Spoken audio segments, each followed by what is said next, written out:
Oh, there we Hello, go. Mr. Mayor.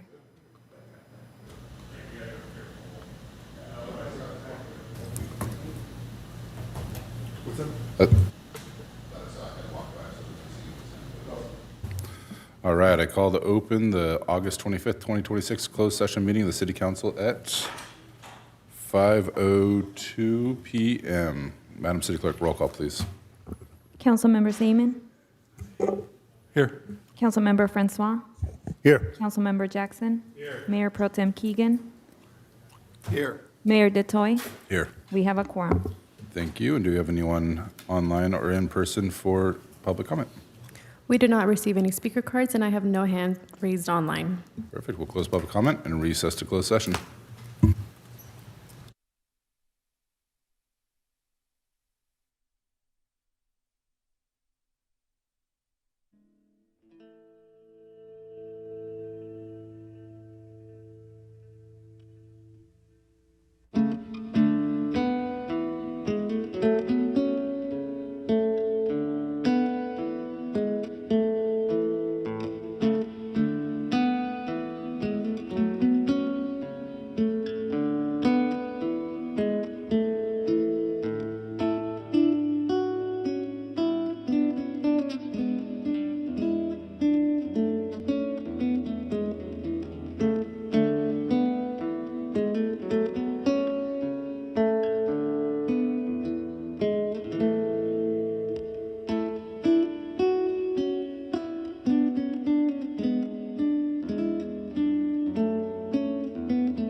We're live.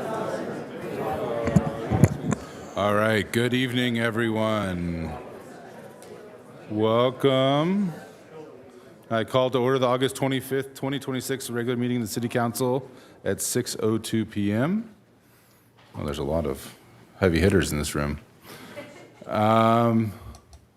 Let's do outgoing Public Works Commissioner Thor Levgold for the Pledge of Allegiance, please.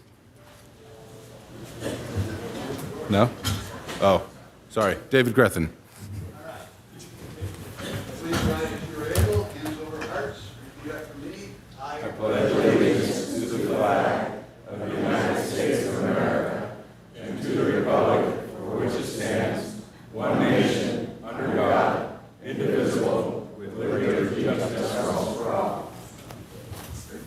Thank you. Madam City Clerk, roll call, please. Councilmember Seaman. Here. Councilmember Francois. Here. Councilmember Jackson. Here. Mayor Pro Tem Keegan. Here. Mayor Detoy. Here. We have a quorum. Thank you. Mr. City Attorney, any closed session report? The City Council met in closed session today for the matters listed on the agenda. There's nothing to report for that action, but I do have a report that the city has finalized a settlement in the matter of Corner versus the City of Hermosa Beach, Los Angeles County Superior Court Case Number 25 STCP 00891. At its July 28, 2026 closed session, the City Council authorized the city manager to execute a settlement within the parameters established by the council. Pursuant to that authority, the city has entered into a settlement under which the city will withdraw its motion to tax costs and pay $54,777.53 in litigation costs. In exchange, petitioner and his counsel have waived any claims for attorney's fees, additional cost, and interest arising from the litigation. The council's authorization was approved by a vote of 5-0 in favor. Thank you, sir. And then any upcoming city announcements? Do my colleagues have any? All right. Just, there's a back-to-school picnic this Friday on August 28th. For anyone who has school-aged children, it's a fun event at Hermosa Valley School. And then with that, they'll take us to proclamations and presentations. Madam City Clerk, the first one. Recognizing former Public Works Commissioner Thor Legvold for his service to the city.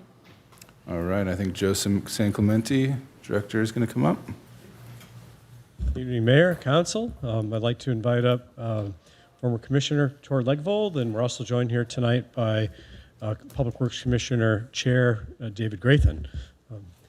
Thank you, Tor, for your service on the Public Works Commission over the last 4 years. We appreciate all that you did for the city and the commission. David, I'd like to say a few words. Yeah, on behalf of the Public Works Commission, I Mike, want to thank you good. for your service for a 4-year term on the commission and for all of your contributions. Try this one. Oh, try another one. It works. Try it again. On behalf of the Public Works Commission, Tor, I'd like to thank you for your service as a Public Works Commissioner, for your 4-year term and all your contributions. I thought you had a lot of valuable insights as we worked together, and sometimes unique perspectives that really truly added value in our work to evaluate the capital improvement program and the various projects and look at city infrastructure in general. I don't know how much you're going to miss hearing tree removal requests, but that was part of the job and part of your experience, and we thank you for that as well. I enjoyed having you as a colleague quite a bit, and we wish you well and hope to see you around town. And thanks again.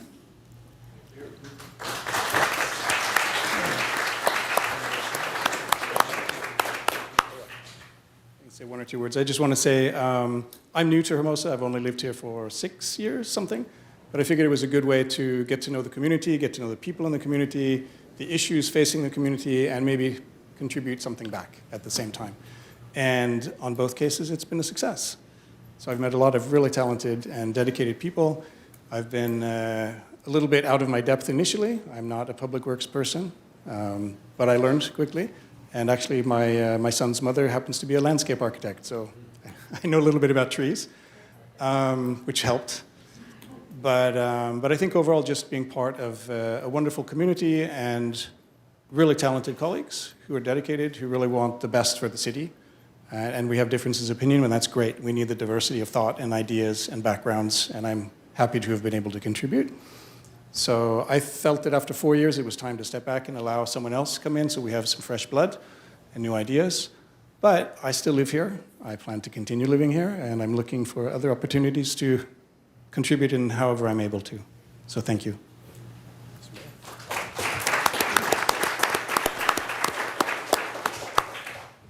I will have to say that, when we go through the interviews for different commissioners, there's people that you read the resume and you're like, wow, this person, A, they live in Hermosa Beach and just how talented the community is.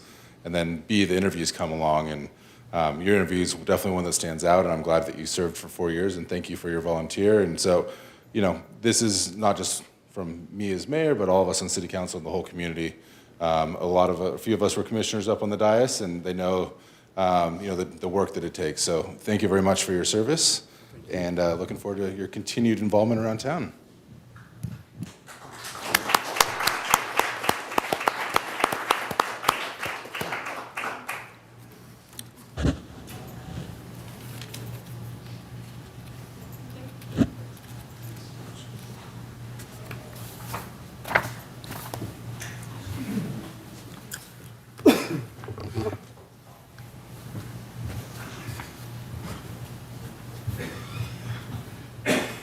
right, Madam City Clerk, could you announce the next presentation? Remembering George Smeltzer and Stephanie Crane. Thank you all for being here tonight for this, and thank you for Stephanie for making the drive up here and being here for this special evening. I do have a few remarks that have been written by a few different members of the community, including yourself. So I believe there's going to be some pictures up on the screen. And so I'll start with tribute to George Smeltzer. So George Smeltzer passed away on August 1st at the age of 87. His wife Stephanie Crane passed away on July 16th at the age of 76. Tonight we honor them both. For roughly a half a century, George Smeltzer is one of the most persistent and recognizable voices in the civic life of Hermosa Beach. He served on the city council from 1976 to 1984, became mayor, worked on political campaigns, fought over the major issues that shaped the city, supported our schools, and continued showing up at the public meetings decades after leaving office. Looking back on many years later, George recalled that he and the other young residents initially came to local politics from the anti-war movement. As they became involved in city affairs, they discovered that local government offered a very practical way to make a difference in the community. One of the enduring accomplishments of his period involved in Hermosa school properties, George recalled that after California Prop 13 placed severe financial pressure on both the city and the school district in 1978, officials considered development of surplus school sites. The city and school board ultimately preserved the properties for community use rather than allowing extensive residential development. George later argued that the decision helped preserve open space and school property that future generations would need. In 1985, the Los Angeles Times identified George as a member of the Hotel Referendum Committee, opposing the terms of a proposed hotel development at the former Biltmore site. He remained involved in debates over development, land use, taxation, and the character of the city. Perhaps his most visible later campaign was the battle over oil drilling in Hermosa Beach. George became an active member of Stop Hermosa Beach Oil and spent years opposing the proposal to drill from the city's maintenance yard. In early 2015, the Los Angeles Times reported that the former mayor was going door to door distributing information to voters. He questioned projections of the financial benefits from the oil production and worried about allowing one large commercial interest to exercise too much influence over a small city. The Easy Reader similarly described him as one of the campaign's most active members. Education was a reoccurring concern. George was a part of the Hermosa Beach Project Forward Committee, a joint city and city district civic advisory board formed in 2008 to improve relations and address facility and funding needs for local schools. In 2009, the committee published findings and guiding principles to help bridge community and school district interests. George supported the Measure Q's school bond campaign in 2014, which sought funding to address overcrowding in Hermosa schools. He later participated in successful Measure S campaign. The Hermosa Beach City School District's official acknowledgement of Measure S volunteers specifically lists George Smeltzer among one of the campaign participants who helped the effort, including volunteers who knocked on doors. His civic work extended well beyond the electoral politics. George volunteered for decades with the Beach Cities Health District. In 2020, BCHD noted his work on the Livability Committee and his commitment to the public policy aimed at improving community health. That year, he receives BCHD's Integrity Award for volunteer service. George was also a former Hermosa Beach Man of the Year, board member of the Hermosa Beach Murals Project, and he helped organize volunteers going door to door to help Hermosa residents prepare for disasters. George's politics were difficult to reduce to a simple label. He worked on a Democratic congressional campaign and campaigned door to door against Prop 13 in 1978. Yet his recollections of Hermosa politics emphasize the city's unusual mixture of political viewpoints and especially the importance of participation. He could disagree sharply with fellow civic leaders while maintaining respect for their willingness to serve. That may be the most fitting way to understand George Smeltzer's place in Hermosa Beach history. His contribution was not simply the 8 years he spent on city council. It was his continuity of participation. From the political movements in the early 1970s through his council service in the 1970s and 1980s, battles over development and oil drilling, campaigns for schools and taxes, volunteer work, letters to the editor, and appearances before the city council, George kept participating. For George, citizenship in a small city appears to have been less an office one held than one responsibility one continued to exercise. For approximately 50 years, he did just that in Hermosa Beach.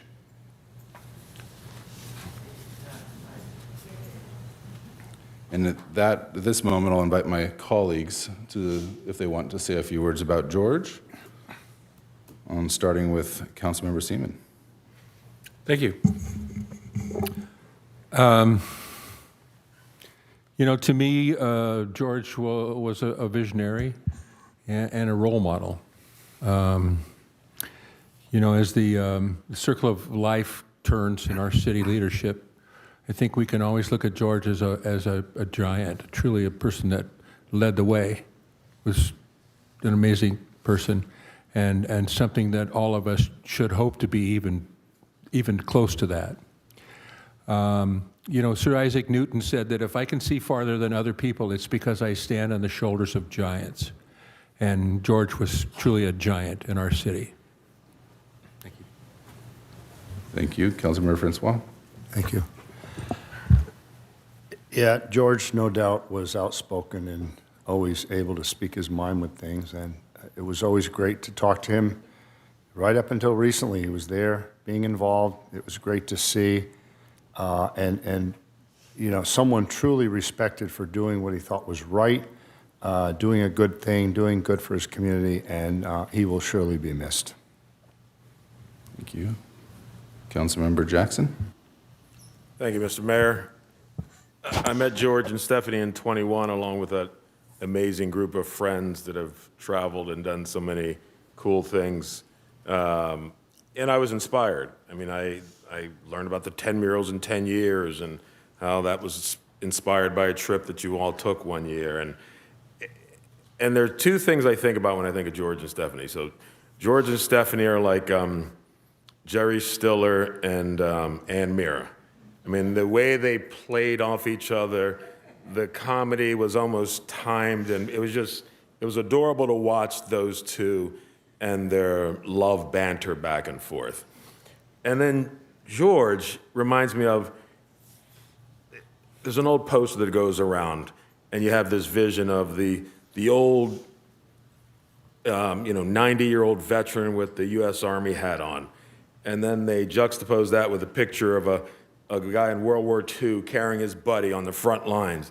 And there's a line, semi-bad word, so my apologies, this guy is more badass than you'll ever be, right? And that's what reminds me of George. I mean, George, the things he did, not only locally, but, climbing Everest and all those things, I tip my hat because he's certainly more badass than I'll ever be. So.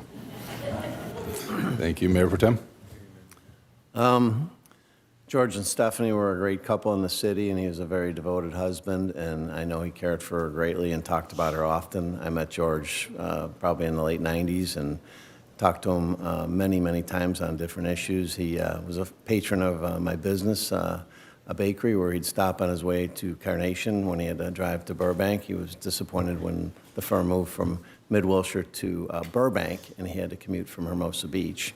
So it was quite a drive. So I would see him there, and we spent some time, and he was kind of an inspiration on a trip I took this spring. About 15 years ago, we worked on forming the Stop Oil Committee together, and at the bakery, we signed the papers to form the PAC, and he told me several long stories about his walk on the Camino in Spain, and he walked the Camino, and he told me in detail what he did and what it meant to him. He walked the entire Camino and how I needed to do that. That was something I had to do, and it was really important that I do something like that and do a walk like he had done many other walks. He told me about several walks, but that one he seemed to like quite a bit. And this spring I did it, and I thought of him often on the trip. And then, he kind of took a turn for worse after I returned this summer. And so I'm so sorry for his loss and to his family. And Stephanie was a great addition to his life for their 30-some years of marriage. And I always found her to be a pleasure. So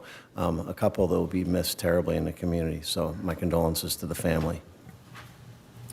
Thank you. And before I invite everyone else to give some comments, I'm going to read the tribute to Stephanie Crane, provided by Stephanie Gilly. So, thank you, Mayor and members of the City Council, for taking time tonight to recognize my mom, Stephanie Crane. Stephanie passed away on July 16th after a long and courageous battle with lung cancer. Our family is incredibly grateful to the City of Hermosa Beach for giving us the opportunity to share a little about who she was and what this community meant to her. Many people knew Stephanie as the wife of former Mayor George Schmelzer. She was incredibly proud of George and his service to Hermosa Beach, but Stephanie had a pretty remarkable story of her own. She was tough, independent, compassionate, funny, and never afraid to speak her mind. If Stephanie had an opinion, there was rarely much mystery about what it was. As a young single mother, she went to work for the phone company at a time when women were just beginning to enter the traditional jobs held by men. She put on a tool belt, learned the work, and earned her place. She was very proud of that chapter of her life, and she should have been. But underneath that toughness was an enormous heart. Later, she found her calling helping others. She spent nearly 30 years at Little Company of Mary, including working as a patient advocate. She helped patients and families navigate some of the most difficult and vulnerable moments of their lives. She was a person you wanted in your corner. The combination of strength and compassion really defined my mom. But the things that mattered most to her weren't titles or accomplishments. They were people. She was a fiercely loyal friend, a loving wife to George, an amazing mother, and an extraordinarily proud grandmother. Her little family meant everything to her. And Hermosa Beach was home. She loved this community, its character, its friendships, and the life she and George built here together. She wasn't the one sitting behind the podium, but she was very much part of the life that George lived in his service to the city. So on behalf of our entire family, thank you for honoring Stephanie tonight and for remembering her alongside George. Hermosa Beach gave both of them a community they loved and a place they were proud to call home. We are deeply grateful to this community in remembering them with the same warmth and affection that they always felt for Hermosa Beach. Thank you. And with that, I will invite George Barks, former mayor, to give some remarks.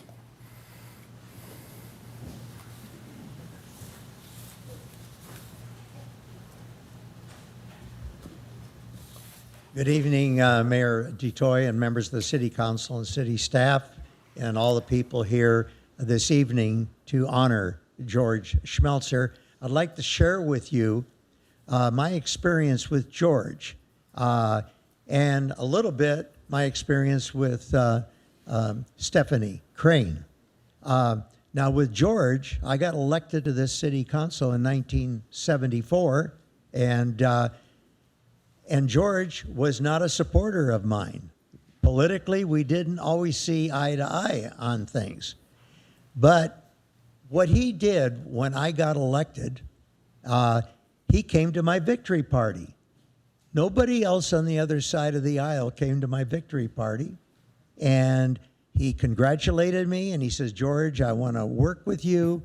And this tells you the kind of man George is.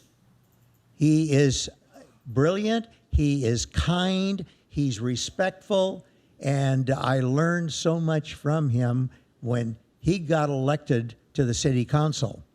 He made me a better council member because of his approach to try to bring people together, listen to all sides, respect everybody, try to compromise, and that's what George and I did on a lot of issues here in the city of Hermosa Beach, like undergrounding the south end of Pacific Coast Highway, the green belt that everybody's enjoying. And when I was going through some of my medical issues and ended up at the Little Company of Mary, George and Stephanie came to visit me. And it was a pretty serious condition. I had some brain surgery done, and maybe they put a few more brains in my head, but your mother came over and I said, Stephanie, I was in intensive care, and I'm in pretty serious condition here, and my neurosurgeon is 34 years old, and he's from China. And I said, I hope he knows what he's doing. And your mother said, George, the younger they are, the better they are, okay? And then I better start closing here because I can keep going on and on. But George and I, over the years, we stayed friends. We would go to lunch every other month. And his favorite place, even though it was in Redondo, was the Blue Water Grill, right? And George, I says, don't you think we should try a different restaurant now and then? No, I like this restaurant. So Stephanie, your mother, would come sometimes and talk to both of us. And Stephanie would say, George, don't you want to try a different restaurant? I said, yes, but George doesn't want to. So my condolences, the entire Barks family, to the Schmelzer family, to the Crane family. And I will never forget George. I hope one day that we're going to meet again. But he was the kindest person, the most honest person I have ever met. And he will be missed, but never forgotten. And condolences to the Schmelzer and Crane family. Thank you so much. Thank you, George. Former Mayor Jim Rosenberger's up next.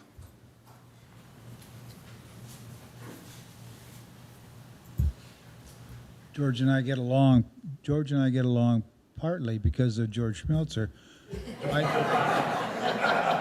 I defeated George Barks when I ran for office. As to George Schmelzer, he was my mentor in that I'm not even sure when or how I met him, but it's well over 50 years ago. And either that says something about my state of mind or the fact that there was just a lot that went on over the years that I just can't separate one issue from another. I don't have much to add that hasn't already been added, but George touched on one issue that I think needs to be emphasized over and over again, and that is it's possible. It is quite possible to disagree with each other, but not to be disagreeable, to where when the issue is over and the meeting's over, you go out and share a drink with that person that you were just disagreeing with. And George was able to do that. And that's something we can all benefit from. Thank you. Thank you. Former Mayor Chuck Sheldon.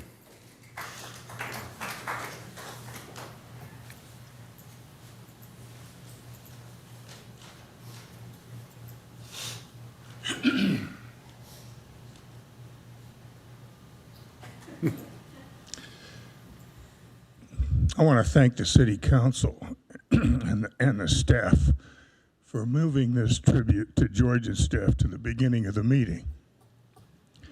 They both deserve this recognition.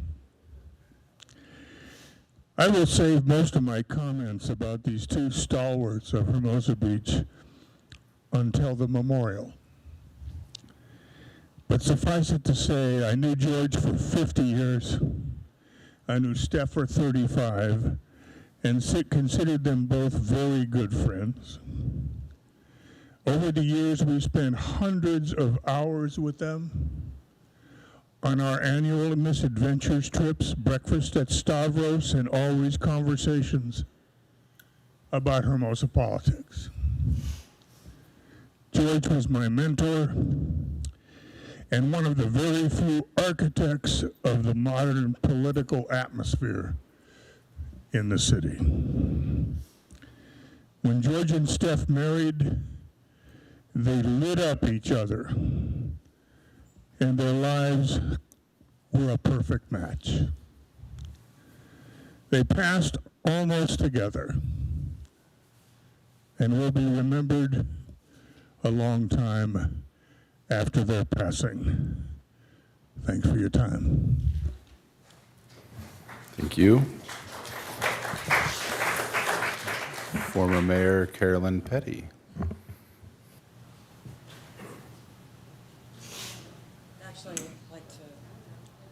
this works, right? I just didn't want to have my back to the audience, my back to his family. George, to me, was just such a warm, kind, wonderful person. So respectful. And when I was on council and he would be in the audience, I always appreciated what he had to say. He had tremendous institutional knowledge. He could say it in 3 minutes or less, George. And then even after, when I wasn't on council, I'd see him here, and he always had insightful information that would help the council. So way beyond his years on council, he was so helpful. And I want to echo, because this is kind of my feeling on George, and George said this and Jim said this. I would see George, and I'm sure we had different opinions politically outside. I didn't care. He didn't care, because what we shared in common was that we loved this town.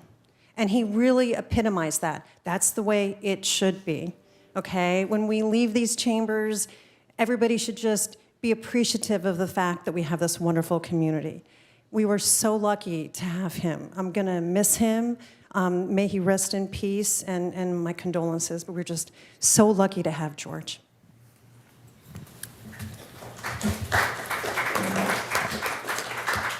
Thank you. Carrie Ann Lawson from Beach Cities Health District.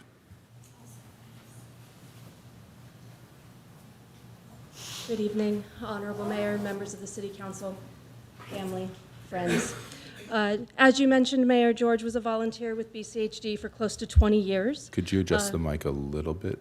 Certainly. How's that? Maybe we need to adjust the volume. Try again. So that's good. Okay. So George was a volunteer with BCHD, as you mentioned, for close to 20 years. He began on our Blue Zones Power 9 Advisory Committee when we first launched the Blue Zones project here in the Beach Cities, and later served on the Livability Committee and championed many efforts to enhance livability projects and policies. He also served most recently as a member of the Community Working Group for the Healthy Living Campus, helping us to chart a path for the future. His leadership was unmistakable, and when he spoke, people could not help but listen. He was wise and diplomatic and carried quiet authority that made others feel like they were in good hands. George was patient and humble. He listened to others with different opinions, was not afraid to change his mind when new information was presented to him, or to admit when he was wrong. He always advocated for what he believed. He lived with integrity and decency and was a true public servant, leading us to award him our 2020 Core Value Award for Integrity. George leaves behind a true and lasting legacy in Hermosa Beach and the Beach Cities that was grounded in improving people's lives and making the community safer and healthier. We always looked to him as a moral compass for our Livability Committee, and if George was on board, then we knew we were on the right path. It was an honor and a privilege to work with him. Thank you.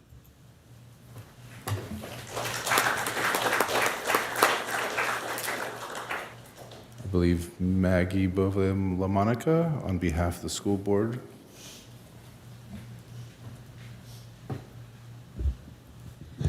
Dear Hermosa, I am here on behalf of the Hermosa Beach City School District. Thank you for providing an opportunity to celebrate the life and the impact of George. George was truly a champion of all things Hermosa. He was a community-driven advocate, a leader, not only lending his time and wisdom to the City Council, but continuing to bring that sense of leadership and service to the school district and families. As mentioned, he was a champion of our school bonds, Measure Q, Measure S in 2016, and most recently, Measure HV in 2024. He was sitting in the park, handing out walk literature, crunching voter data, and encouraging families and community members to stay active, engaged in building up their future for all ages of our community. We're grateful for his vision and commitment to make Hermosa a better place for our kids. Our district motto is to thrive pre-K through life, and he certainly embodied it. Thank you to the Crane family for sharing Stephanie and George with all of us.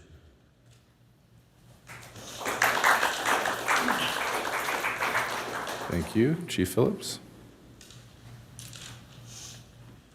Thank you, Mayor. I just want to take a few minutes to acknowledge and recognize some of the great things about George and the family. So more than 10 years ago, a former police chief established a community police advisory board, and George was one of the first members of that board. And that board met every month for about 2 hours to talk about things in the city, things related to the police department and community engagement. He volunteered his time And as has been said multiple times throughout, his civic duty is above that of anyone we can ever imagine. I recall several years ago, there was a meeting where he brought his grandson, and he ate all the cookies. But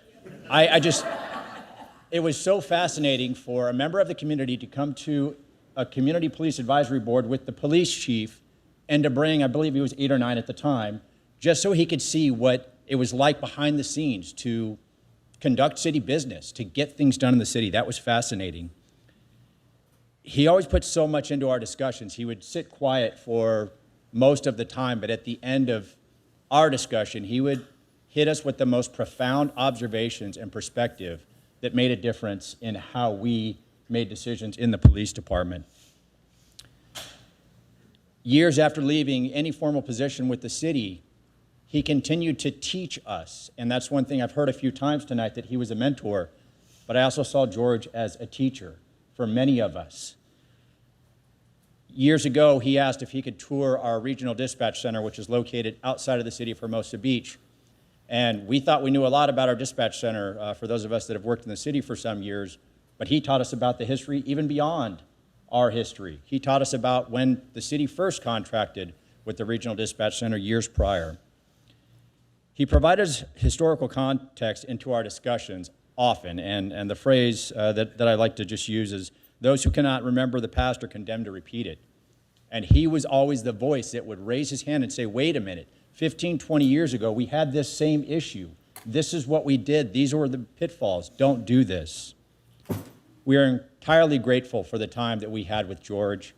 He was so incredible for this city, for this department, for this community. He will be greatly missed, and I just want to offer to the family again, when it comes to public safety and community engagement, George made a difference. Thank you. Thank you.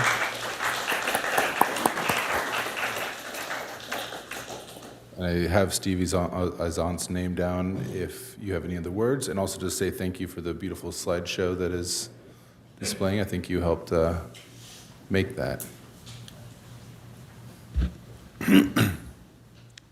Thank you, Mr. Mayor, members of the City Council, city staff, the family.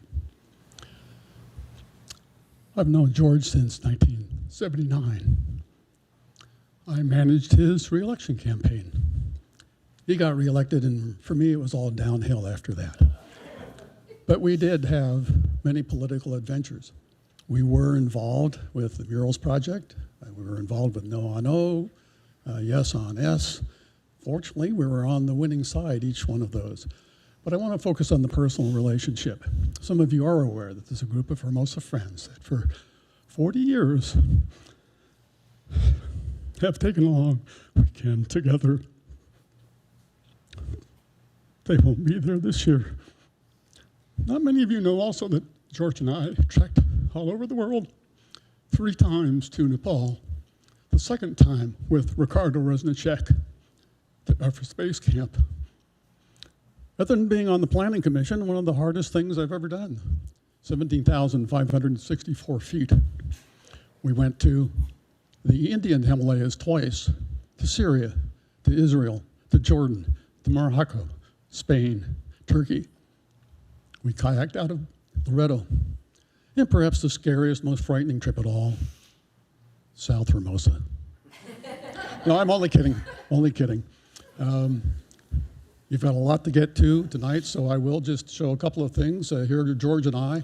We kayaked for a week, just the two of us and our guide south of Loreto. Next, please. Who took the picture? This is the beginning of our trek up to Everest. Myself, George, and Ricardo Resnicek. And of course, that was during the Keep Hermosa, Hermosa. When we got to the Everest Base Camp, we took a picture with the Hermosa, Hermosa plaque.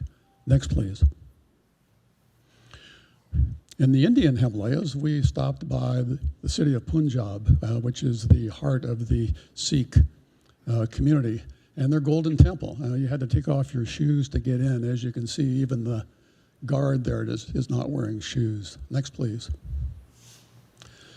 Oftentimes when we were trekking, we would come to a Buddhist passageway, and our guide told us that it was good luck if you took and touched every single one of those bells and you spun it to clockwise.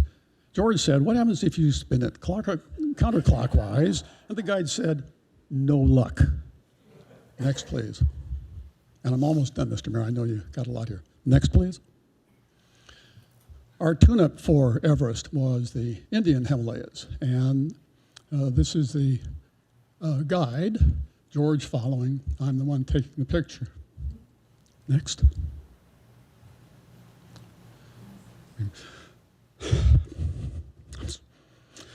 We made it to the top. Next.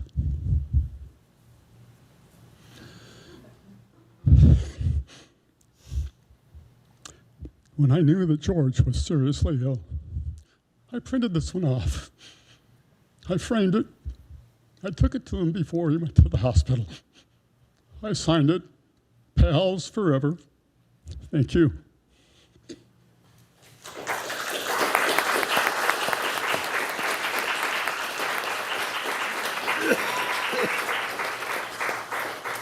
Thank you, Steve. And I'll open up to anyone else who I did not name who would like to speak. I see Missy coming up.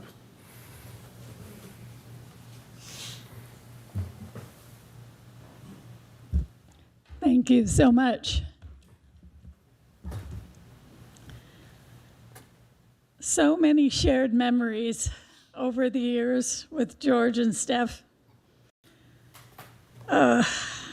Boy. One thing I'll share is we always spent Halloween together. Halloween was George's birthday. And so we would sit around the fire pit handing out candies and eating a cup of chili in one hand and a glass of wine in the other, and grilling the children and making them perform for Halloween. A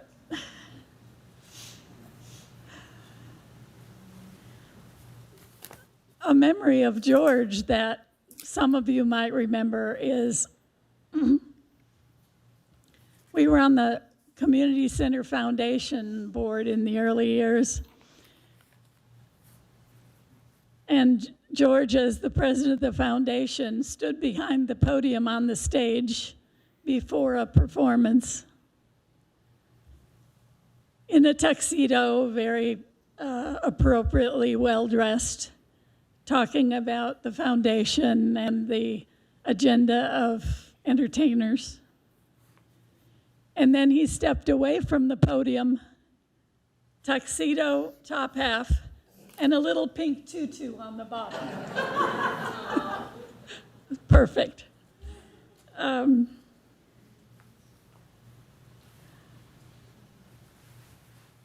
Many, many years of Friday night dinners, Sunday brunches at Stavros, the annual misadventure trips, sitting around campfires, singing songs. George had a poetry reading now and then,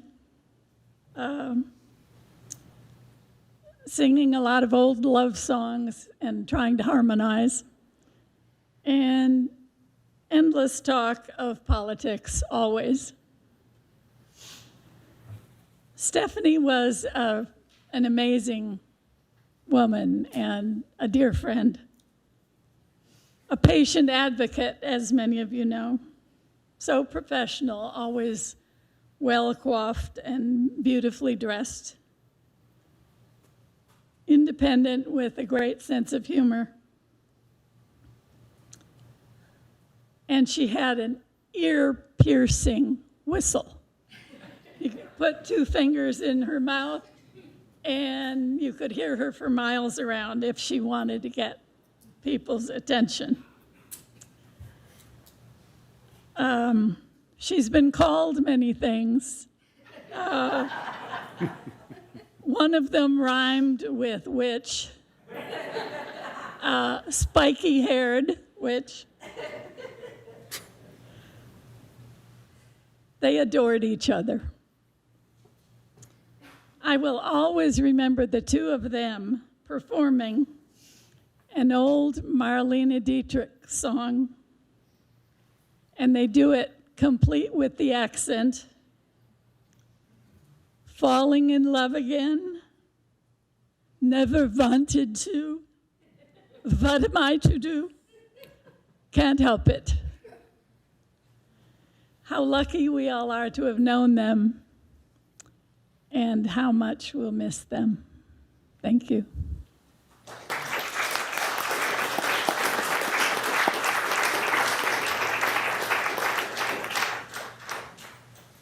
Anyone else like to say a few words?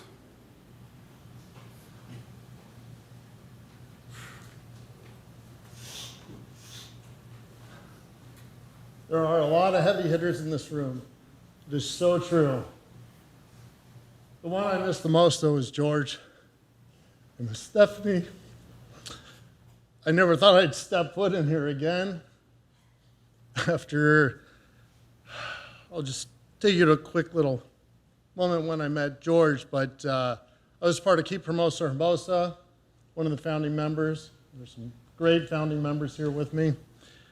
And I went to my neighbor Phil Friedel's house, and he said, we're going to be drilling for oil in Hermosa, and we got to stop this. I said that to Phil, and Phil says to me, you're absolutely right. I said, what do we do?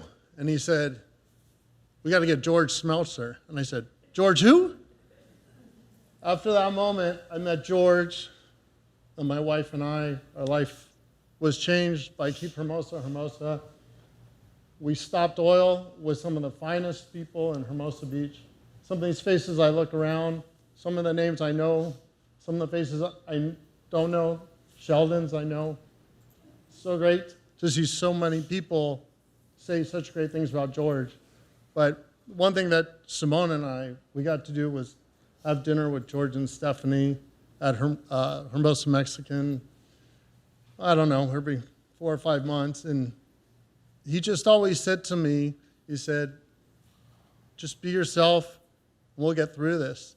And the one thing he taught me, and this is why I'm up here right now, is that he said, be the last person. Be the last person to get up there, listen to what everybody has to say, and don't repeat what they said. Come up with your own thoughts and your own ideas. And I'm so grateful that Simone and I got to know him, and I'm so glad that he helped us beat oil, and I will miss him dearly. Thank you.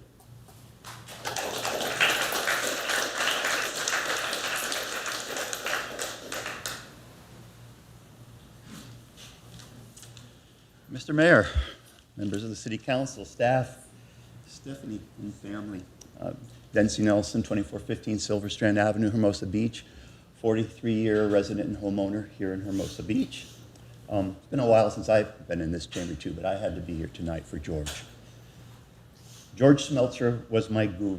He was my touchstone. I have to admit that in our early years here in Hermosa Beach, Moira and I only knew George as a former city council member and mayor. Well, that all changed on April 29th, 2010, when here in this chamber, a California State Assembly committee met here to hold a hearing regarding the hazards of oil drilling, a hearing that was prompted by the lawsuit from McPherson Oil Company. I think there's a few people in here who remember that day. Well, many of us spoke at that meeting, including George Smeltzer. He was eloquent and downright amazing. And I said to myself, I'm determined, I need to establish a relationship with this guy, which I did, and we became very good friends and confidants. We shared the same politics and values and a sense of advocacy and adventure. That relationship blossomed, and we spent some time together on committees, most notably, as was mentioned earlier, with the Hermosa Beach representatives to the Beach Cities Health District Citizens Advisory Committee for their Healthy Living Campus project. On that committee, as always, George's hand on the tiller was steady and trustworthy. I learned so much from George, and we continued to meet regularly at the Source or Java Man or wherever to catch up and to stay informed. Those meetings became fewer over the past few years as Stephanie's illness required George's attention, and then eventually George himself required attention. My regret is that I didn't have the opportunity to say goodbye to them. I'll end by saying we were better when we had George. His truth, his honesty, his integrity are unsurpassed. To you, to the current leadership of Hermosa Beach, to the future leaders of Hermosa Beach, to me, and to all of us, let's be more like George.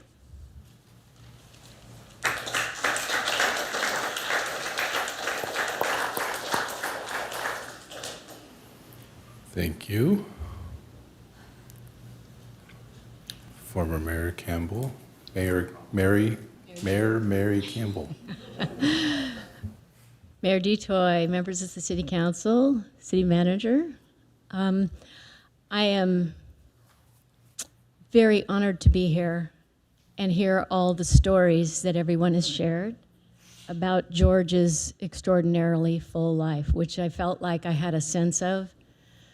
And now I have like a much broader, expansive sense. He adored Stephanie and the grandchildren they shared. I heard that out of his mouth many times. I met George in my living room at the beginning of a multi-year fight to keep onshore oil drilling from happening on our city yard. And as I listen, I realize just how steady and strong his mentorship for all of us was through that process, but also through campaigns and anything Hermosa. And for a lot of people who say George was really nice, and he was amazing. He could also be as serious as you know what. When it came to the well-being of Hermosa Beach, he showed up every time, put in the time to do whatever it took to protect this community, and to do it with an amazing higher level of community spirit than differences of opinion. So I'm honored to be here and hear these stories. Thank you for acknowledging George and Stephanie tonight. Good evening.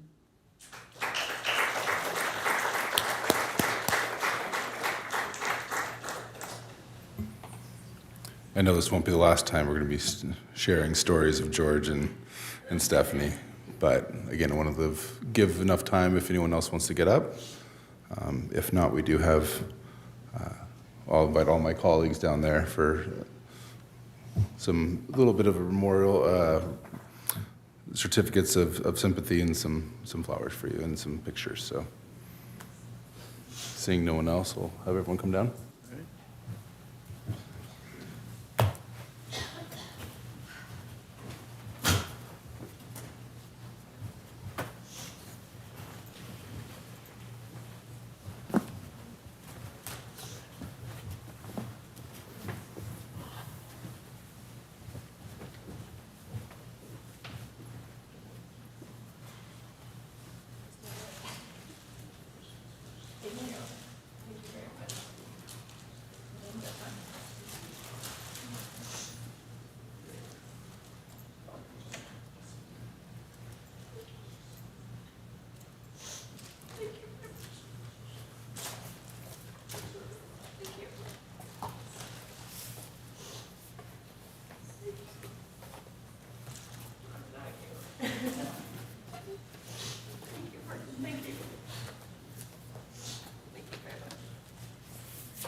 So we can get to build the pool.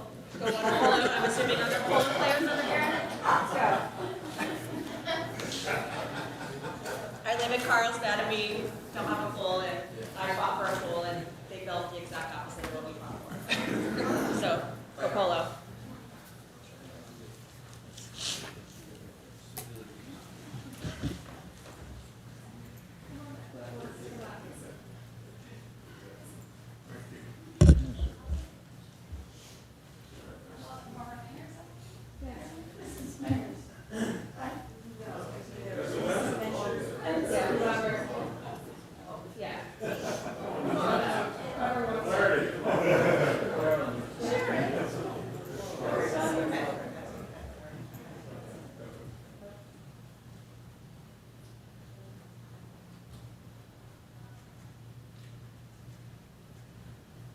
They're going to go on a post office wall? Thank you, and we're planning on having a service for both of my parents on the 27th of September at the Clark Stadium, Clark Building. More details to come. We just are locking it in right now, but thank you all for coming. I appreciate it. What was the date? It's, September 27th. I read it. Yes, I know, I mean, they're the best, yeah. Thank you so much, I appreciate it.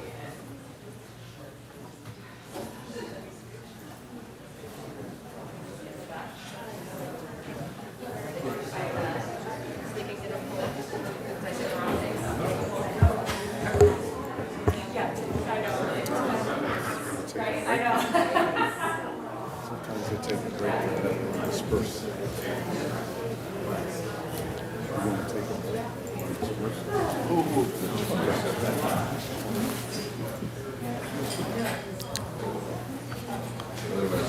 No, I don't right? Yeah. That's nice. I don't think there's a crowd like that. When I go, I leave. I depart.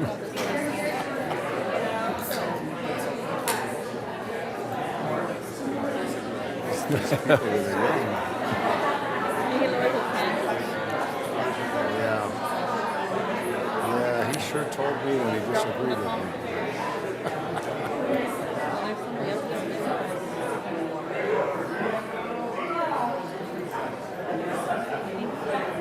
It's like, oh, they're talking about me.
How's it going? Good to see you.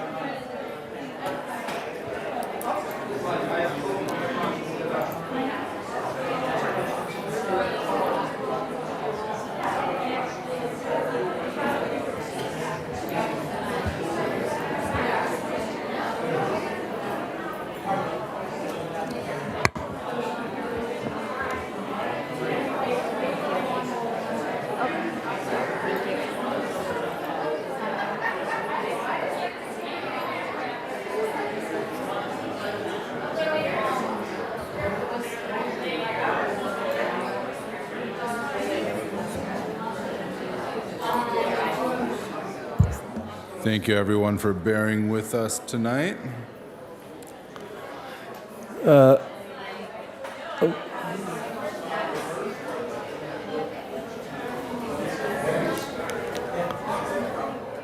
right. Thank you, Your Honor. We've got counsel back, and that is an extremely hard act to follow, so thankfully I'm not going to try. I'm going to ask Joe San Clemente to try. And I'm asking our Public Works Director to come up to give us some updates on some major projects around town. There's been a lot of changes going on in Hermosa Avenue. We want to let everyone know. We had a presentation before on this. It's a county sanitation district project. We had them come down before, but we want to give an update, especially on the parking situation and other things. So thank you, Joe. Thank you. Thank you, City Manager. Again, Mayor, Council. So the first update is the LA County Sanitation District's project. They are undergoing a major sewer lining project for their sewer trunk main that runs the entire length of the city from the south to the north. Phase 1's complete. That was completed down near 2nd Street and Valley. They moved on to Phase 2, which is up on Hermosa Avenue from about 16th up to 21st Street. So what they are required to do what they're trying to do is basically put a new liner in the old sewer system. To do that, we have to have the pipe dry. So they're setting up a major bypass system that's going to run along Manhattan Avenue and Hermosa Avenue so that they can line the sewer that's under Palm Drive. So we have gotten a fair amount of questions over this past week. What the Sanitation District has been doing is constructing that bypass system. It's, I think, currently in place on Manhattan Avenue. And as of this evening, they've constructed almost all of it on Hermosa Avenue. And the trickiest part is on Hermosa. What we tried to do is we worked very closely with their team to minimize loss of parking. And to do that, they set the bypass system up along the western side of the median through the parking lane. And so in order to preserve parking, what we've done is we've taken out one southbound travel lane and we've shifted the parking over into that lane so that we can retain that parking. During this time period, that parking is going to be shifted over for about 4 or 5 blocks through the city. So this is from 16th Street to 25th Street, I believe. 21st Street, 16th to 21st Street. So what we're doing is those meters will be bagged. Sanitation District is paying for those meters while they're closed. The concern was that when we shifted the parking over, we didn't want folks getting out of their car and stepping over the pipe and potentially tripping to pay the meter. So there is signage on it that indicates you do not need to pay the meter. However, all of the rules will apply. So any time restrictions, street cleaning, that signage is intact, but the parking will be restored. So I think currently there's still about half a dozen or so spaces closer to 16th Street where they're doing the final work for the bypass installation. Those should hopefully be restored before the end of the week as they finish up that work. And then when we do the breakdown, there will be some further parking disruptions as we get through that. But we are working closely with the Partner Sanitation District on the next phases. This is a multi-phase project that's going to be going on for several months, but this piece will last about 4 to 6 weeks. I did have 2 other updates on a couple other projects that are under construction. I'll try to be brief on it. Kelly Court renovation, which was a full renovation of that facility. Basketball is open. We've been focused on restoring access to tennis and pickleball. Our completion contractor came in, installed a new asphalt surface about 2 weeks ago. It takes about 30 days for that to cure before we can put on the final coating and striping. We are targeting to have them come back, and we're working to schedule this the week of September 14th. But we're also trying to work around the housing court, which is the following week, because we don't want that activity during that time period. Assuming that we can get them in the middle of the month, pending final punch list items, we're hoping to have that facility open by the end of September or early October, but we'll continue to provide updates as we have them. Finally, the last update that I have is the playground improvement project, CIP number 504. Which is going to be installing new playground equipment at Valley Park and Seaview Park, and then we're also doing some repairs at South Park. Work started today at Valley Park. We have to close down the entire playground area for safety and for construction staging. That started today with construction fencing going up and demolition activities. That facility is going to be closed for about a month, so that's the whole playground area, basically everything that's in the sand pit in that park. Next week, we're going to move on to Seaview Parkette. We will be closing down the entire park, and that's also for safety because the playground area takes up a substantial amount of room. We have to be able to work safely in there while they do that work, but that will be closed for about 3 to 4 weeks while they do that work. And then finally at South Park, we're scheduling repairs that should only last about 2 or 3 days. This is the rubberized mat surface in South Park. That's likely not to begin until the week of September 10th. TBD, we're still working that out with a contractor, but we've been posting notices in the parks and online. We'll continue to provide information as we have it. So those are the three major updates I want to give tonight. I'm happy to answer any questions that you have. Thank you. Thank you for the update. I was driving Hermosa Ave, and which kind of prompted this conversation, and yellow lines are getting painted in different flows of traffic, and just wanted to get another chance out there to just talk about it with the community and ways raise awareness to it, along with the park renovation. So thank you for that. Thank you. Seeing no questions, we'll move on. So it takes us to approval of the agenda and waiver of full reading of ordinances or resolutions. This is the time to pull consent calendar items or move any other items on the agenda, or just a motion to approve as written. Motion to approve is written. Second. Oh, go ahead. So motion by Mayor Pro Tem, second by Councilmember Francois. Beats out Councilmember Seaman. So with that, we get a vote. Mayor Pro Tem Keegan. Aye. Councilmember Francois. Yes. Mayor DeToy. Aye. Councilmember Jackson. Aye. Councilmember Seaman. Aye. Motion passes 5-0. Thank you. And I'll take us to public comment. Madam City Clerk, do we have anyone for public comment? Our first speaker is Sarah H.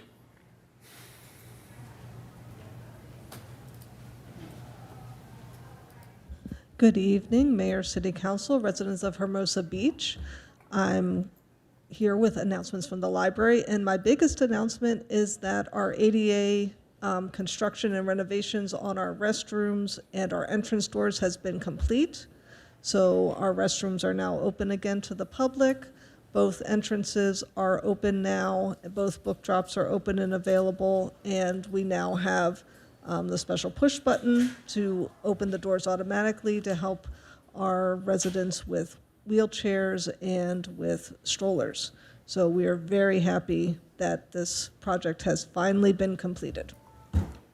And I just have one more announcement about an upcoming program. Tomorrow, Wednesday, August 26th at 3 p.m., we have decorating a desk organizer for our school-age children, ages 5 to 12. Everyone is welcome to attend. And if you are watching our social media and you are a fan of Hello Kitty, there is a collaboration coming up between LA County Library and Hello Kitty. That's all I can say. Keep an eye on the social media. You'll find out more coming up. Next, we have speakers from the Hermosa Pool Initiative.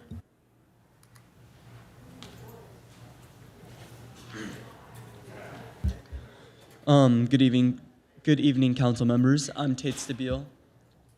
I'm Caden O'Brien. And I'm Connor Rogan. We are representing the Hermosa Pool Initiative Youth Council. We want to make sure you're aware that on September 1st, the Parks and Recreation Commission is planning to discuss forming Aquatics Accessibility Subcommittee. We're grateful for this, as we've been gathering 2,000 petition signatures and have been advocating for a subcommittee to be formed so that the city will join with community members to finally solve the problem Hermosa residents and kids have when it comes to a swimming pool access. But there's a problem. As currently proposed, the subcommittee will be specifically prohibited from exploring or recommending a swimming pool in Hermosa Beach. This is a restriction they put on themselves because, as we understand it, they didn't know the city would fund a pool right now. We all understand the city's current financial constraints, but if we're forming a committee to explore solutions, we shouldn't dictate the conclusions before they've even begun their work, especially because a lot of leads have emerged to how a swimming pool could be built in Hermosa Beach without it becoming a financial burden on the city, and they are worth exploring.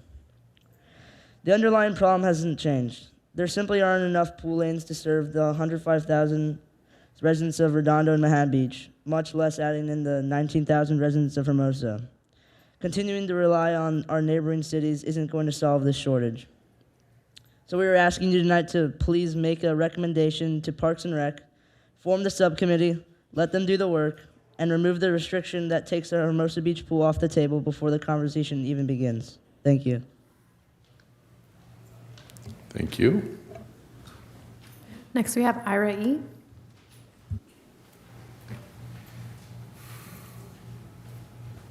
Hello, everybody. Tonight I wanted to talk about transparency. I know transparency during the campaign season is kind of a topic of conversation. I know that Michael Keegan, during the last campaign, he said, "I will encourage public participation in our city government processes with full transparency." And Dean Francois, in his current campaign website, says, "I will continue to push for greater transparency." Well, unfortunately, I don't see any transparency, or very little transparency, or any increased transparency with this city council or the city manager. So, for instance, the city manager report used to be at the beginning of the city meeting. Now it's at the very end, and usually only tells us if there's going to be trash pickups during the holidays. So some recommendations I have would, well, recommendation one is move it to the front of the meeting and perhaps talk about some items. For instance, what happened to the $500,000 city manager request for temporary labor that was passed by the city council some months ago? How was it spent? Was it spent? Where'd it go? Why was CPAB dismantled? What are some open positions? What are some positions that have been lost? What are some good accomplishments that's happened in City Hall? What are some challenges? What are some failures? How about a progress report on the fire, lifeguard, and beach maintenance contracts? Those would be interesting, I think, for the community. How about some event updates? How about progress of hiring a full-time city attorney? How about an update on grants that maybe we've applied to? Don't hear anything from the city council, the city manager, or updates on emergency preparedness. In addition, we haven't had any regular police updates. We used to have the police chief come in here every meeting. I think that might be a little much, but maybe once a month, every couple months, have the police chief come in. How about to talk about things that are going on in the community? For instance, we had some alleged gunshots that happened in the community. Nobody ever came in, that I recall at least, to clear up those rumors. How about successes and challenges of the police department? How about new technologies, full staff, are we short staff? How about the WTF? We haven't had one since April 7th. Are we going to have any more? Haven't heard anything. No public works updates. I was glad to see Joe come up today, but we used to have a regular at every meeting. Joe would come up. Again, probably way too often, a lot of work for Joe. We haven't got any updates on CIPs. We haven't got any park updates, except for tonight, and we don't get very many project updates. So just more transparency would be wonderful. One quick note for an item on the agenda for later, short-term rentals. Mr. Keegan and Mr. Seaman, I believe, both own a lot of units in town, and I would hope they recuse themselves from that topic tonight. I don't think they will, but I want them to look in the eyes of the residents of this community and say, hey, I'm not going to recuse myself. I don't have thousands of dollars at stake in that vote. So please recuse yourself. Thank you.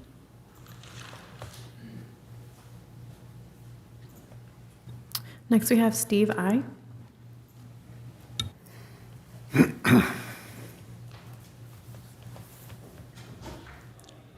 Mr. Mayor, I had actually signed up to speak during the short-term rental discussion. Now, if testimony is not going to be taken at that time, I'll speak now, but otherwise I'd rather hold until that topic comes before you. Thank you. Next, we have Robert R.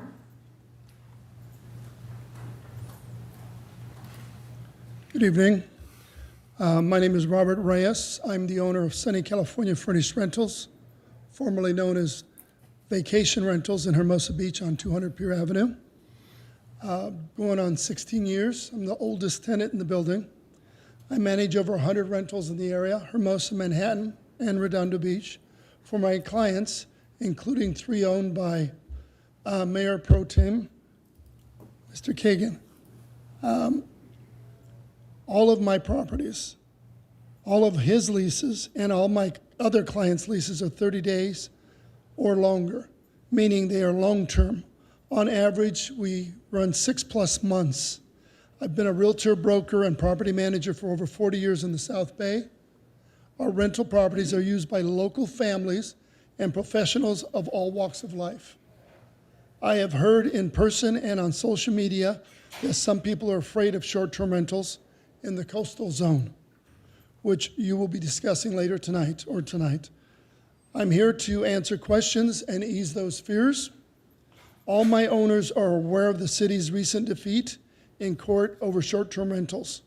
My owners have no plans to convert to short-term rental model. Short-term rentals require a lot more management. They're not easy to manage. It's a lot of work, and in most cases, hiring managers, assistants to make them successful. The assistance is not free. I predict that when you begin the TOT revenue for these properties, the number of new properties entering the market might increase somewhat, but a wave of them is very unlikely. The economics of the South Bay real estate makes all the talk of hedge funds and corporate buy-in nothing more than a fear tactics.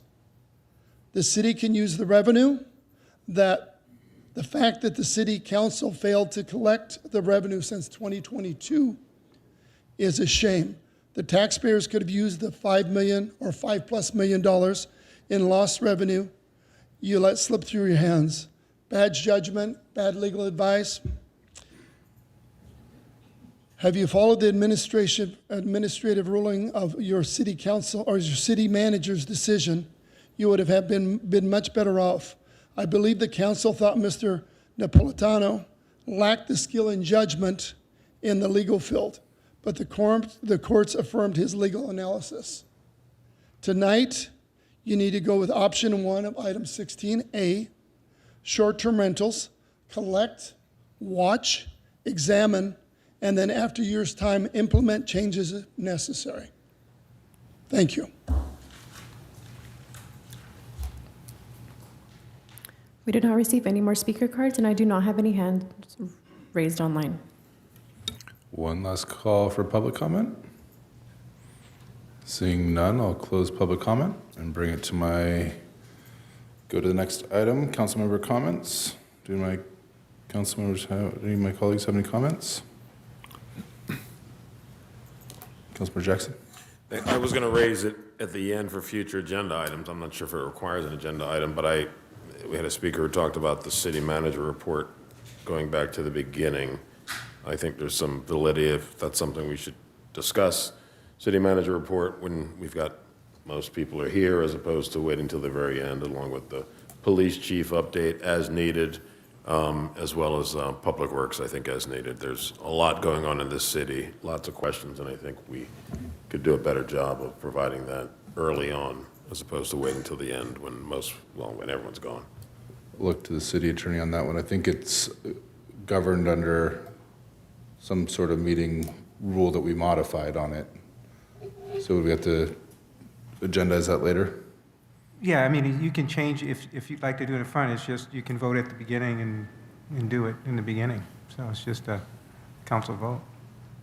Oh, you meant when we set the agenda? Yeah, when you set the agenda. Next item. Is that, so do we have to do it now, or is it a future agenda item? Well, you've already kind of set the agenda, but if you, based upon, if you want to set it, you can. But it is a future agenda item. It's cleaner. It's cleaner if you do it as a future agenda item. Yeah, Your Honor. Did that answer your question? Yes. I believe the order of things is done by resolution. That was changed, so that would have to be changed back. I can confirm that with Ann, if that's council's decision. So we'll bring it up at the end of the meeting. Any other council member comments? Yes, Councilmember Seaman. Thank you, Mr. Mayor. I'd like to respond to some comments made by Ira Elman. And Ira, thank you for your comments about recusing myself from this item, and I appreciate that. And I can understand why you might feel that way. But let me explain something to you. I have never rented anything on a short-term rental basis. Every single unit I've ever had, and that goes back to 1974, my very first little duplex that I bought. I rented everything on a one-year basis, so annual lease that turned into a month-to-month at the end of that 1 year. I think that is the wisest thing to do for rentals of any kind. I think that if honestly, if I agreed with you that I should recuse myself from this discussion on short-term rentals, I think every one of us on this board who owns a home in Hermosa Beach should recuse themselves. Every single homeowner in this city, every one of you that owns a home in Hermosa Beach is a potential landlord. And therefore, according to Mr. Ellman, that you shouldn't have an opinion on this. And I honestly, I disagree with that completely. I think the idea that I'm somehow going to be making money off of this, and that's why I want to have this, it really goes against the history of everything I've ever said about short-term rentals. Since I was on the Planning Commission, I've always been very vocal about not liking the idea of having short-term rentals at all. I think some of you may remember some comments I made some time ago about learning the rules of beer pong at 2 o'clock in the morning, laying in bed. I don't care for the idea, but the right to have a short-term rental, unfortunately, it's now, because of this lawsuit, it's here. So I am not going to recuse myself, and I will be happy to look you right in the eye, and that's why. So thank you so much for your comments. I appreciate it. Thank you. Any other comments? Otherwise, I'll take us to updates on city council activities, which I do have one for myself. Do you have anything? Thank you, Mr. Mayor. Last week I represent the South Bay Council of Governments on the Santa Monica Bay Restoration Commission, attended that meeting, and then the week before I represented the City Council on the director for the LA County Sanitation District, which are the ones repairing the sewers right down on Hermosa Avenue we just talked about. So thank you. Thank you. All right. From July 30th to August 11th, I represented Hermosa Beach on a bipartisan delegation to Argentina, sponsored through the State Department. We traveled to Washington, D.C. to get an in-brief, traveled to Buenos Aires and Mendoza. It was also through the American Council of Young Political Leaders. It's a nonpartisan nonprofit that runs reciprocal exchanges for elected officials and political staff for decades. Delegations are always bipartisan by design, and the goal is to get lasting relationships across party lines, both in the United States and abroad, through direct working level exposure on how other countries govern. This exchange was also run in partnership with FERP, which is an Argentine civic foundation. So I traveled with a chief of staff from Wisconsin, the Speaker of the House in Oklahoma, New York State Senator, a county commissioner out of Minnesota, senior policy advisor from American Petroleum Institute, and a member of the House of Representatives from Pennsylvania. In Buenos Aires, we were able to meet with U.S. Ambassador Lamelas, who's actually one of the confirmed ambassadors, who's currently representing us overseas. You know, litany of senators, mayors, council members, other elected officials in Argentina. We were able to meet with Mercado Libre, who is the Amazon of South America, so super interesting meetings there. Meetings on fintech and renewable energy as well. And then we traveled to Mendoza, and one of the most interesting things I saw there was their embrace of technology. And as we're having this conversation about, you know, automated license plate readers, seeing their surveillance systems in South America are pretty, go a little bit beyond what I think we'd be comfortable in this nation. So we also met with the governor of the province there, Governor Conejo, and then also 4 other electeds who are going to be running to take his spot when he terms out next year. So we closed the trip out with a trip to the largest solar site, a RIGI investment property or project in Argentina, and learned about what they are doing to incentivize large investments in the country. And the value of the relationships I grew with both the people from the United States was amazing, and it was an honor to share our little surfboards across South America. So very valuable trip, and you know, if you have any questions, love to talk about it. And with that will take us to consent calendar. So there's a motion to approve. Motion to approve consent calendar. I'll second that. Mayor Pro Tem and Councilmember Francois. All those in favor say aye. Aye. Aye. Opposed? Abstentions? Motion carries 5-0. Thank you. I'll take us to our first public hearing. Introduce an ordinance regarding the program and municipal code updates for short-term rentals. Welcome, Director Walker. This public hearing is now open.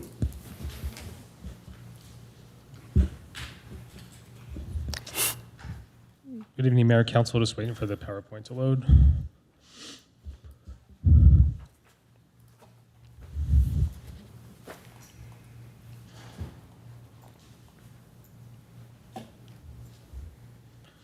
Great. Good evening. So tonight's item is fundamentally about bringing the city's short-term rental regulations into alignment with the April 23rd Superior Court Kerner decision. The practical effect of this judgment is that the city's existing prohibition on short-term rentals cannot currently be enforced within the coastal zone because it did not receive the required coastal commission approval. So as a result, STRs may now functionally operate in the coastal zone unless and until the city adopts additional regulations and obtains any required coastal commission approvals. Importantly, the judgment does not prevent the city from requiring business licenses, collecting TOT, or enforcing generally applicable requirements. So what is the current status right now? So what we're looking for council to do is immediately recommend to not. So today, the immediate recommendation is not to build a highly complex regulatory program tonight. It's to establish a clear, enforceable baseline framework that reflects the court ruling with the changes updated here on this slide.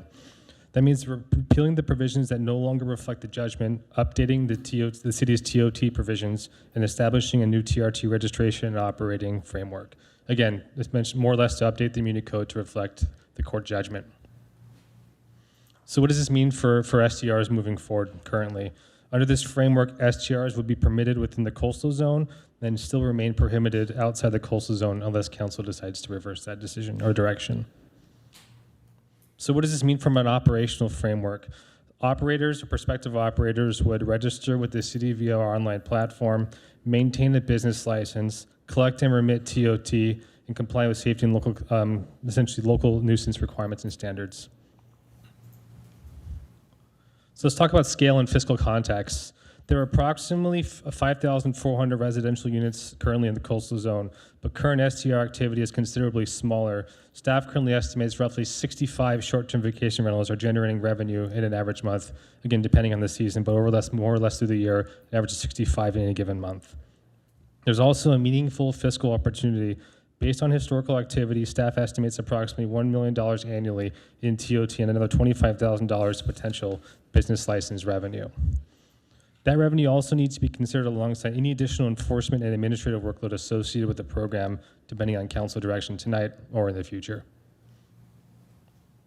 So for point of reference, the Manhattan Beach comparison is useful in this context. After facing a similar court decision, their city allowed STRs in the coastal zone while continuing to prohibit them elsewhere. They received roughly, on average, about $1 million a year through this rental program. In any given month, there's about 89 active properties. Right now, currently, as the last reported period, 191 licensed operators in the coastal area. So tonight, the key question for council is whether or not we not whether or not we comply with the judgment. We must. The policy question is what we want to do beyond this current baseline. So staff has framed 3 pathways, which I'll go in subsequent order over these next few slides. Option 1, allow coastal zone STRs and evaluate the program after 1 year. Option 2, implement the framework immediately develop additional coastal zone regulations moving forward with those of the Coastal Commission. Or option 3, expand STR eligibility citywide and not just in the coastal area. Again, each option, as you'll see, involves a different balance among neighborhood impacts, housing concerns, enforcement workload, revenue, and regulatory uncertainty. So this first approach gives the city a year of actual data before deciding whether additional regulation is warranted. During this year, staff would track various activity, registrations, rental activity, revenue, complaints to community development, and the police department. This creates an evidence-based decision point rather than designing a more restrictive program before we know the actual scale and impacts of STR activity. The trade-off again here is that all options have trade-offs. The trade-off here is fewer restrictions during that first year can mean additional complaints, enforcement demands, or housing impacts. Option 2, allowing STRs in the coastal zone now while immediately developing additional regulations with which to move forward with the Coastal Commission for ultimate approval. This gives council the ability to address neighborhood and housing concerns sooner, depending on council direction. Additional restrictions could include residency requirements, rental caps, density limits, and stronger operating standards. A few of these which we'll go over in detail in the next few slides.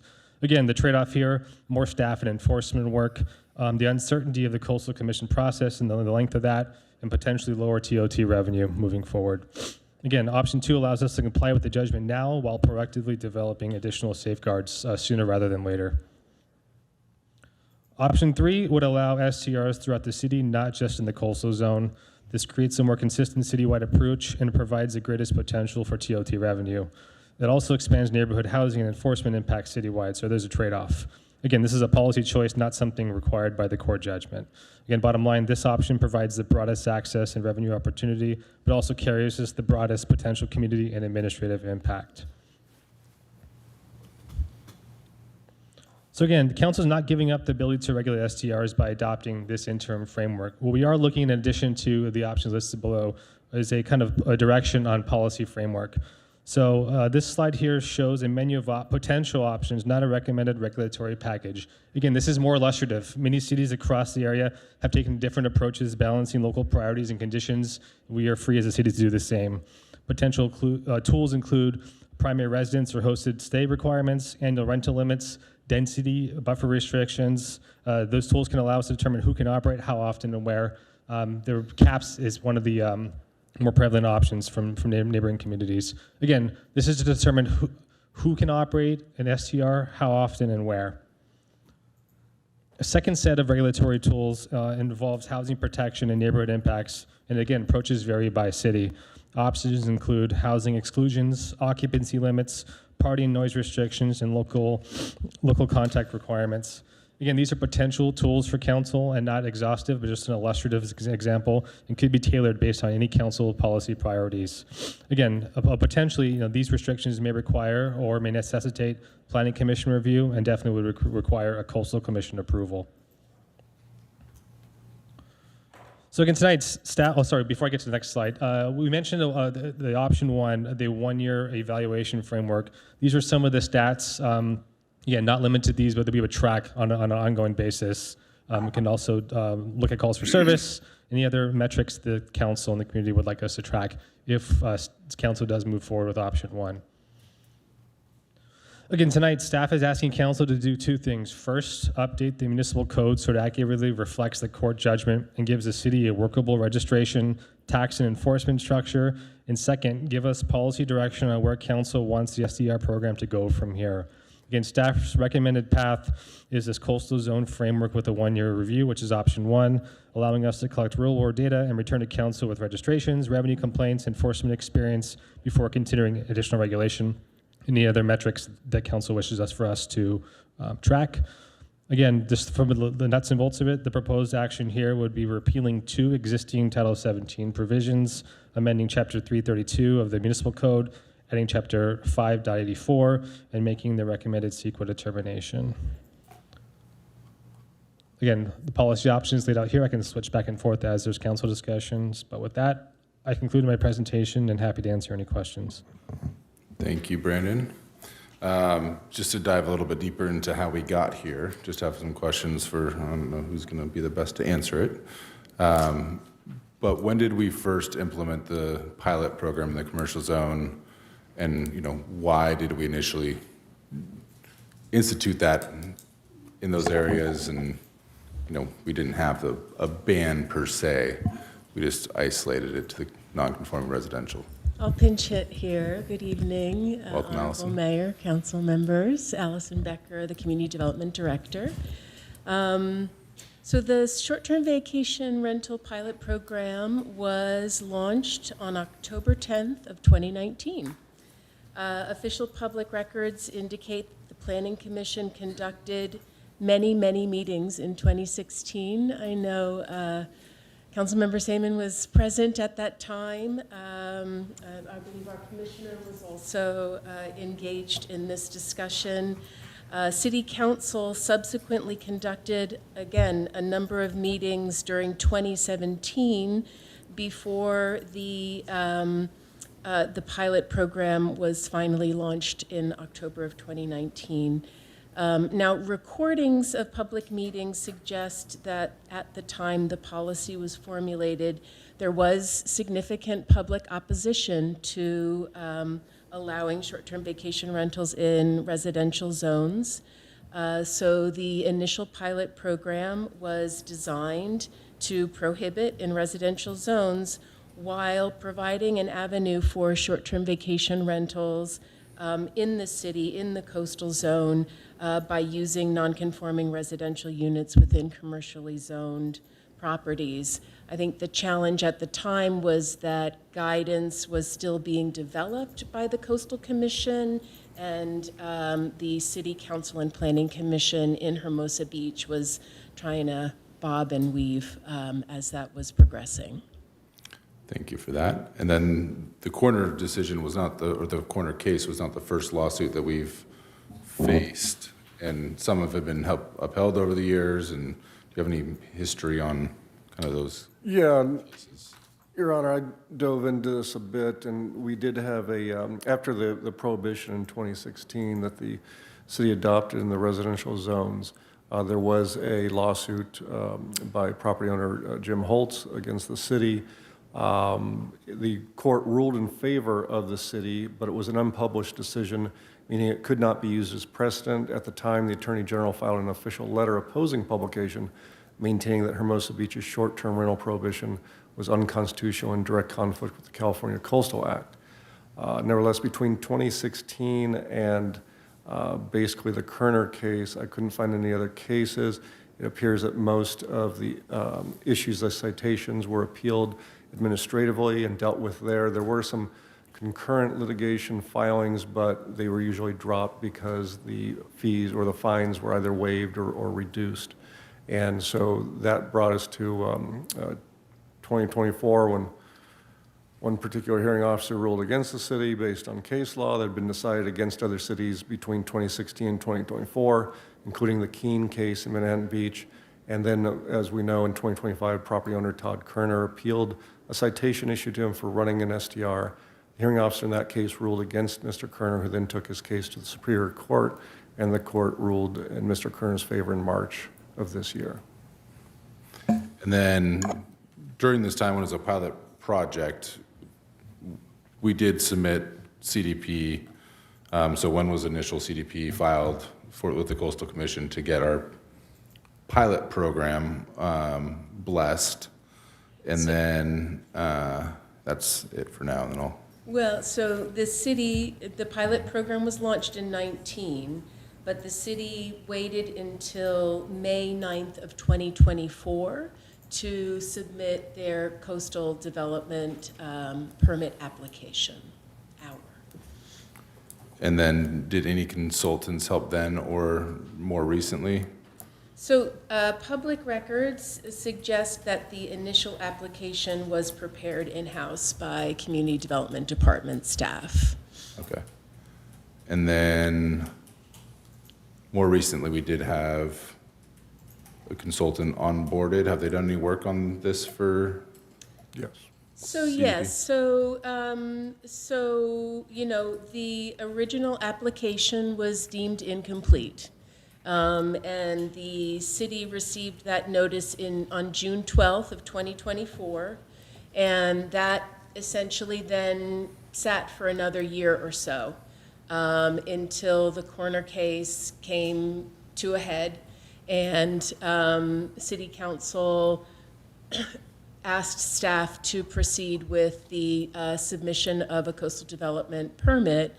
At which time I realized that we already had a permit application in front of the commission, which happened to be pending. So I took that in consultation with the Coastal Commission staff. We hired a coastal planner. I hired a coastal planner to help my staff, our staff, prepare all of the documents that were identified in the incomplete letter. So that happened over the course of last fall. Okay. And how many comments or questions did you have to respond to in that? So there application? were, that first incomplete letter was pretty extensive. The commission staff requested additional information, 14 items, ranging in a variety of topics from program design, policy intent, the local housing market, inventory of existing overnight accommodations, short-term vacation rental rates, historical rates, documentation of public noticing. I mean, essentially, it was a significantly incomplete application at the time it was filed. And then after we responded, did we have anything pending at the time? So we, when we received, the sequence of events was pretty tight. Right, in terms of how things came out. But we submitted our application, let's see, we submitted our application on March 19th, 2026. Right, typically they have 30 days to evaluate and determine whether or not the application is deemed complete. So on April 17th, within that time frame, we received a second incomplete letter from the Coastal Commission. So there were 6 additional information and data requests. Of these 6, 4 were requesting new information. So it was, you know, these were things that hadn't been requested the first time, but I guess with the evolving time frame, things that Coastal Commission had been learning, you know, they asked for some new additional information. In addition to those, there were 2 questions where they wanted some refined details to the questions that had been asked. They were particularly interested in kind of our explanations around you know, the alternative of allowing hosted versus unhosted, you know, rentals, for example, you know, and so that the intent was for us to respond back with an elaboration on those topics. But by that point, the Kerner case had come out. And then when was that application pulled, withdrawn? Yes, so in my conversations with coastal staff, we were actually meeting on another topic, another coastal development permit that the city was preparing to submit. And this now was a month or so after the Kerner case. Obviously, the Coastal Commission staff is aware of that. And I was asked whether or not we were going to proceed with the application. I said, the city council at this point is weighing their options, right? But the program as it's been designed doesn't seem like it will move forward.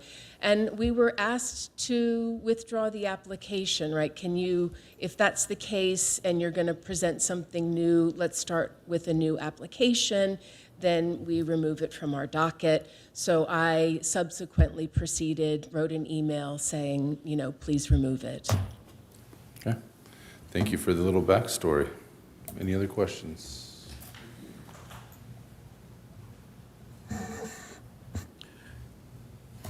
Thank you. I recall a little differently. Post-Kerner is when I understand that we asked for 2 things. We asked for, the case had already been decided, we asked for a CDP application and TOT collection to move forward. That's what I specifically recall, the guidance that was given to staff. And that was post-Kerner.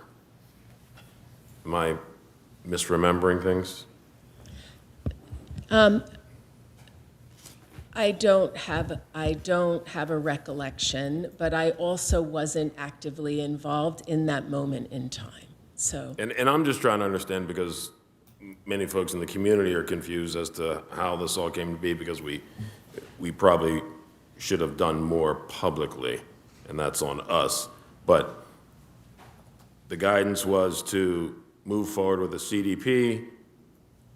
A consultant was hired, a CD application was submitted, and then at some point. So I just, to clarify, I hired a coastal planner as like an on-call consultant, right? An extension of staff, right? An individual, a planner, so a city planner who has experience with preparing applications for the Coastal Commission. So I did that because we didn't have in-house staff to fulfill that role, right? But we were actively engaged, myself, Alexis, then Jake Whitley, the associate planner, we were all engaged. This individual was tasked with the assembly of the document and facilitating kind of the troubleshooting on putting the package together. So I just want to make sure that's clear. I don't want to misconstrue the idea of a consultant. In this case, given the timing and the staff constraints, I think I've really tried to be as honest as possible with council about how we bob and weave on those occasions when we have special projects which we're asked to handle, because our in-house staff is very limited. And I certainly understand, and I respect that. My frustration was expressed a couple of weeks ago when we discovered that the CDP application was withdrawn and that information was only relayed after the question was asked on the CDP application status. So Yeah, that's why. and that's on me. Like, I apologize. In my mind, this is an administrative function. And if I was in consultation with Coastal Commission staff and they asked me to do it, like I didn't, this kind of greater kind of question that you're asking about the status of the application, in my mind, the policy was already untoothed, or, you know, like it had no legs. So we were back into a retooling moment. Again, my bad. Just to be clear, my reading of the case and from city attorney is it does not embrace unrestricted short-term rentals. What it basically says is we use the wrong legal process. That's the ruling of the Kerner case, because we failed to submit the proper application through the Coastal Commission. And that we still retain the authority to develop a program, which is what we're going to discuss today. But it doesn't mean that anyone can do anything at any time unpermitted. Okay, I'm speaking to not you. Well, when you say the application, I mean, it all hinges on Coastal Commission approval, and we didn't have that, so it's... Right, I mean, so the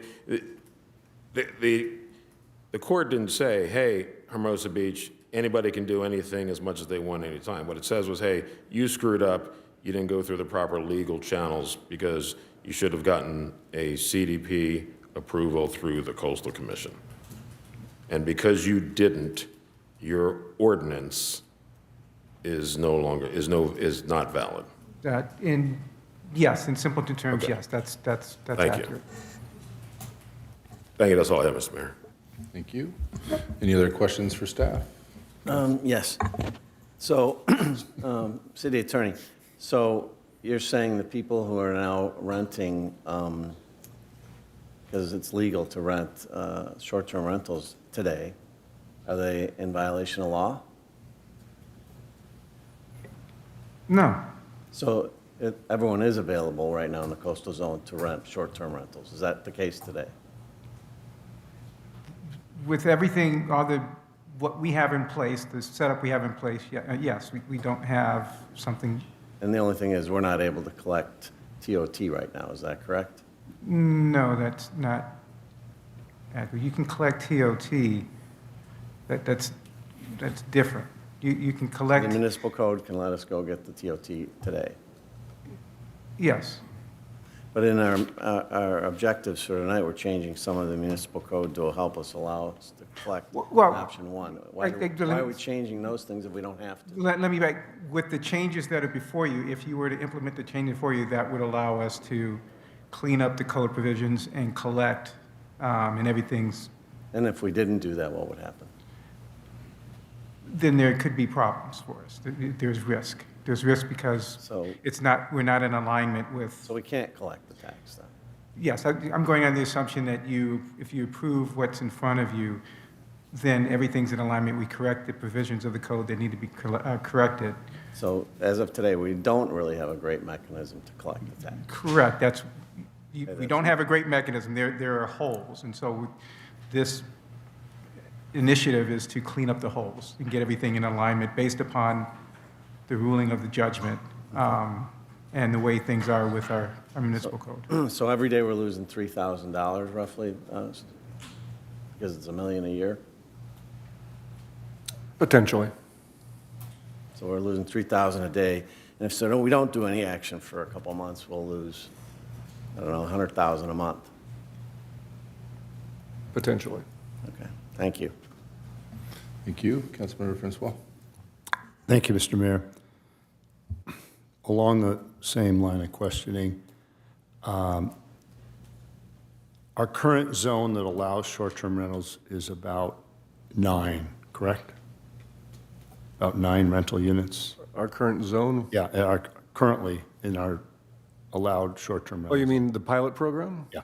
My understanding is there's about 9 permits that have been issued. Yes. Bringing in about 189,000 in revenue, I guess. I believe that's Yeah, the number. So Manhattan Beach is reported 1.2 million from their short-term rentals that are allowed in the coastal zone,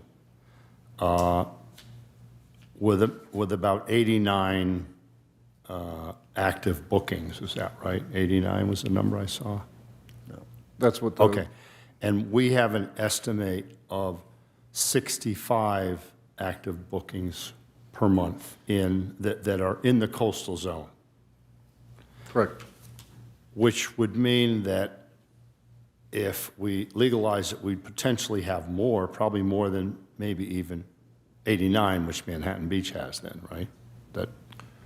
Again, potentially, you heard about some of the pitfalls of operating a short-term rental. It's not for everybody. Right. As has been said before, there's about 225-ish that we find that are advertising on the platforms, but not necessarily booking during that particular month. So it's about 65 on average. Okay, yeah, 1 to 2 million extra revenue. So you mentioned in your slide presentation the many tools that are available if we wanted to go ahead and restrict the type of short-term rentals are allowed, but that would have to go through Coastal Commission approval. Ultimately. Yeah, ultimately. But what about the state law, SB 346 compels platforms to share host names. Is that allowed? Would that be allowed currently, or do we have to also get that in coastal approval? That's part of the ordinance that we're proposing. That we're proposing, okay. So that doesn't require, as well as the ADUs, right? ADUs? We need to adopt that to be able to force the platforms to do that. Okay. You have to adopt it before you can, they're compelled to do it. Right, but now the use of ADUs, so state law doesn't allow ADU rentals short-term. Do we have to incorporate that into our ordinance tonight, or does that require Coastal Commission approval? My understanding is generally ADUs are not allowed to be used as short-term rentals. We'll have to verify the particular law and the extent of that, though. Okay, thank you very much. Thank you. Thank you. Questions? All right. We'll open up for public comment.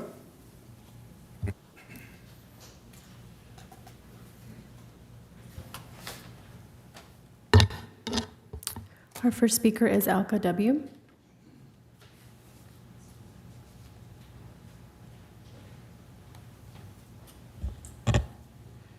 Good evening, Mayor and council members. I believe that option 1 strikes the right balance, STRs in the coastal zone with a 1-year review. We've been discussing this issue for a long time, and there's no reason to postpone it any longer. According to the staff report, STRs could bring in about $1 million a year.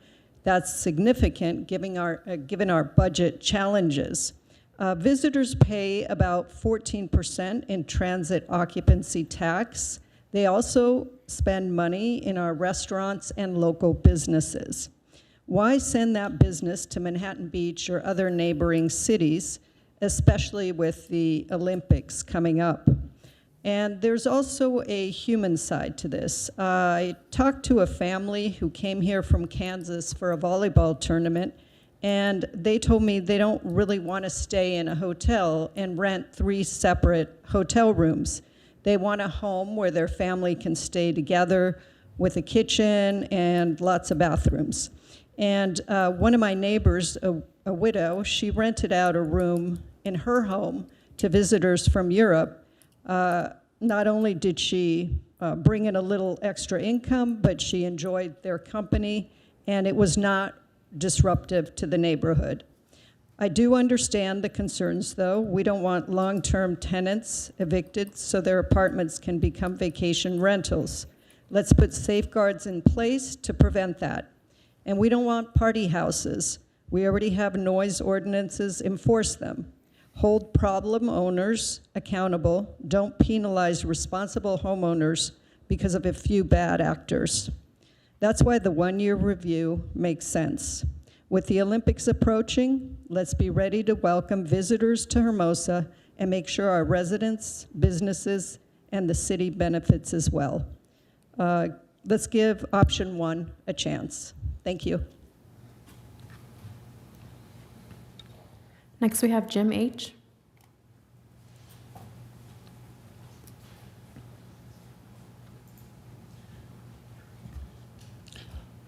First of all, I just want to say that I paid my July TOT about 3 hours ago in full, that being my second payment. I did have something I planned on saying, but I feel like I need to change that and change the to correct the record that was just stated before the public comments. One minor correction to Mr. City Manager Napolitano. Jim Holtz versus Hermosa Beach. Jim Holtz did not lose against Hermosa Beach. He lost the injunction. There was no ruling. That's why there was no precedent set. And also, just to point out that the reason why it was lost was because the attorney, who happened to be the city attorney's wife, basically lied to the judge and said that the city had a pre-existing ban. If the city had a pre-existing ban, there's no CDP needed. Judge ruled in her favor. Ironically, it was the same judge that ruled in the Kerner case, and now he knew better. And if you watched the trial like I did, the judge was very upset. The other correction I need to make is to respectfully to Ms. Becker, who said some things. I don't think she was here, but there were 3 planning meetings. Seaman was part of the Planning Commission. There were 3 council meetings. I was at most of them and watched all of them. If you watched them, there was no far outcry as far as people wanting to ban short-term rentals. It was 50-50. Mayor Massey even said that in the paper. Every single meeting was about 50-50. It should have been 10-1. There's only 100 short-term rental owners and 20,000 neighbors. There should have been many more people, but there wasn't. Yet the city decided to vote 5-0. The other correction I need to make is that she said that there was some misunderstanding with the Coastal Commission. No, the Coastal Commission sent 3 stern letters the day of the the day of the 2 of them earlier, and one of them was the day of the vote. the city council at the time dismissed it, saying it was just a staff report. No, it was the deputy director saying it. And he said in very clear terms, I will email all of you all of the letters saying, don't do it, it's against the Coastal Act, you'll be fined, this is bad. And this Mayor Petty, who is just right here, said, this is our city, the Coastal Commission cannot tell us what to do, I have it on video. Please vote for number 1. Manhattan Beach had a similar case 4 years ago. There was no explosion in short-term rentals. I did a PRA. There was no complaints, just one from one person saying one person not paying his TOT, and that's been corrected. Jim, your time is up. Thank you. Thank you. Next speaker is Maggie B.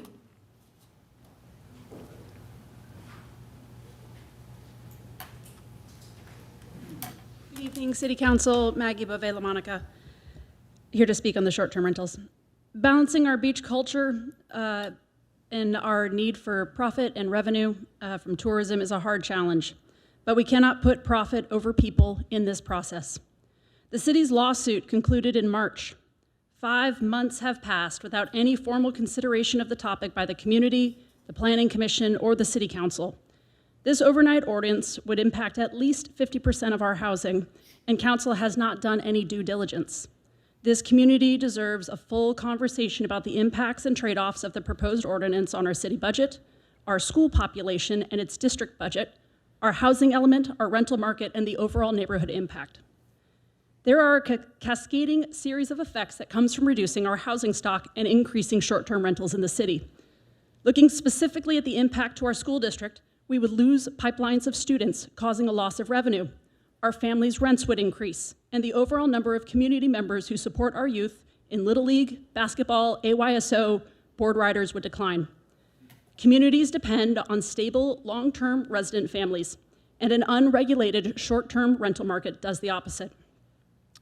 Hermosa allegedly already has 200 short-term rentals operating in the coastal zone. That's almost 4% of the housing stock. In other coastal cities, much larger than Hermosa, there are caps of around 2.5% already approved by Coastal Commission and in place. We know that Manhattan Beach has around 191. So let's look at option 2, put a temporary cap on the number of houses and rental markets that could be in place, collect fair taxes, implement the provisions of SB 346. Manhattan Beach held 3 community meetings before even recently considering an update to their code. While we implement this provision tonight with safe protections, Council can also put in place and agendize a proper study session to draft an ordinance that protects our neighborhoods. We need waiting periods to discourage eviction of long-term tenants, density requirements, and local enforcement triggers. This will keep houses available for long-term renters and our homeowners able to sleep at night. Option 1 puts profit over people. Thank you.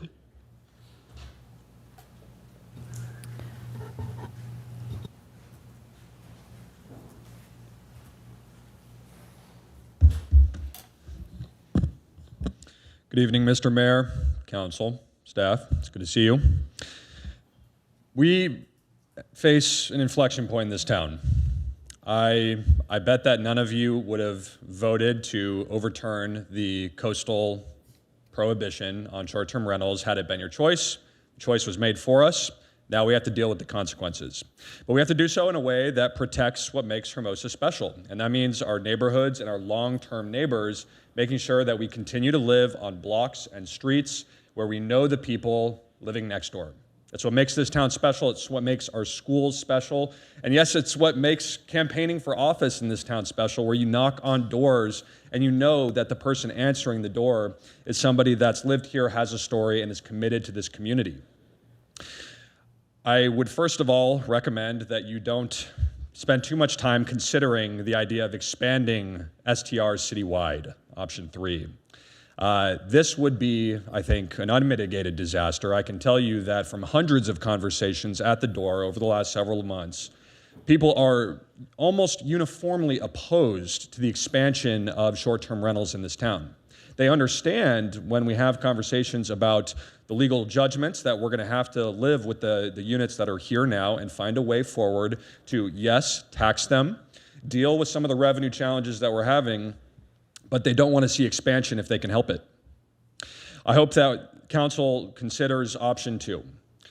The best time to have started the process of working with the Coastal Commission on a comprehensive suite of regulations that take advantage of the opportunity for revenue that short-term rentals provide in financing infrastructure improvements like our roads and the pier would have been years ago. But the next best time is today. Let's start the process of figuring out what is the art of the possible. Let's explore with the city attorney. Let's explore with conversations with other cities that have been in similar situations as us.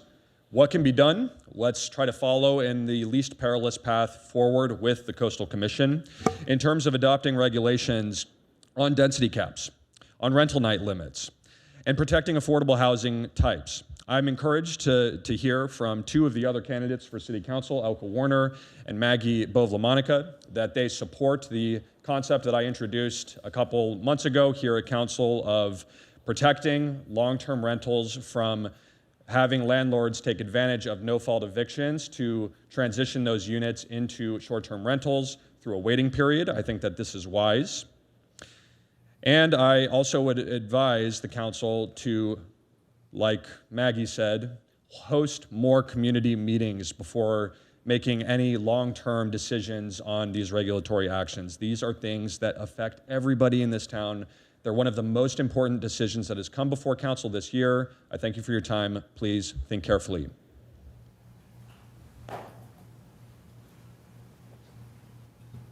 We do have one virtual speaker. Karen, your 3 minutes will begin when you start speaking.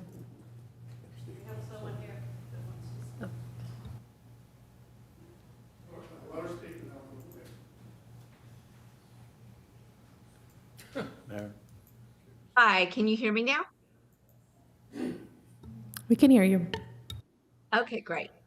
Good evening, Mayor and council members. I am a property owner and a short-term rental operator here in Hermosa Beach. I'm here tonight to encourage the council to allowing short-term rent with, hold on, sorry, it's my dog.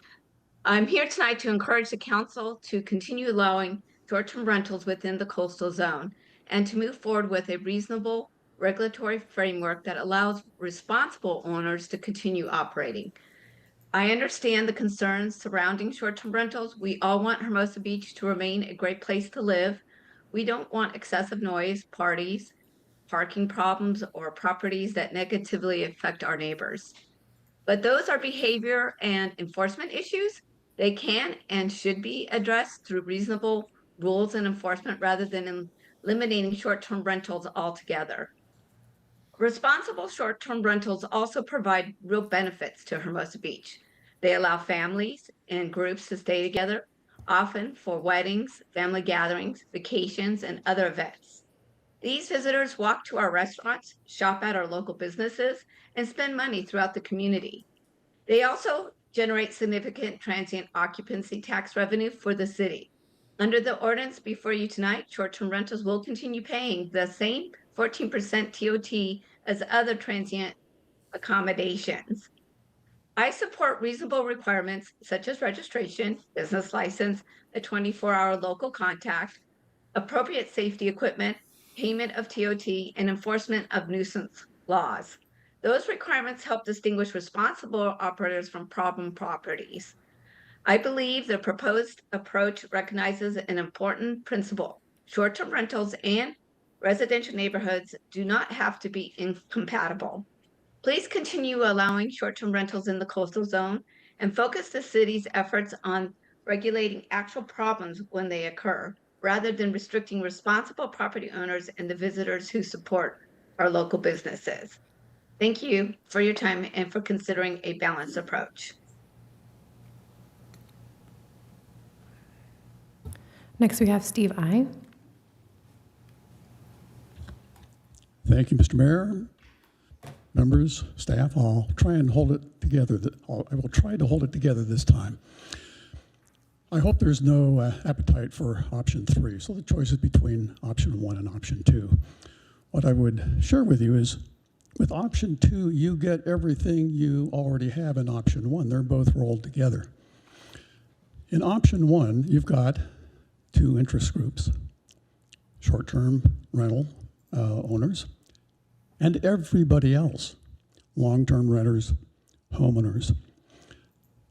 How you balance the interests of those two is why you need some regulation now, not a year from now. You have some regulations on the books that are the obvious ones. Too much noise, mayhem, destruction, whatever. Those aren't the real problem. Those are easily dealt with. Let me use what I will admit is an extreme example under option 1, because there's virtually, other than requiring them to get a business license and to register and pay rent, there's no other restrictions or obligations under option 1. So here's what could happen. A billionaire tech bro living in Coeur d'Alene, Idaho, who grew up in Hermosa, thinks it would be wonderful to buy as many houses as he could on a walk street. And perhaps he's able to buy 12 out of 20. And then, because it's option 1, he's able to rent them 365 days a year. Now, the remaining 8 houses, what do you think's happened to the structure of that particular neighborhood? An extreme example, yes. I don't know what the proper regulations are. Some good ones have been mentioned. But the nice thing is we don't have to reinvent the wheel. Tomorrow morning, under your direction, our good Director Becker asks her staff to go to the website of a coastal city that already has an approved STR program. Pull it off the web. Secondly, I'm going to suggest Palm Springs. And you might say, why the hell Palm Springs? In a way, they're kind of like us. Their ocean is the desert. They have been dealing with STRs for the last 30 years. Now, everything they have may not be applicable to us, but there's probably some good things. So that's 2 that's 2 things off the web. The director makes a call to her counterparts in those 2 cities and say, well, what else can you tell me? Those 2 cities' ordinances are then scanned into ChatGPT, and by tomorrow afternoon, you will have a first draft. There's no reason to wait a year. Maybe it's going to take 2 days, but option 2 is the best thing for the city. It gives you everything you have in option 1, plus you start the process of reasonable regulation, balancing the interests of responsible short-term rental owners, as well as the homeowners and long-term renters. Thank you so much.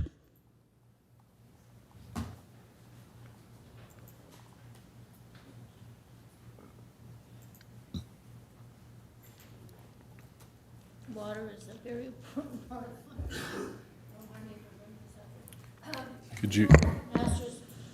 Could you adjust the microphone, please? I have a Master's of Urban and Regional Planning, okay? And I'm telling you, it's a very important part of modern cities and towns like we are. It's a question of whether you want along the Strand to have a bunch of nighters, just, 1 night or 2 night, and they'll be, partying their little butts off, and the whole area will just go bananas because of it. If you want that, you can put that in your order and say, sure, let's do it. If you don't want to do it, just tell them, I don't want that kind of day by day, night by night. On the other hand, if you go to a longer term where you have, say, a 30-day minimum, then you have persons that are coming to enjoy the place. They have things they want to do, and they're going to pursue it. So that they enjoy it. I've had situations where I've had persons for 3 years, they keep coming over and they love it and so on. I think what we all are trying to determine is how do we enjoy our climate? How do we give different people options? If there are owners who want to have the, bachelorette and bachelor parties and, just weekends for weddings, well, okay. So just sign up and do it. For others of us who prefer a longer term thing so that we can use the money we make to pay the property taxes to our government, Los Angeles County tax, okay? So that's where that money goes when you rent something. It goes like that. And that's why it's a circular situation for us all to enjoy and give people options. But that loud, dancing and prancing, some areas don't tolerate it. That's going to be a toughie. But I think all of you seem to have a very good sense that it's nice to give options. And you can do surveys perhaps after a year or two of, so-and-so's place has gone berserk. And that's it, okay? We're life in the big city, we're life in the small city, we're near the ocean. Let's enjoy it, boys and girls, okay?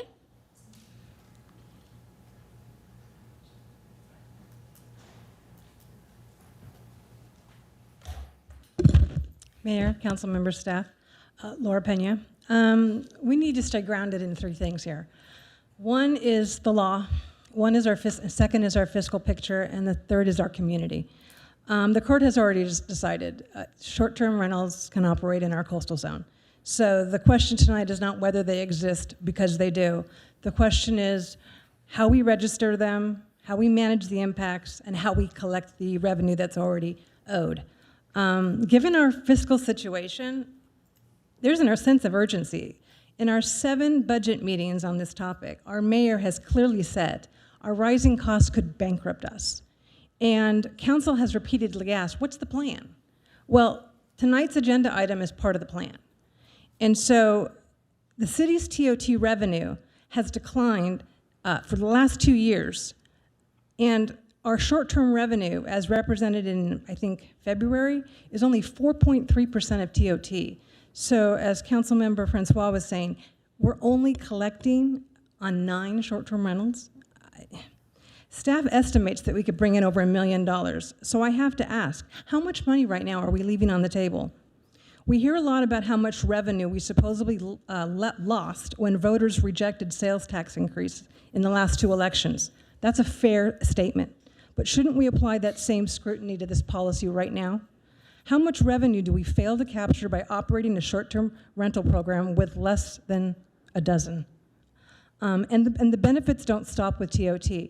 It supports our restaurants, our shops. It also gives different families the ability to stay with their entire family. But what we've heard tonight and what we've heard online is the community feedback is important.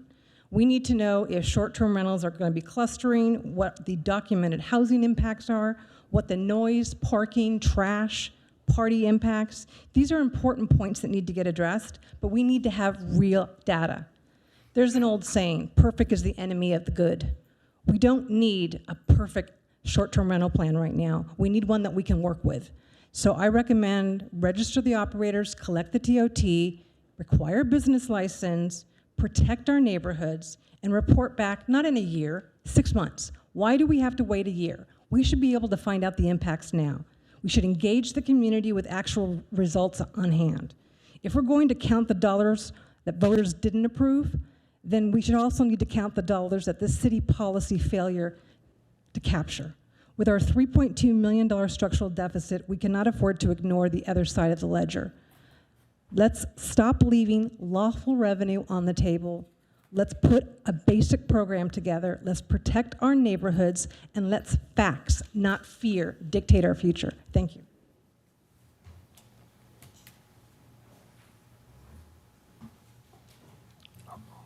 Unfortunately, you already spoke on this comment, or then on the subject of general public comments. Just to give you a little short of a lot of the stuff, the fear that you're hearing that is false, because I'm the guy that knows more about it. Unfortunately, you can only speak either during public comment or, sorry about that.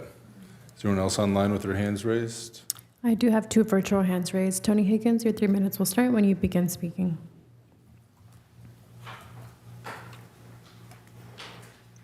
Yeah, hello. This is the hard topic to really wrap your head around, but I think one thing we have to be aware of is that if you don't permit short-term rentals citywide, you're going to have a greater concentration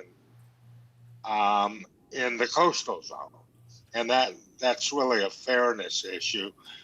And look, it's going to, if you wait a year to collect data on the problems, and these short-term rentals, for instance, take over a walk street or occupy 4 houses on one block, how are you going to go back after the fact and put in proximity or density regulations?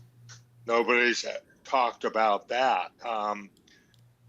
If you try to go in after the fact and put caps on the number of short-term rentals, nobody's talked about that. It's going to take a year to collect the data, a certain amount of time to come up with the regulations, another who knows how long to get coastal commission approvals. And during that time, the problem or potential problems just fester. Now, that may not happen, but it could happen. It could very well happen. And I think going into this without caps, initial caps on the number of short-term vacation rental units allowed, initial caps, and without guidelines on the proximity of, I don't want a short-term rental on either side of my house. Without proximity guidelines to start out with, you're just asking for trouble. You're just asking for trouble. Anyway, I realize there's a lot of opinions on this, and I'm only one person. Thank you. Next speaker is Wendy Weissman. Your 3 minutes will begin when you start speaking.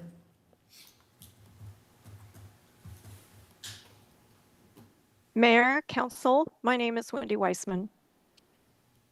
I have 2 midterm rentals that I own. One is my former primary residence in Hermosa Beach, and I have another property in Las Vegas. So I've been living and breathing this scenario for the last 4 years. I am a super host on Airbnb, and I have all 5-star reviews. I also manage a duplex in Manhattan Beach. So I have a unique expertise when it comes to understanding how you can actually successfully run a short-term rental in the South Bay. Reasonable regulation is really primary key. In my research, the number one issue that people always complain about is noise. There is a fear of having, quote unquote, the party house. There are tools that you can use to be able to mitigate this. There are 2 companies, one is called Minot, one is called Noise Aware, and they actually can listen to the volume of the sound that is being produced in a short-term rental. So you can mitigate really pretty much, any issues when it comes to noise, as well as potentially, improving the regulation associated with really encouraging good hosting instead of just, whoever wins the lottery and gets a license. When it comes to, the issues around proximities, that is a real issue if you're really concentrating everybody in the coastal zone. But again, it's good hosting. And if someone is a good host and you promote good hosting by, encouraging people to have very high reviews, and you make sure that someone, when they're coming up for the renewal, can't necessarily get one unless they can prove that they've been, good hosts. That I think really makes a lot. And it's very, very important in being able to encourage that behavior. That said, I do think that if you tried to, expand it to something that encourages all of Hermosa Beach, you're not going to get a scenario like what Tony was saying, which is, you have people who own their property in the coastal zone, and all of a sudden you have, 4 Airbnbs next to each other.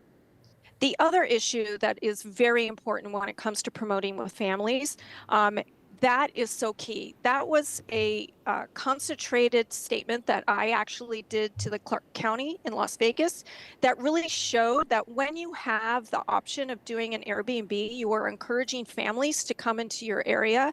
And people who are on vacation generally spend a lot more money at local businesses than people who actually live there. I mean, like in a concentrated amount, obviously over time, someone who lives there is going to go to Vaughn's, but when you're dealing with going out to dinner and those kinds of things, it's really great when you have the ability of being able to keep people in.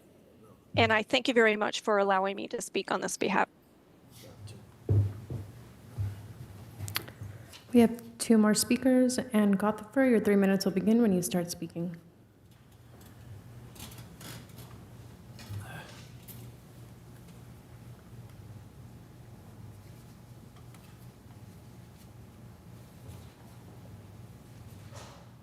Sorry about that. Am I unmuted now? Yes. Sorry about that. Oh, sorry. My name's Ann, and I am a part owner in a rental unit in the coastal zone. Nonetheless, I want to say that I am in favor of option 2. I do think it's unfortunate that we've had these delays and this loss of income. However, I think some basic regulations are definitely needed, which may obviously cause a little more delay if we want to get more input on what they should be. But for example, we really definitely need to discourage evictions for conversions to short-term rentals. There needs to be duration limits and maybe caps on rentals. I think some good points have been raised already. And one other thing that struck me was the looking at ADUs and probably limiting that. Many of them were encouraged to increase housing, so that wouldn't be right to then take away housing. Also, I want to just say that I do agree with Claudia regarding the recusal issue. With all due respect to my friend Rob, I don't think that the opinion of just the run-of-the-mill homeowner is the same as a council member who's going to be voting on city policy. I do think that Michael Keegan and you should recuse yourselves, regardless of your personal landlord history or your feelings on short-term rentals. None of that is really relevant when we're talking about conflicts of interest. And so that would just be my strong suggestion, that we have some regulations going in. Don't want to spend forever working them out, I agree. But I think that there have been some things done in other cities that would make sense for Hermosa Beach. Thank you. Next speaker is DT. Your 3 minutes will begin when you start speaking.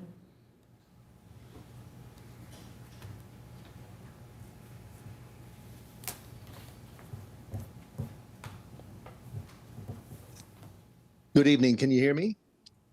Yes. This is David Toomey, and I've been listening to the conversation, and I agree with the last comment of recusal. I think that's extremely important, whether you have a potentially financial interest in this discussion. So I would ask you to step down. The other points, there are best-in-class models out there that we can replicate. Put in tight controls. Allow us to learn by having the controls in place and evolve those controls over time. You have experts on this call that have great capacity to help drive the guidelines, the structure for the long term. Enlist volunteers in the community to help structure versus hiring consultants. I'll rely on this expertise to really help have processes and controls in place to keep Hermosa Beach special while bringing in revenue. So that would be my guidance, to go to option 2 and really put the controls in place, learn, evolve, and seek guidance from the community. And that will allow us to keep transparency in place. Thank you. We do not have any other hands raised. Thank you. One last call for public comment. Seeing none, I'll close public comment and bring back to the dais for conversations, questions, or a motion.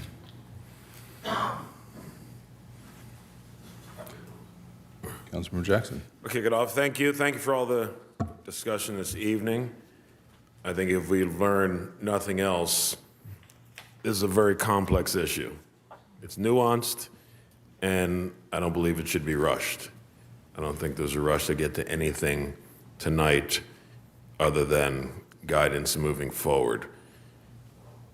You know, I've sat on the Coastal Commission since May of last year and have approved and heard a dozen, I don't know, 20 of these applications that have been submitted.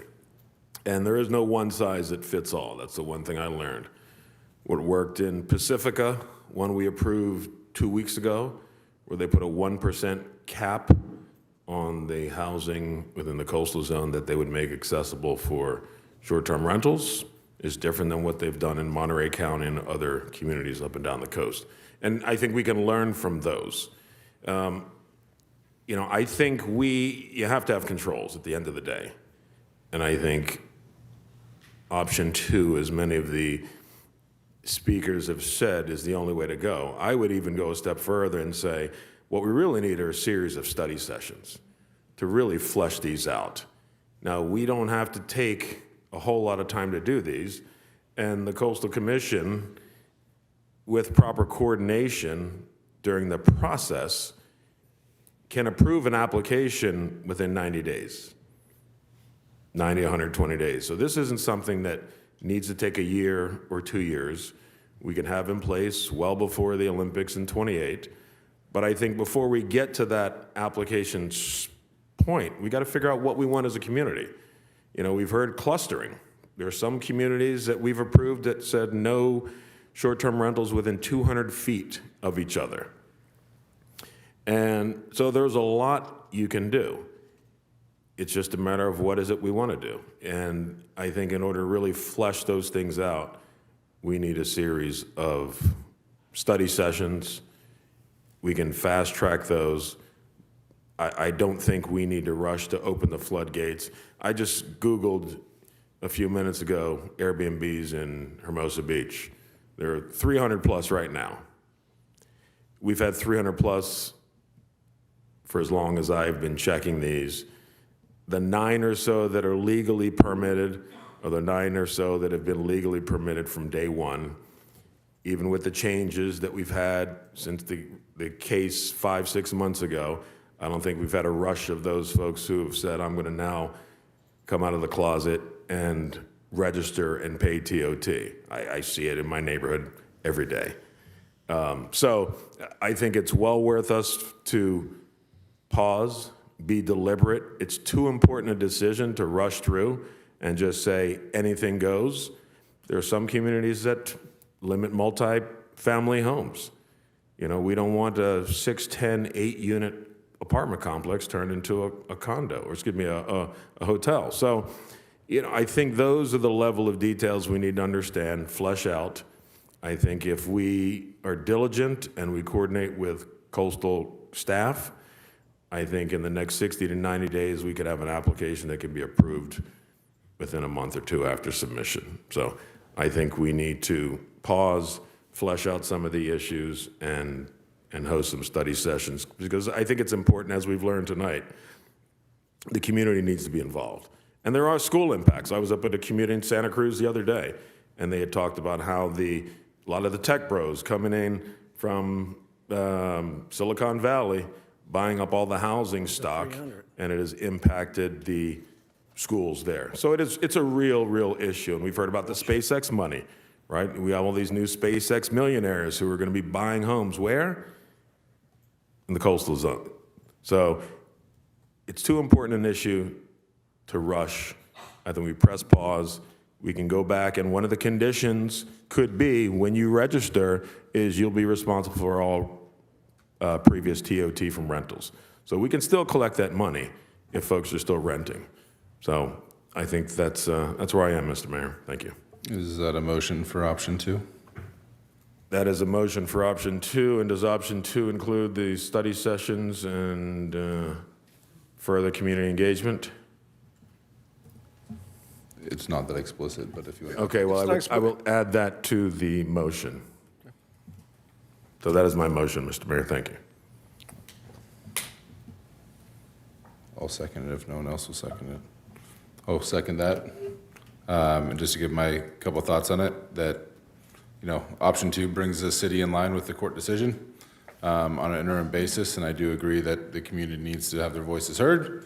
I think when you learn from other coastal cities about the best practices, and I don't think tonight was the night to come up with a resolution for rules to base the CDP on, and look forward to that conversation. I talked to the city manager about possibly doing a joint planning commission council study session, or we can do it independently, but I think having multiple touches on this, multiple community impacts, community input is very important in this.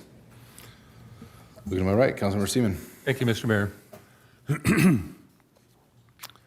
I've been very consistent about short-term rentals over the years. So let me say up front what I'm thinking about tonight. My original concerns haven't changed any. What's driven my votes in the past is the potential effect on our neighborhoods. And I say our neighborhoods, and I mean, not only that, I mean my neighborhood. I live in the coastal zone, and I have experience with short-term rentals. Not of my own short-term rentals, but in my neighborhood. And so it's the quality of life in those neighborhoods, in my neighborhood, that I am concerned. And that's where I am still. What's changed is that in April, a court told us that the way we were doing it is no longer valid. We prohibited them in the coastal zone without ever obtaining Coastal Commission approval, and we can't do that. So the question in front of us isn't how many of us, how we feel about the short-term rentals in the abstract, it's what we do now that the prohibition is gone. I'd point out that something else is very uncomfortable about the decade we just spent. That ban gave us no registry, no clear idea who was operating, nothing from the platforms, no one to call when a house on our street is out of control. Staff estimates roughly 65 rentals collecting revenue each month. And until this year, we couldn't identify a single one of them. It felt like we were protecting people, but in reality, I don't think we were. So what's in front of us tonight actually does something. We get registration, we get a business license, we get safety requirements, we get a local contact, nuisance enforcement. I want to emphasize that, nuisance enforcement we can get with this tonight. And the provisions under SB 346 that let us require platforms to give us addresses, parcel numbers, and listings, and to audit them if we need to. That's real visibility, and we've never had that before. I did look hard at whether or not we should first build a full regulatory program and take it to the commission.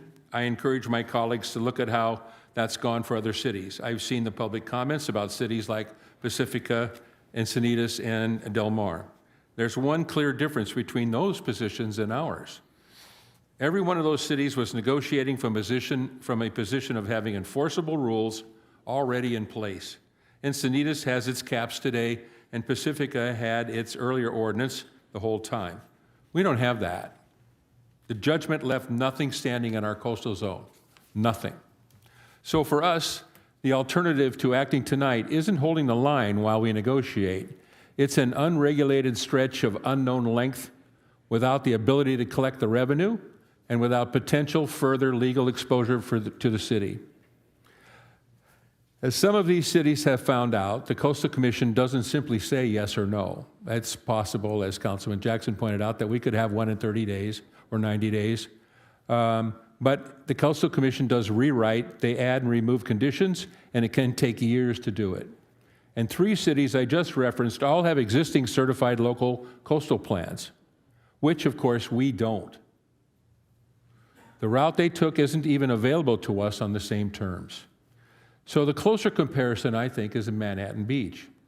They lost the same case on the same grounds in 2022. And since then, they've permitted rentals in their coastal zone, collected the tax, kept a prohibition elsewhere, and in 4 years haven't found it necessary to go to the commission. That's next door to us. Same beach, same market. A word on the revenue. Since it's in the report, I'm not supporting this because of $1 million, and I wouldn't want anyone to hear it that way. We shouldn't simply be putting a price on what happens in our neighborhoods. This is a tax already owed on activity already occurring, and that we simply haven't been collecting it. and the judgment preserves our authority to collect it. It's a consequence of the ordinance, not a case for it.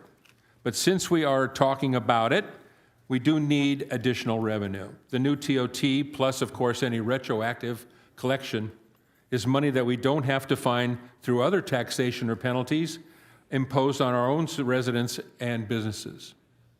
Now, a word on nuisance and enforcements. And I would say, if we are permitting this activity, it could pay for overseeing itself. Under the ban, we carried the enforcement costs and collected nothing. So I'd ask that when our staff come back at the 1 year mark, and I believe it should be sooner than that, maybe 6 months, that they tell us what enforcement is actually costing us and whether our fees are recovering it, so that this council can make an informed decision about compliance staffing. That seems like the responsible way to handle this. I understand that there is the potential for nuisance to be caused by STRs in close proximity to our neighbors in the coastal zone, and we need to equip our staff with the resources to deal with that. But I have also heard the other side of the story. Families who had visited Hermosa Beach for an event or a short stay because they found a short-term rental that suited their needs, and they didn't want to stay in a hotel. I think that we have to recognize the reality of that and the fact that we could be giving ourselves a structural tourism handicap versus what our neighbors to the north have. Where I land on this is this: I'd rather have a year of real information about what's actually happening in the coastal zone than another decade of assumptions. If that data shows that this changing the character of our neighborhoods, then I'll be ready to act on it. At least we will be dealing with real data at that point, which can only strengthen our position as and when we seek further certification.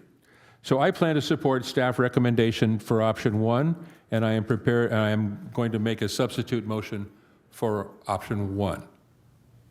Thank you, Mr. Mayor. Thank you. Substitute motion's on the floor. Is there a second? I'll second it for discussion.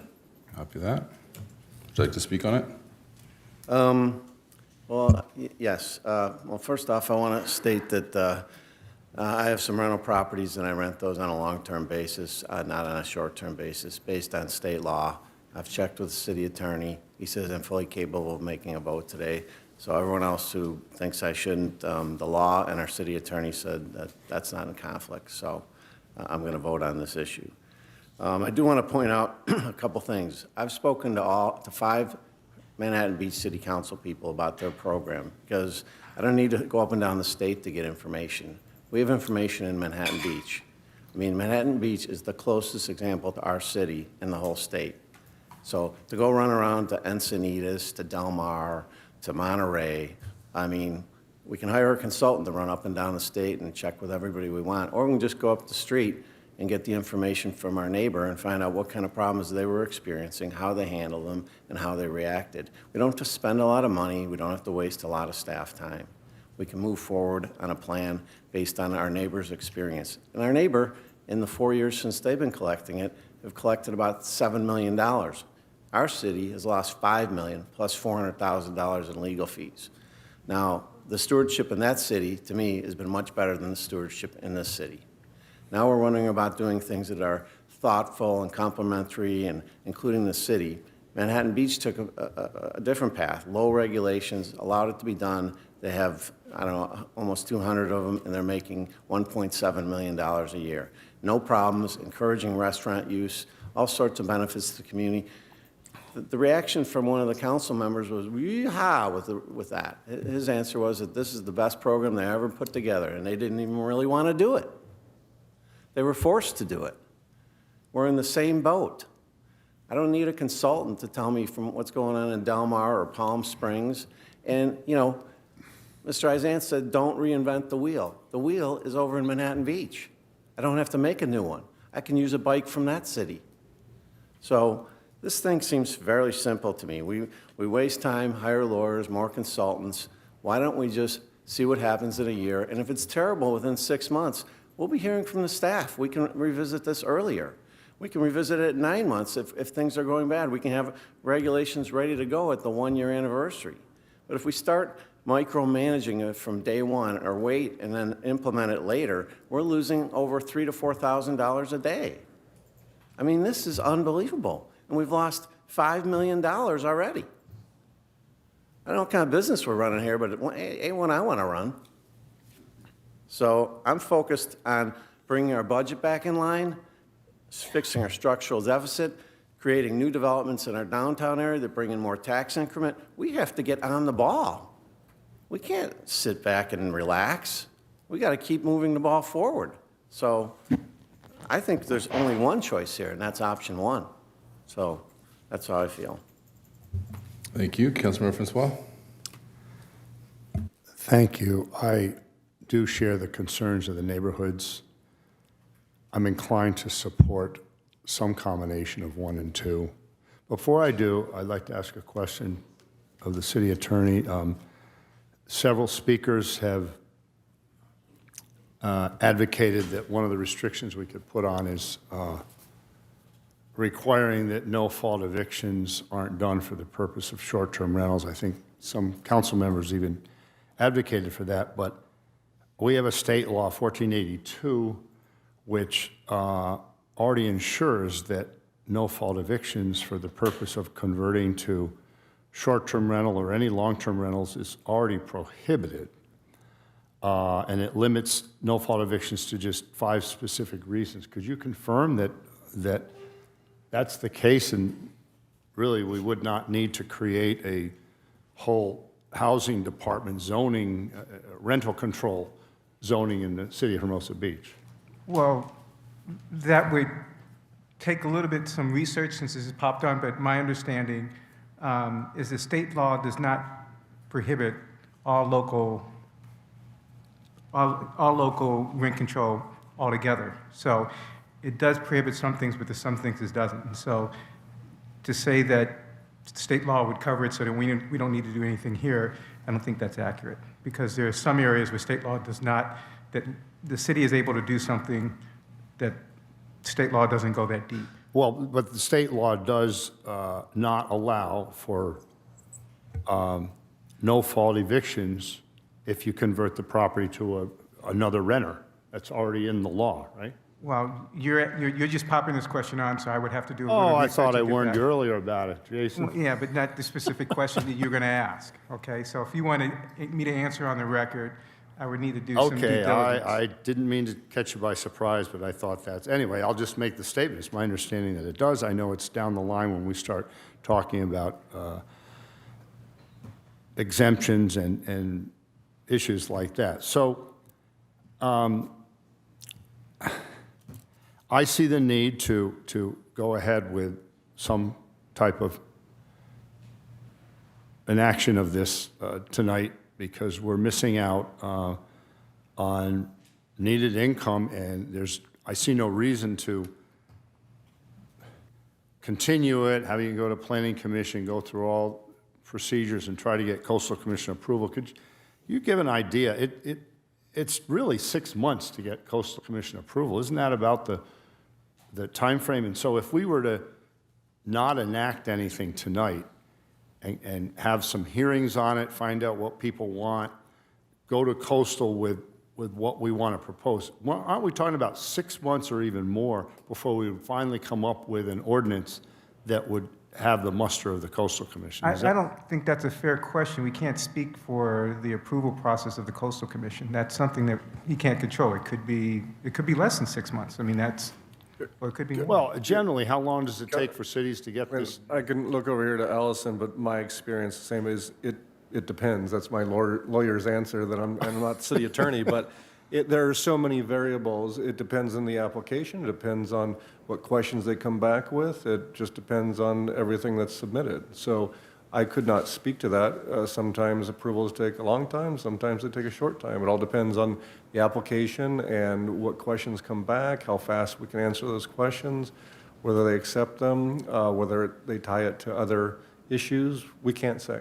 And that already happened. That's already happened in this case. I mean, in 2024, she submitted something, and they came back and said it was deficient, and so it took time for the staff to do additional work just to get some of the corrections there. So it's just, that's an unknown. It's really pure speculation.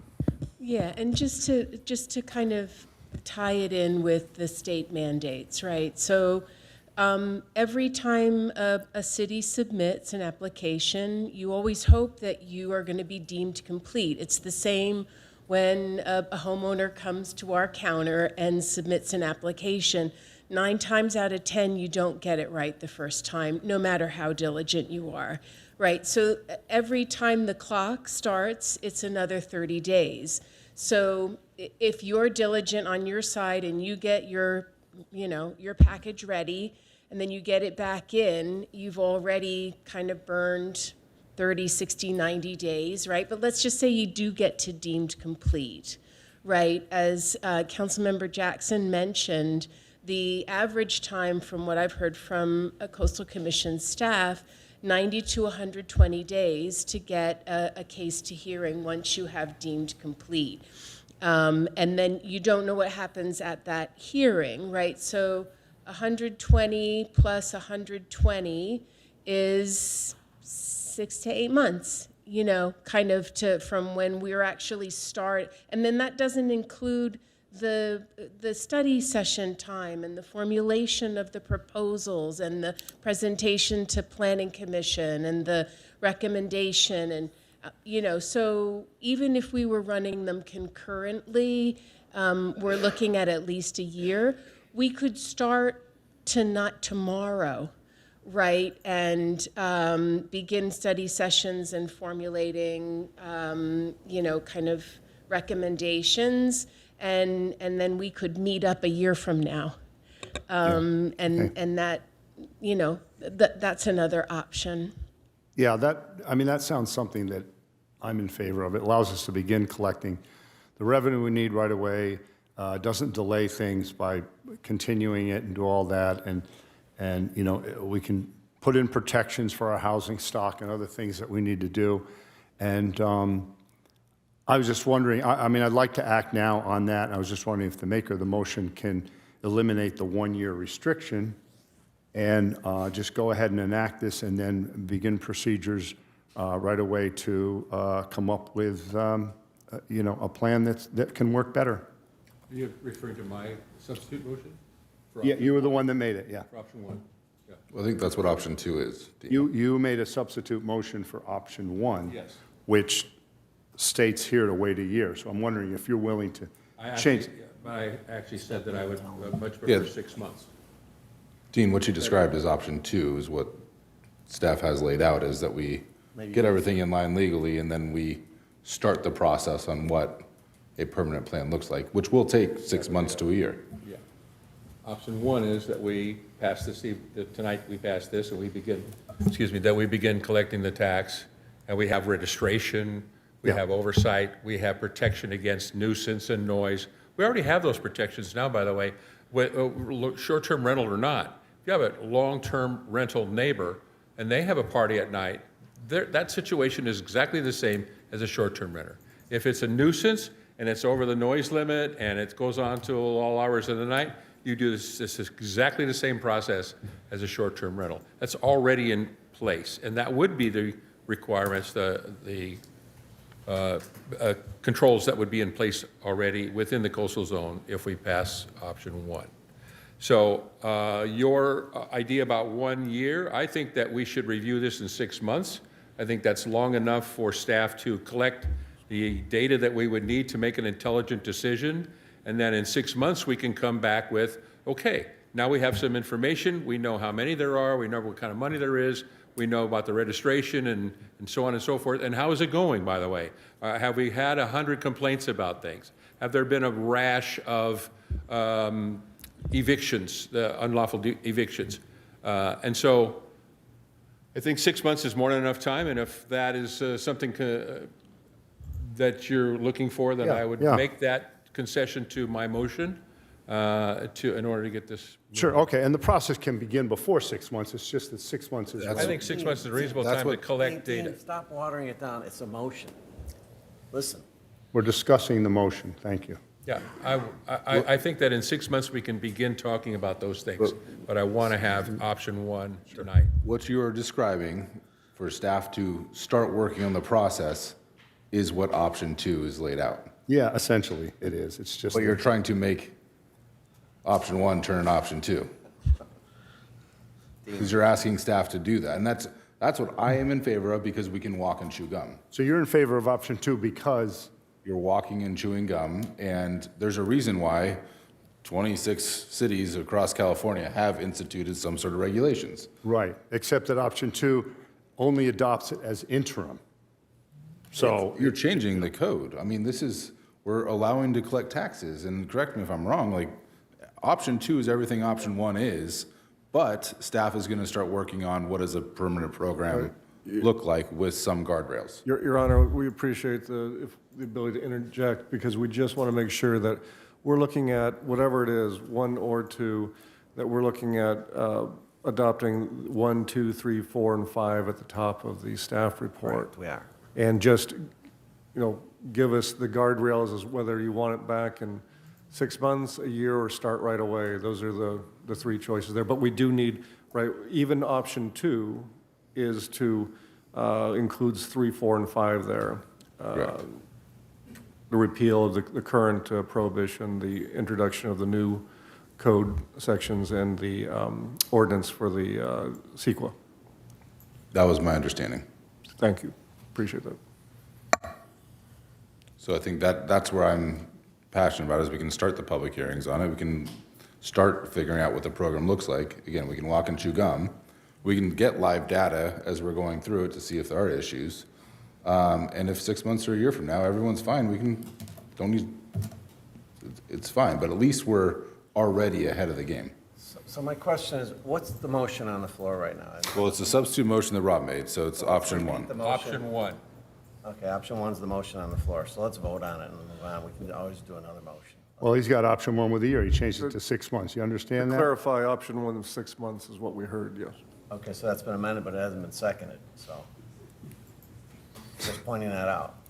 All right, then let's vote on option one. Let's just vote on option one. Well, hold on, we have other people to talk. I didn't say, well, I meant, of course, let's deliberate more. Yeah, this is too important to rush through.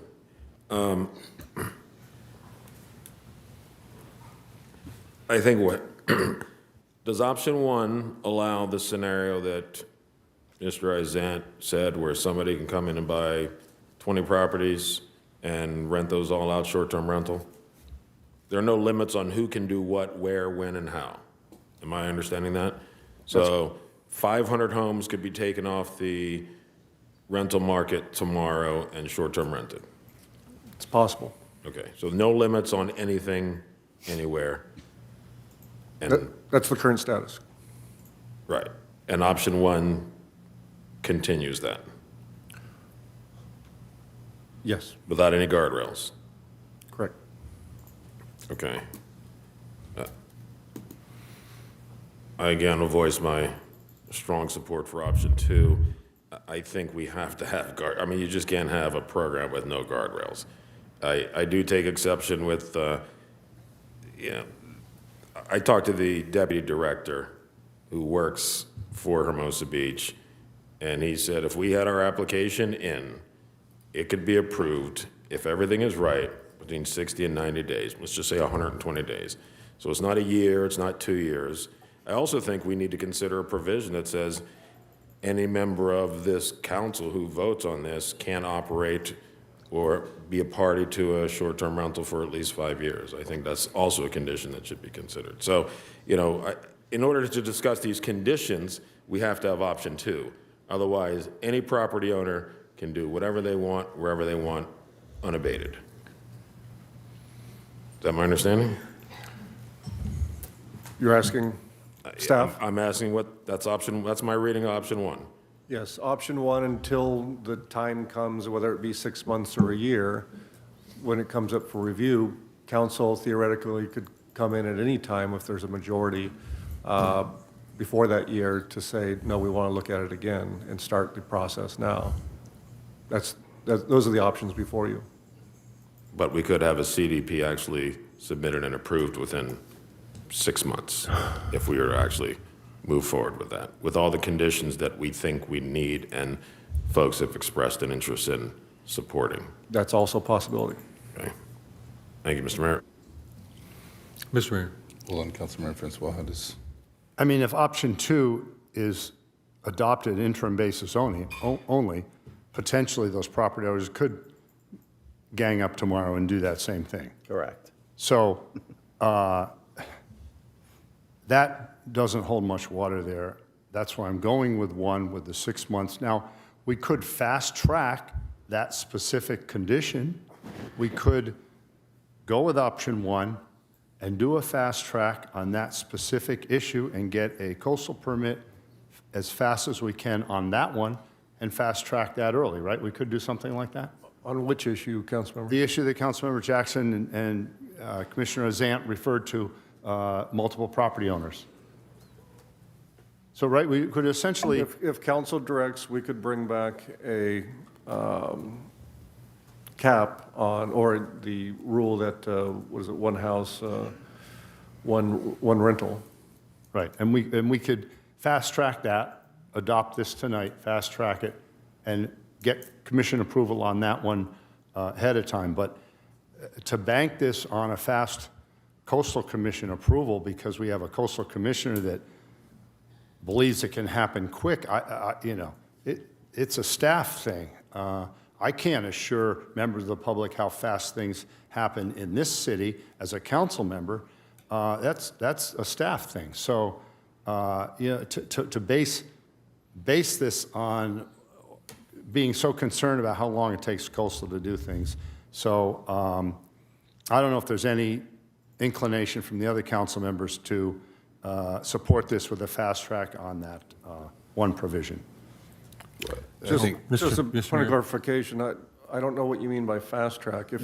If council were to give direction tonight to pursue a particular limitation or regulations they want to apply to short-term rentals in addition to option 1, we will follow the process to do that as quickly as it Yeah, can. well, I don't know what fast I'm track referring means. to- There's no guarantee that's going to it's going to be faster than anything else that we do. I'm with you there. I know that. But what I'm suggesting, instead of waiting 6 months and all that, we could adopt option 1 and direct staff to immediately begin a process where we would approve that specific limitation. If that's council Yeah, direction. okay. I'm just suggesting it. Feel free to other colleagues to chime in on that. Well, Thank you. I think you bring up a good point about what we want in a permanent thing. And again, one of the things I'm passionate about is a 2-night or 3-night minimum. So we don't have a single night party house. And so that's what I support option 2 for, is having that conversation in a study session and hearing from the community on what they want, because my feelings may be wrong. Sorry, Councilmember Seaman. Thank you. I'm going to hold fast on option 1. I think the 1-year period is smart, but I think 6 months is plenty of time to be. We need to gather some real information about the reality of short-term rentals, and the only way to do that is to establish option 1 and then let it run for a while and then have staff collect that information so that we can make an intelligent decision instead of begin over-regulating this whole thing right now and take 6 months or a year to over-regulate it, and then by that time, what are we doing? We're not collecting the tax that we could be collecting already. So, let me finish, please. I think trading in panic and fear of mass evictions and conglomerates buying up blocks of land is absurd. Honestly, that didn't happen in Manhattan Beach. It's not going to happen here. It could have happened yesterday, by the way. It could have happened any time in the last few years. It can happen tomorrow, regardless of what we do here tonight. So let's kind of tone it down a little bit here and look at reality, okay? I think that we need to go with option 1, and for the first 6 months of that 1-year period, we collect data, and then at that point, we take a look at that data, and then we make another decision. Do we want to go the rest of the year and find out what else happens, or should we then make some decisions about regulations and so on and so forth? I believe that, correct me if I'm wrong, City Manager, but a lot of these regulations we're talking about, we can't do that unless we have a coastal approval. Isn't that correct? Yeah, all of them.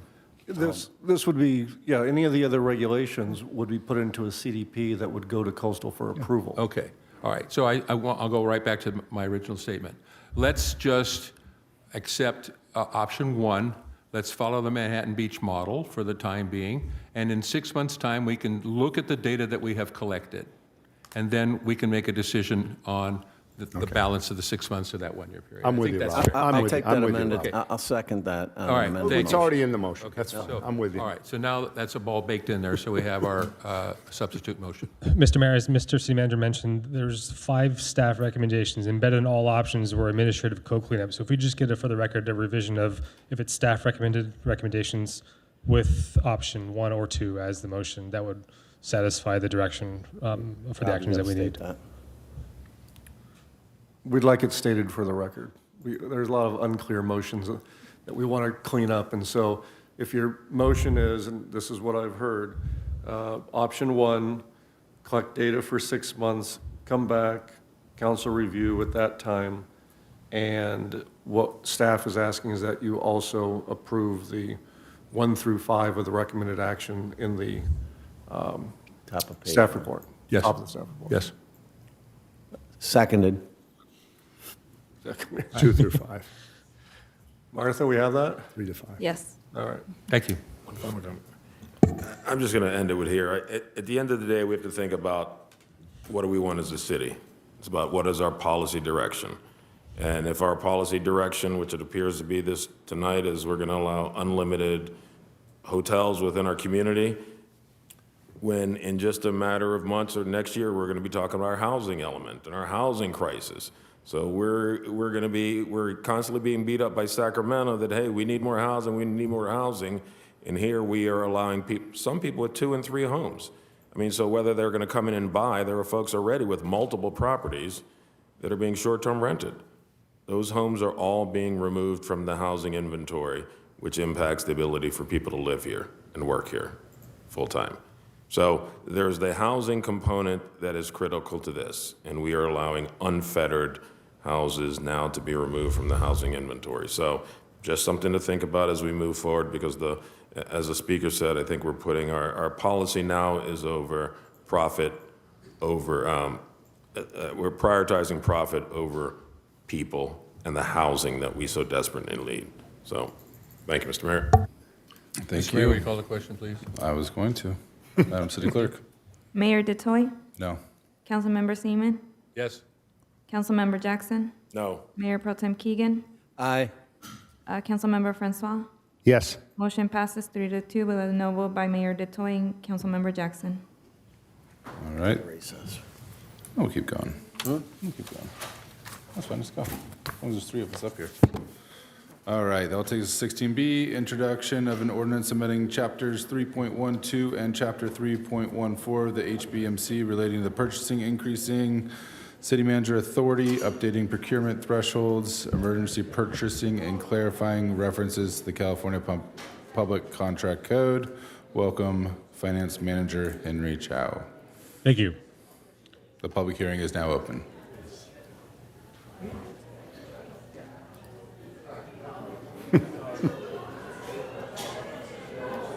Are we waiting for the room to clear? Okay. Go ahead, Henry. Okay. Thank you. Let me just waiting for the slides to come up, so.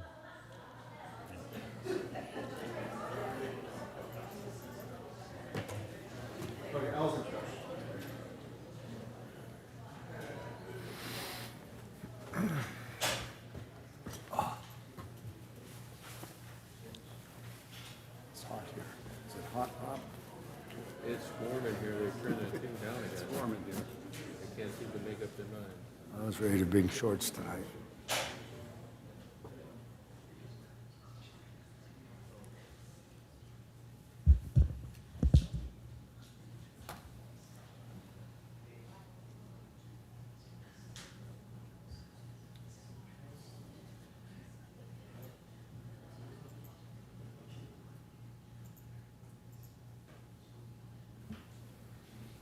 There we go. We'll work at this out in rehearsal. We ready? All right. All right. Good evening, City Council, Mayor. Tonight, I'm here to introduce the ordinance amending the purchasing chapter 3.12 and 3.14 of the Hermosa Beach Municipal Code. To provide some background, the city manager service contract authority is $30,000, which has not changed for over a decade and was last changed in the summer of June 2015, basically in June. Really, to provide a summary of our ask, staff is requesting to increase the city manager's authority from $30,000 to $50,000. We're also requesting authority to amend the purchasing and bidding thresholds to be in line with the $50,000 proposed authority. It also includes clarifying some of the emergency purchasing components. We also want to ask to authorize the city manager to determine consent calendar placement.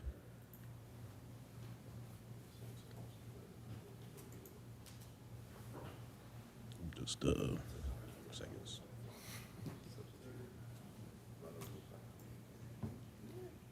Can I get the next slide, please? Okay, thank you. So as mentioned, the city manager authority is $30,000, which is last updated in 2015. Well, a lot happened over a decade, so the prices have increased now in 2026 compared to 2015. Just recently, Kelly Blue Book released an article a few days ago that stated that the average new car price is $50,000 in America. When we look back to the last time the city ordinance was updated in June 2015, the average new vehicle was $33,000, which was in line with the $30,000 city manager threshold.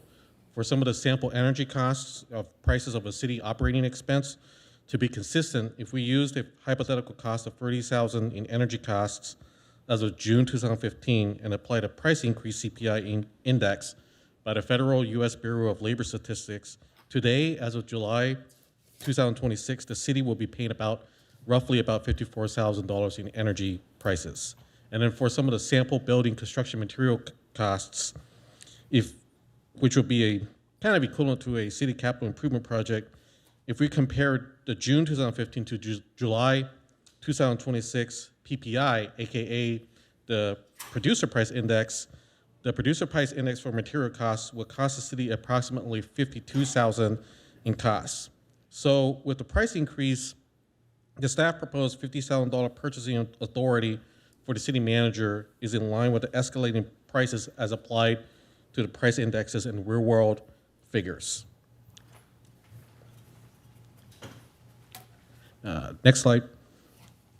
So now if we look at other cities, Hermosa Beach currently has the lowest threshold compared to our neighboring beach cities. To point out, as a city, we serve a population that is more than El Segundo, and we are asking to be in line similar to El Segundo, which is reasonable given the population size. While Redondo Beaches is also low as well, they haven't updated theirs for over a decade like us, and I would speculate that that would also increase if they update their code as well. If we approve the proposed, we will be aligned in the middle at $50,000 compared to our neighboring cities, aligned with El Segundo. To also comment that Torrance is a charter city, but I just wanted to just display that out there and for comparison. Next slide. Yes. Again, this modernization will allow city staff to quickly respond to city issues, streamline day-to-day operations, improve responsiveness to infrastructure and service needs, reduce unnecessary agenda items, and allow the city council more time to focus more strategically on policy and long-range planning. I do want to mention that if it goes over $50,000 per fiscal year, it would then need a contract amendment, and then it would need to go to city council for approval as current practice.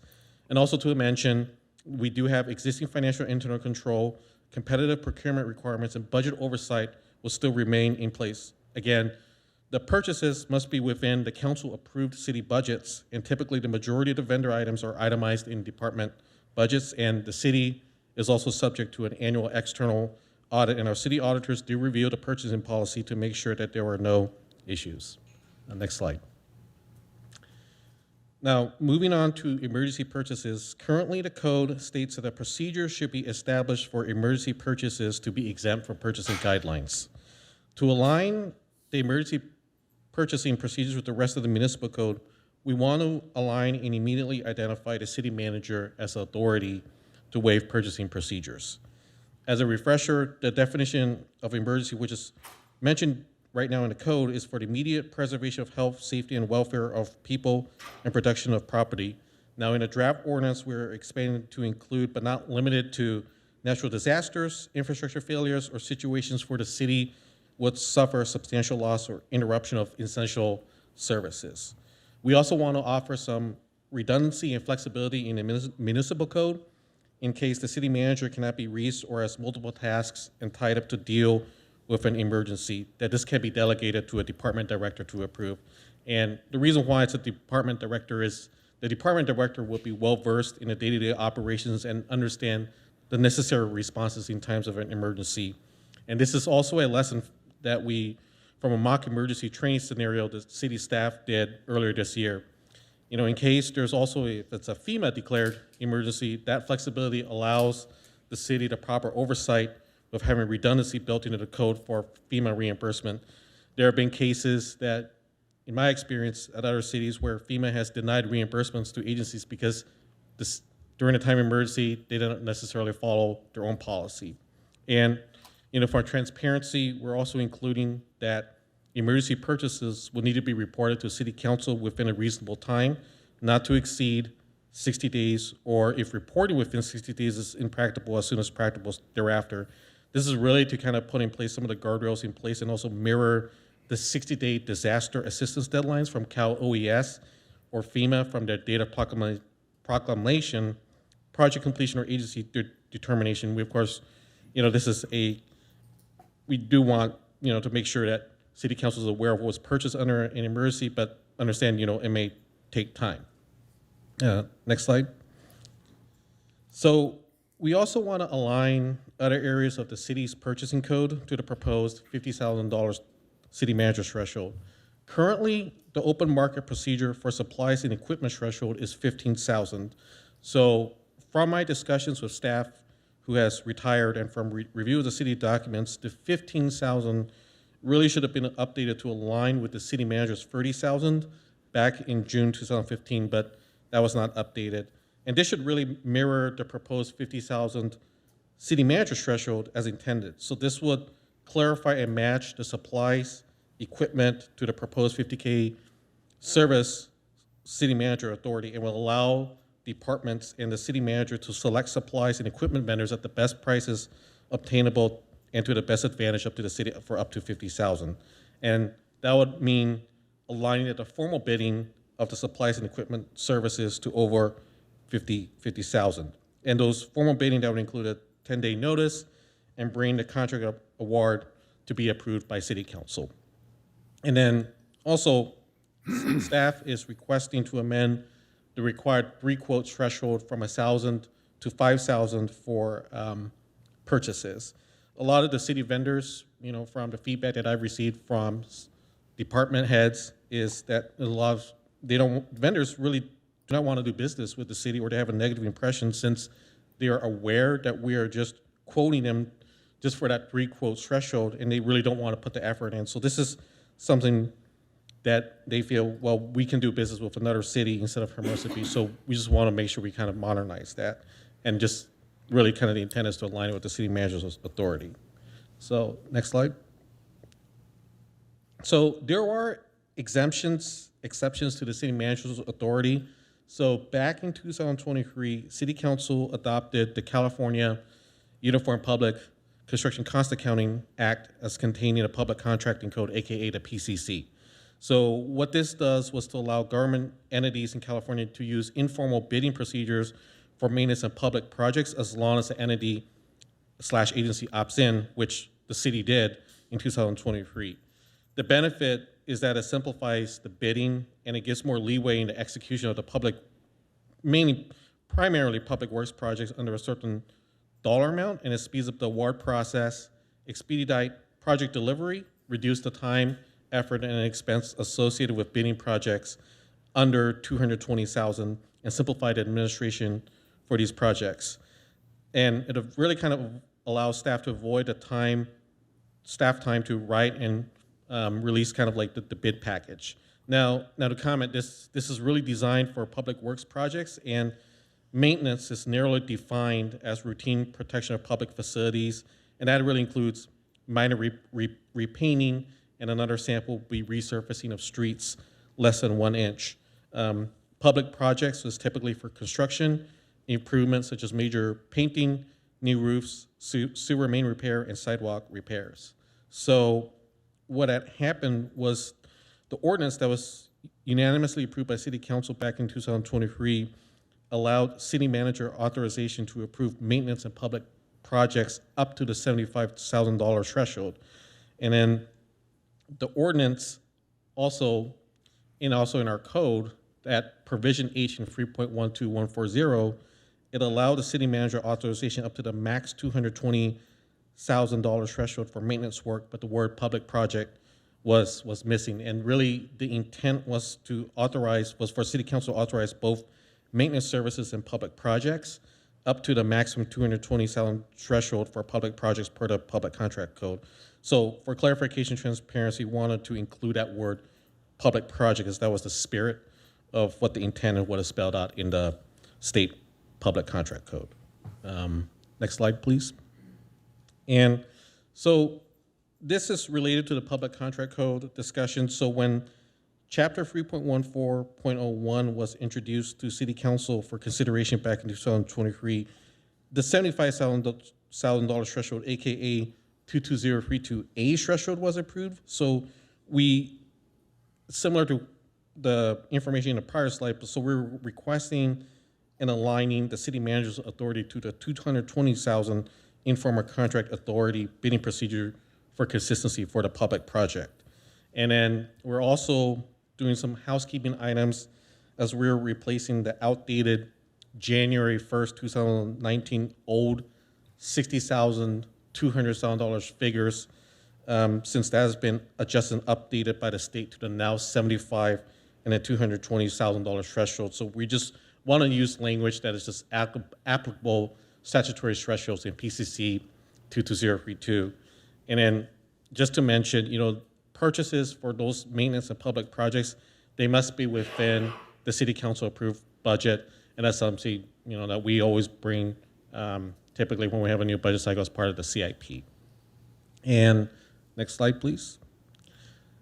So finally, staff is requesting authority to allow the city manager authority to administratively set the consent calendar to improve meeting efficiency, streamline routine operational approvals, and allow city council meetings to focus more effectively on substantive policy and governance matters.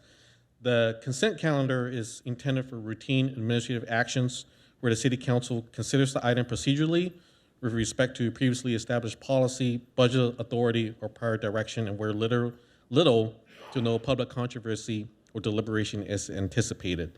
Right now, the city protocols and current practice is we typically put items that are consent calendar as a municipal matter due to the $100,000 threshold, but a dollar threshold may not necessarily be a reason as to whether it warrants more discussion, as some lower cost items may still involve important policy considerations or community interest.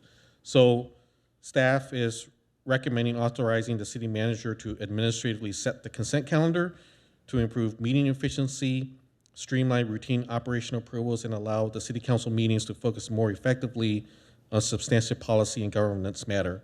So again, importantly, this approach still allows full city council oversight because the council member, they can still pull any item from consent calendar during the meeting for separate discussion in consideration under municipal matters if additional deliberation is desired.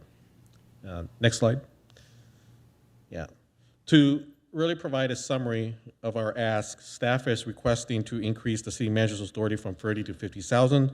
We are also requesting authority to amend the purchasing, bidding, and / bidding thresholds to be in line with the $50,000 proposed authority, and authorize the city manager to determine consent calendar placement. And that concludes my presentation. Thank you, Henry. Questions? Any questions? Dean? Thank you, Mr. Mayor.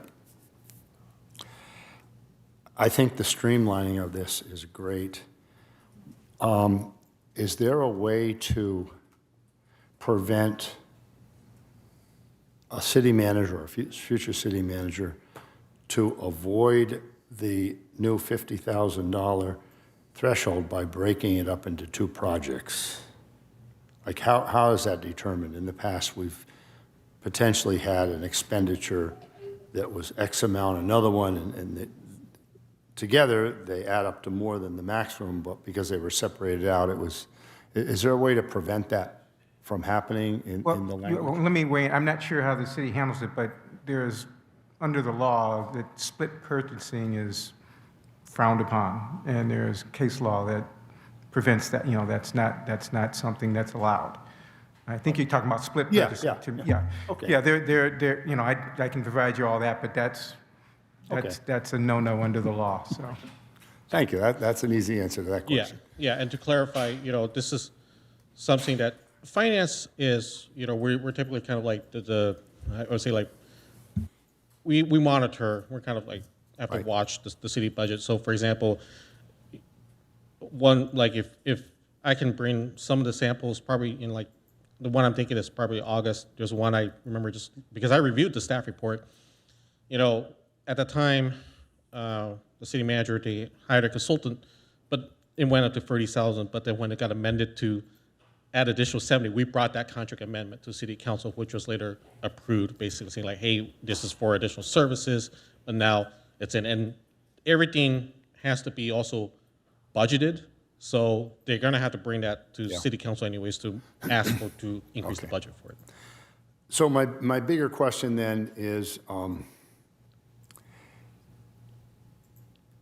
in the interest of being frugal with our expenditures, is there some way that we could require reporting, not a check register, but just, not a warrant, but just a reporting of each expenditure over a certain amount of dollar amount at every council meeting of what has occurred since the last meeting, and then any expected ones in the next month or something like that?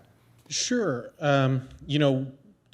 One thing that we do provide, it's typically on the consent is we do provide like the revenue and expenditures report on typically on a monthly basis. But but if we want to see something by vendor, we definitely can certainly do that.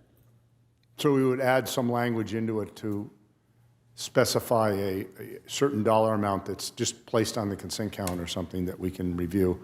Yeah, we can certainly do that. Yeah, is there a certain dollar amount you think would be, I don't want to micromanage things right down to the penny, but would there be a certain threshold on a dollar amount that could work? I would think probably it would make more sense, if perhaps probably not the CIP, because those are construction projects. I would foresee that to be a bit, overwhelming. It would be. I guess, I don't know, 10,000 or maybe 25,000 with a side note of where it was budgeted, and I mean, I don't know if there's some way to. So typically, what we have in our budget line item is we have items that are by vendor, or there's a description of what the purchase is for. If you're are you asking just for like a listing of the vendor payments? Well, it wouldn't be related to CIPs and all that. It would be related to this specific purchase of dollar amounts regarding this threshold. It's not part of a CIP. Just. Are you talking just city manager purchasing? Yeah. Like, I think I've done 2 in a year, so I don't know in what types of report, because everything else is on the check registers and everything else is on the monthly expenditure reports. So everything is there. If you want just the city manager purchases under the authority? Well, so this ordinance we're passing tonight. I'm not supposed to talk to this item, am I? That's all right. That's fine. I'll refrain. This ordinance we're passing tonight, are we only talking about the city manager's budget? Well, expenditures? so what we're asking is we're basically asking to increase the city manager's purchasing authority up to from 30,000 to 50,000. Right. So basically, it allows the city manager to make purchases up to 50,000. So if a vendor came in for $40,000, it doesn't have to go to city council to request council approval. We give that trust to the city manager, no matter who's sitting in the city manager seat, that level of kind of judgment to for that vendor. Yeah, okay. Now, if the city council, we do provide the check register. So I know you said that you wanted something a little bit different, but the check register does provide the vendor payment, how much was paid, and a general description of what's it's for. Sure. So, and I did just a simple analysis, in terms of what the difference will be if we just change it from 30 to 50,000. Really, there was only about 20 vendors that will probably be missing, will no longer probably go to city council, but these are kind of recurring vendors, and a lot of this is just the supplies and equipments for the police that they need for body armor and Okay. Everything like that. All right. Thank you very much. Yeah. Thank you. Thank you, Mr. Mayor. Thank you.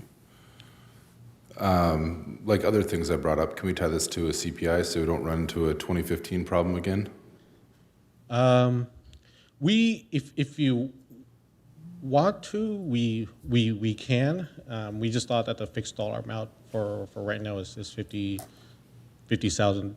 But if you want to, we can. That's one thing I like about the amended uniform public construction bidding procedures. That one does change, and increase over time as things get more expensive. Okay. Yeah. Thank you. We will now open this up for public comment. I'm sure everyone's here excited to talk about city manager purchasing authority levels. We did not receive any speaker cards, and we do not have any hands raised. One last call. We'll close public comment and bring it back for a motion or deliberation. Not everyone at once. All right. I guess I'll move staff's recommendation. Second. Any questions or conversations on that? All right. Thank you for the work on this. I know it was a lot of, nitty gritty, making sure we don't forget another word again. So with that, I will call the question. All those in favor say aye. Aye. Aye. Opposed?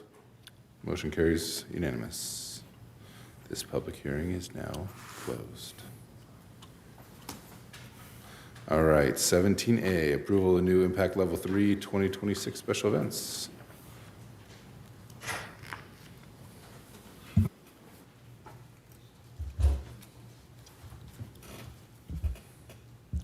Good evening, Mayor and members of the City Council. Just waiting for the presentation.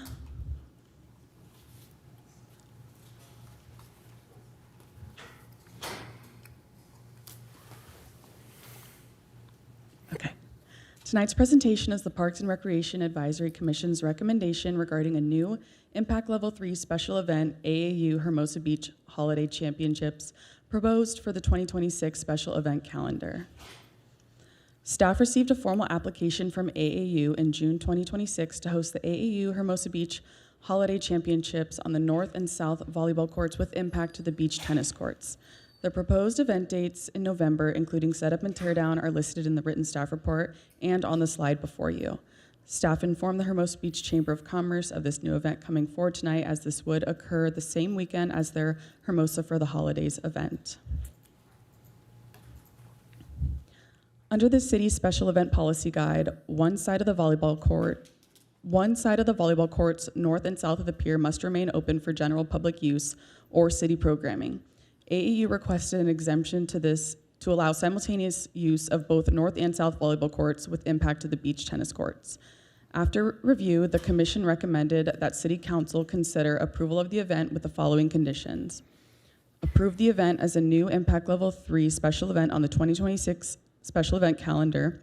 Approve an exception to the special events policy guide to allow simultaneous use of the north and south pier volleyball courts, and ensure the event does not impact the beach tennis courts or interfere with city contract class programming. If approved, the event is estimated to generate approximately $4,000 in revenue to the general fund. Additional costs for staffing or reserve parking would be evaluated at a later date. All fees associated with the event will be the responsibility of the event producer. Thank you, and we do have the event producer in attendance for any event-related questions. Thank you for the report. Any questions for staff? Seeing none, any questions for the producer? All right, we'll open up for public comment.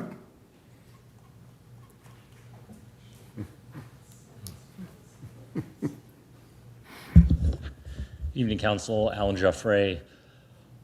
Actually, wasn't originally going to speak on this tonight, but I was reminded by a number that I think should be quite shocking to a lot of us. $4,000 is a shockingly small number for an impact level 3 event. I was always under the presumption, and on me, I didn't go back and look, but these events were actually delivering a lot more money to this city. It was one of the reasons I kind of opposed the silly suggestion from Councilmember Keegan that we give our beach back to the county if they're going to charge us a lot of money for lifeguard services. This is really all that we benefit from having our own beach and hosting these events is $4,000 for each one of these events. That does not seem like a really great return on this, especially if the strongest argument the county is making for why we need to pay for our own lifeguard services is because we own our own beach. And that seems to be what has been presented. I actually am for. I think we should give the beach back because this certainly is not the incentive. Another thing I think worth considering, given our city's current kind of 2 avenues here, we're in this kind of cost recovery mindset from groups.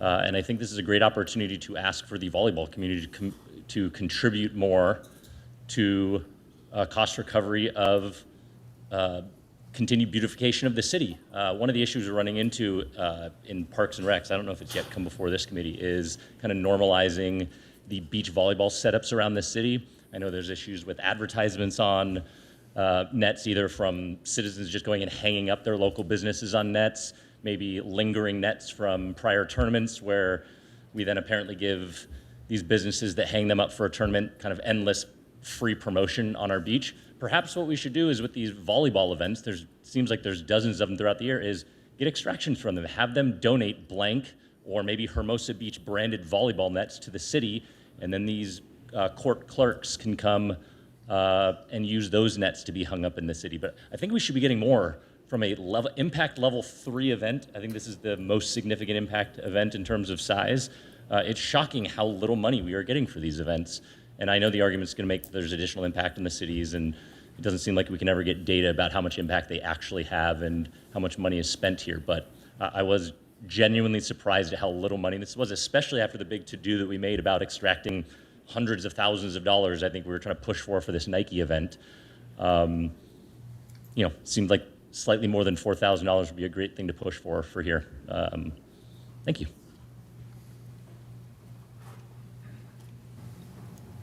Anyone else?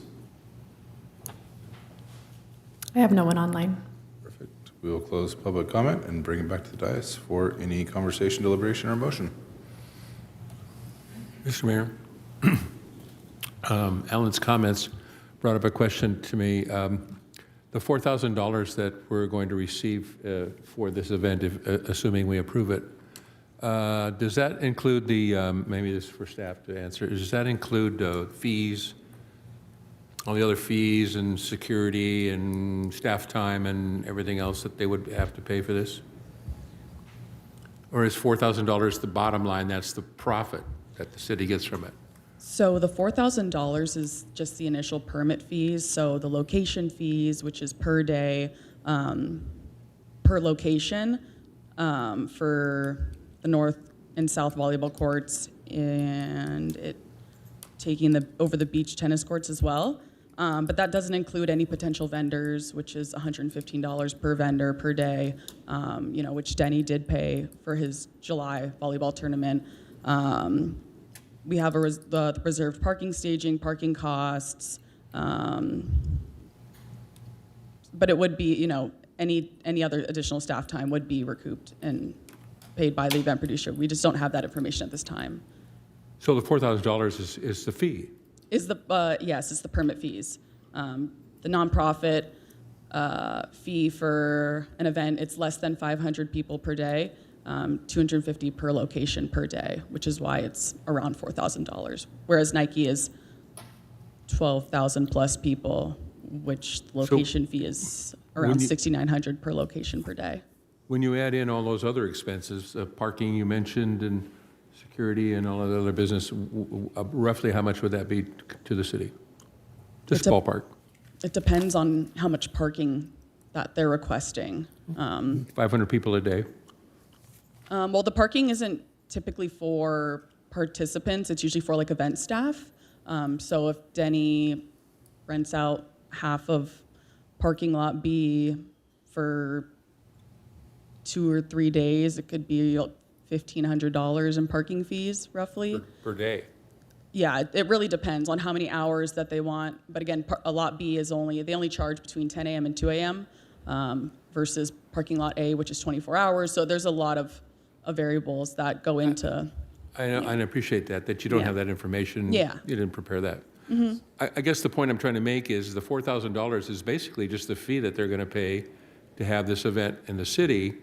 It doesn't include money that we'll be making off parking, vendor fees, Correct, yes. and other positive financial aspects of this tournament. Yeah, bringing people into the city. And I know Denny's been working closely with the Chamber of Commerce to, do like a double whammy with Hermosa for Yeah, the okay. holidays and for So this. it's a little misleading to say $4,000 and that's all we're going to get for it. Well, That's- at this time, That's just yeah. the fee. It's in the staff report that the additional fees will be determined at a later date. Yeah. But that's just the bare minimum is the 4,000. Okay. To clarify. Thank you, and I appreciate that you don't have that stuff at your fingertips. Thank you. Can I ask a question? Yeah. How many people will this, how many participants and then how many spectators are you expected at this event? The event producer indicated less than 500 per day. So 500 per day, Mm-hmm. okay. And at that time in November, is this event like displacing a lot of different groups, or is this, our courts kind of light this time of year, or is there competition for courts at that time? Are we displacing people? Not to my knowledge. I know that this is the downtime for beach volleyball. Okay, so it's from not what, crowded, so it's not in demand. Not from what. Well, I mean, if it's not in demand, we have a large beach, so people can go elsewhere. So the real estate isn't quite that valuable, and so it's probably 4,000 seems pretty fair because we don't have a lot of people asking us to pay us any money during that week, do we? Or are there other people wanting the beach and giving us fees? Let me double check not at the moment. I'm double checking the special events calendar right now. Give me one moment. So in November, other than this new event, it looks like there's 5 other event days for beach volleyball. Okay, so it's not a highly competitive environment. Okay. Not so- November. So we can't jack up the prices based on the market. Yeah, and unfortunately, it's just based on how the permit fees are. No, not that I want to jack it up, I just want to point out to the residents that we're getting a pretty good rate for the beach based on the competition of people wanting to use it. So we're doing our job. So thank you for your fee structure and your report. Sounds like you want to make a motion, too. I make a motion to approve the staff recommendation for the tournament for the AAU, and I want to make a note that we're thanking Denny for his summer tournament and all the great work he does in the community. So thank you. I'll second that. And then And second the, thank you for the work you're doing for our city. I also want to thank the Parks and Rec Commission as well for vetting this thoroughly for us. I know it was a 4-1 vote as well. So thanks to staff and the commission for giving us a nice complete product. With that, all those in favor say aye. Aye. Opposed? All right, motion carries 5-0. I'll take us to lawn bowling. No one's here for that, though, so we should just continue that one, huh? Let these people go home. Welcome, Cambria. Hi. Pleasure to be here. All right. Good evening, Mayor and council members. Tonight, staff is presenting a report regarding the Hermosa Beach Lawn Bowling Club. The purpose of this item is to provide council with an overview of the club's operations and current use and management of the facility, as well as to summarize the feedback provided by the Parks and Rec Commission regarding the club's future use and potential repurposing. Next slide. This item originated from the direction provided by council in June 2025. At that time, Councilmember Jackson, supported by Mayor Detoy and Councilmember Keegan, directed staff to prepare a report addressing the Lawn Bowling Club's operations, membership, maintenance, and legal considerations related to its use and management of the facility. Council directed that the item first be brought to the Parks and Recreation Advisory Commission for review and feedback on the facility's future use and any potential repurposing before returning to council. On July 28th, City Council approved a facility use agreement with the Lawn Bowling Club for an initial one-year term. The agreement may continue on a month-to-month basis thereafter, subject to mutual written consent. The Parks and Recreation Commission reviewed the club's operation, membership, facility maintenance, and legal considerations related to its current use and management at the August 4th meeting. Commission also provided feedback regarding the club's current and future use of the facility and potential opportunities for repurposing the space. Tonight's report incorporates that feedback for council's consideration. Next slide. The Clark Complex was acquired by the city in 1933 for public park and recreation use and named in honor of former Mayor John Clark in 1936. Mayor Clark championed the park's development and personally contributed to the installation of the Lawn Bowling Club. The Lawn Bowling Club was officially dedicated on June 15, 1935. Next slide. Today, the Lawn Bowling Club is a membership-run club operated primarily by volunteers. The club provides both public and member activities throughout the year. Free public lawn bowling instruction is offered Tuesdays, Thursdays, and Saturday mornings at 9:30. Wednesday evening bowling is offered from 5 to 7 p.m. and targeted towards more experienced players. The club also conducts events and tournaments throughout the year. The facility is capable of accommodating 7 lawn bowling rinks, each with up to 8 players, for a maximum green capacity of 56 participants at any one time. A typical lawn bowling game is approximately 2.5 hours. The club also independently manages private lawn bowling rentals. These are generally offered on Saturdays and are limited to activities associated with lawn bowling. The rental includes the green, use of the clubhouse, outdoor seating, equipment, and volunteer instruction. Next slide. The club currently has 92 members. Of those, 75 are full members and 17 are dual members. 31 members are Hermosa Beach residents, while 57 are residents of the beach cities, specifically Hermosa, Redondo, and Manhattan. Full membership is currently $151 annually. Of that amount, $36 is paid to Bowls USA and the Southwest Division, leaving the club with $115 in net revenue per full member. New members who join after June 1st pay a reduced amount of $115, with $36 going to those governing organizations, resulting in $79 of net revenue to the club. Dual membership is $60 annually, with $60 remaining as the club's revenue. The club also generates revenue through private rentals. In 2025, the club hosted 4 private rentals at $600 per event, generating $2,400 in rental revenue. An additional operational consideration is member access to the facility. Members who have maintained membership for at least 1 year and own their own lawn bowling equipment are provided with a gate access code and a key to the clubhouse.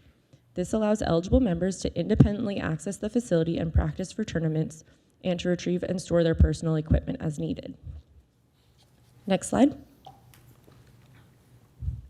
Prior to the agreement we approved in July, the responsibilities and obligations of the city and the Lawn Bowling Club were not clearly defined. Historically, the city provided weekly janitorial service, twice-weekly landscaping and specialized lawn care, and routine public works maintenance. Those service costs totaled approximately $17,400 annually. Under the new agreement, the Lawn Bowling Club is now responsible for managing the maintenance and care of the facility, including janitorial, landscaping, specialized lawn care, and maintenance. The city continues to pay for the water and electricity because those city utilities are combined meters and cannot be separately itemized. The club is also working with the city's trash service provider to establish a separate trash service for their club. Next slide. There are also capital improvement considerations. In 2025, the city replaced the staircase entrance with a fully accessible ramp as part of the Clark Building renovation project. While that significantly improved access, a complete accessibility assessment by a certified professional is still needed to identify any additional improvements necessary to meet current ADA public facility requirements. The club has also brought forward concerns regarding the condition of the facility, particularly the need for a roof replacement and other deferred maintenance. In recent years, staff has used a tarp as an interim measure to address current roofing needs during inclement weather. As part of fiscal year 2026-27 budget process, Council approved the creation of CIP 637 lawn bowling building roofing.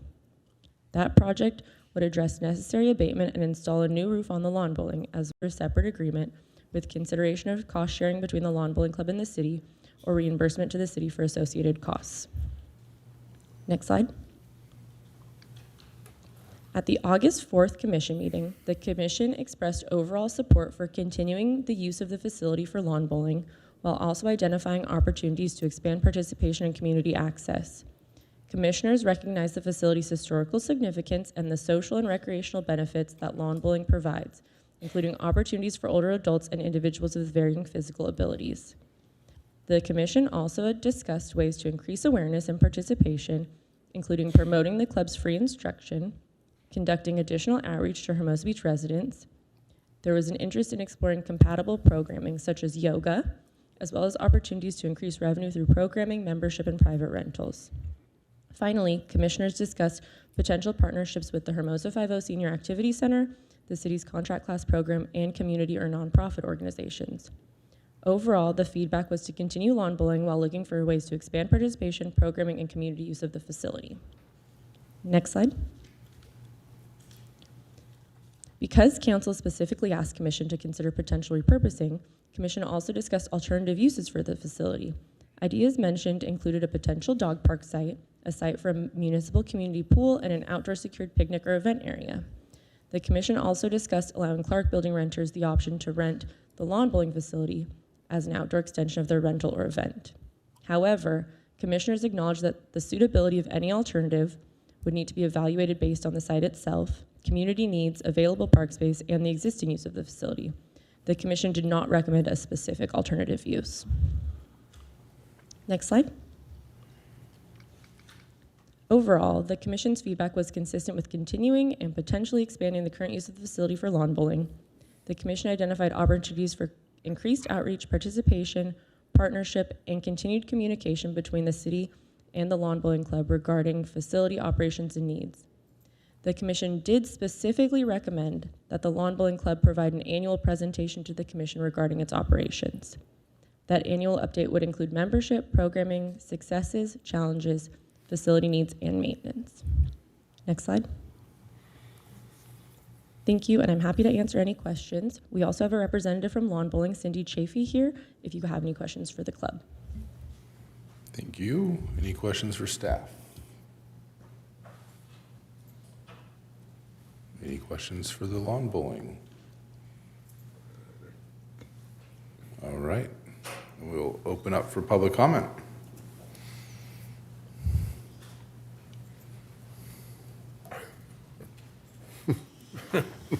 Come on.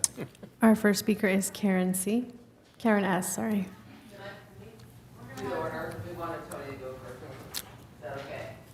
Welcome, Tony.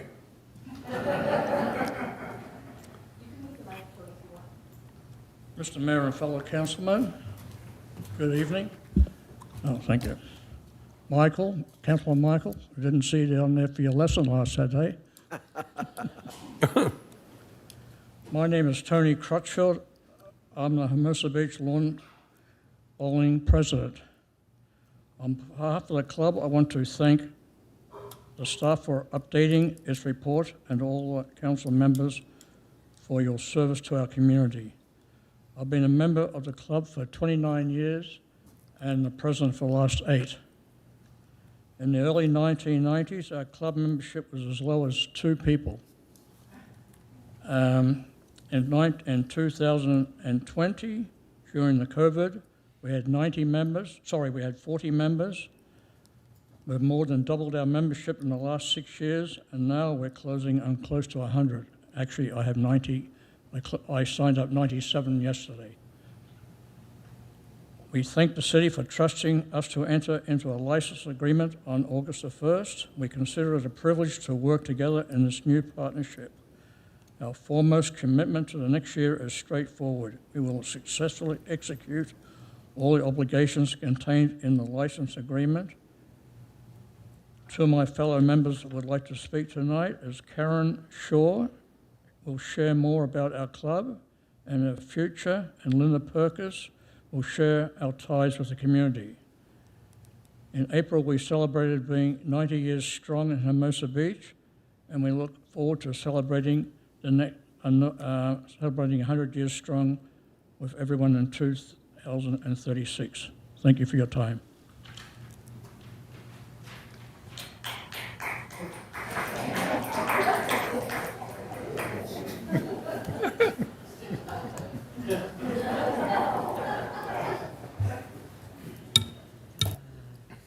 Good evening, Mayor and members of the council, staff. Thank you, everyone. My name is Karen Shore. I'm a 23-year homeowner on 28th Street in Hermosa Beach and a 3+ year proud member of the Hermosa Beach Lawn Bowling Club, which is a 90-year Hermosa Beach institution. We recognize that not every council member or city staff or Hermosa Beach resident knows much about our club or even about lawn bowling. As Tony mentioned, we celebrated our 90th anniversary in April, and we were honored to have Councilman Francois and Seaman there celebrating with us. If you visited the Hermosa Beach Museum exhibit on the esteemed John Clark earlier this year, you would have read about the history of our club and its close connection with him. What you may not know is our volunteers have been maintaining that green installed by Mr. Clark for all those 90 years at minimal expense to the city. We are a volunteer organization operated and supported by our members who are dedicated to preserving and maintaining the tradition, history, and community spirit of this Hermosa Beach gem at an affordable annual membership fee.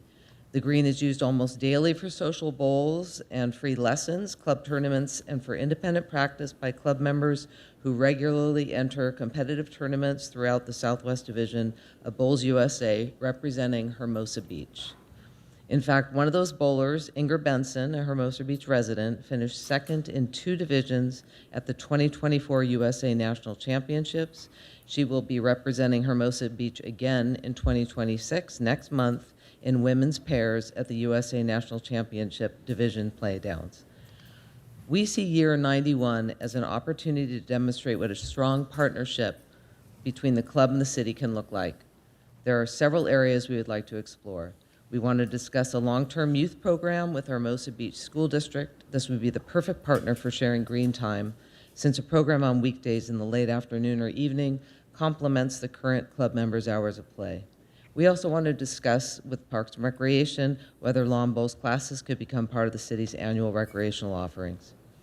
Our broader goals demonstrate that the club can provide recreational opportunities for more residents, generate further activity at the facility, and create additional revenue to support and sustain the financial viability of the club. This includes exploring other potential revenue sources, such as opening the green on off days for low-impact activities such as Tai Chi, as well as expanding our private party rentals, which are great fun for guests and club members. We believe the club can remain a valuable recreational partner for the city, particularly for seniors, youth, and families, while also attracting visitors, supporting local businesses, and preserving a unique piece of Hermosa history. Hermosa Beach Lawn Bowling Club has been the steward of lawn bowling in the South Bay for 90 years, making former Mayor John Clark's vision a significant cultural part of Hermosa Beach and its history, similar to surfing and West Coast jazz, volleyball, and punk rock. Let's work together to ensure that the Hermosa Beach Lawn Bowling Club remains a magical place in Hermosa for at least another 90 years. We look forward to working with the city on our 10-year plan so we can honor the council members at our 100-year celebration in 2036. Thank you, and as we say at the club, see you on the green.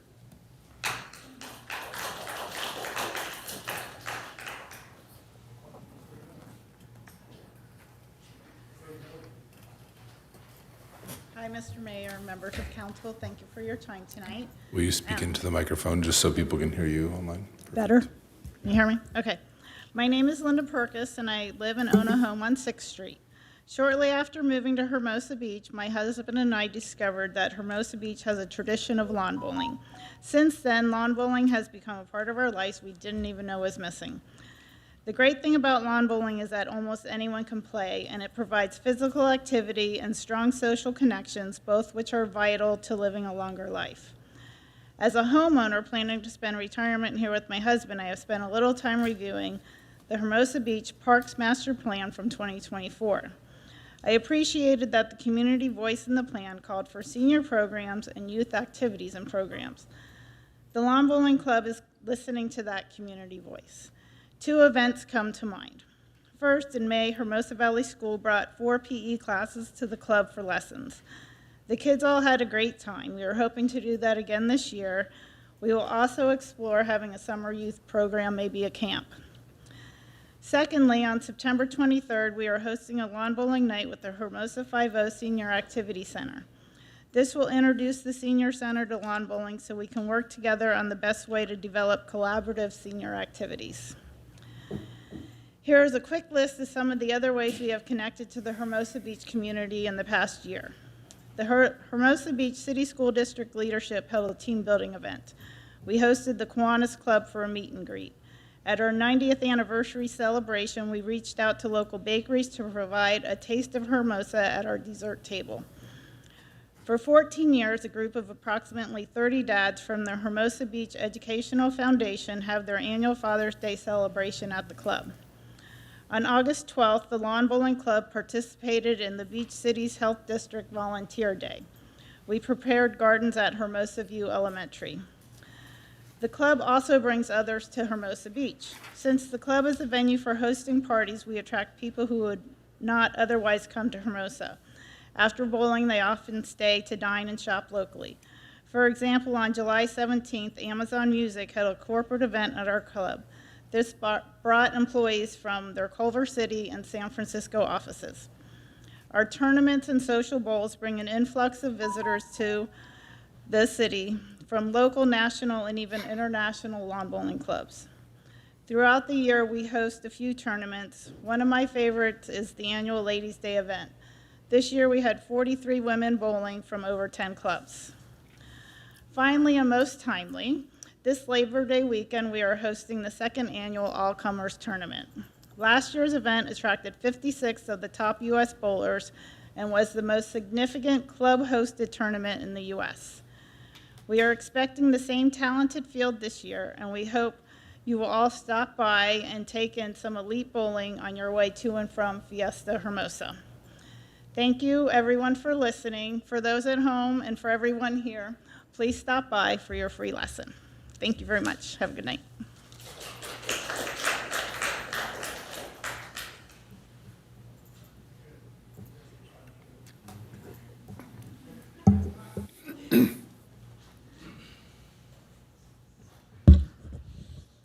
Alan Joffre.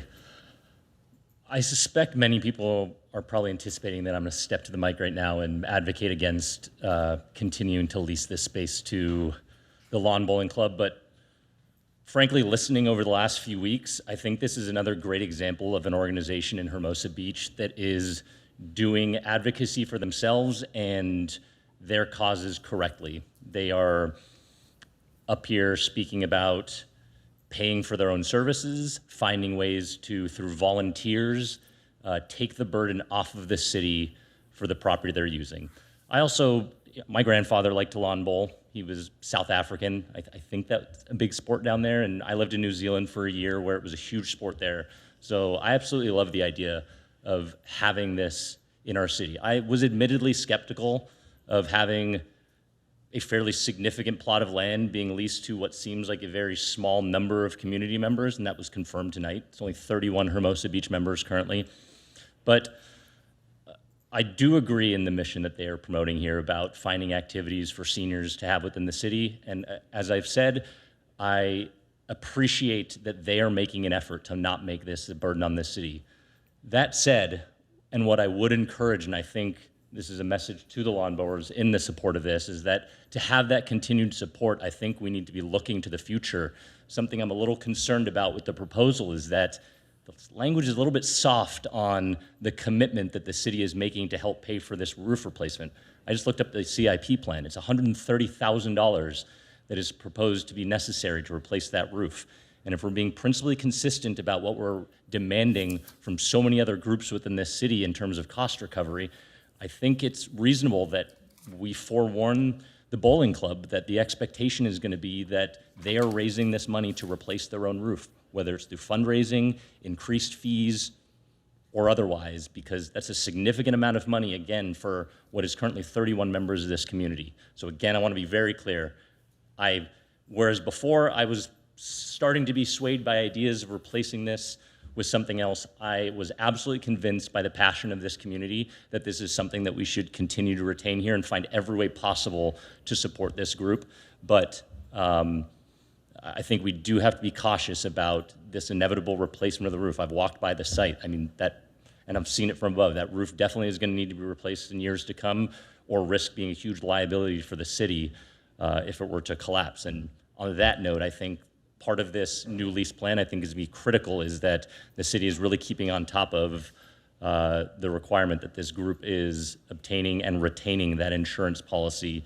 God forbid anything were ever to happen with that roof collapsing or other issues that might happen on site. Thank you.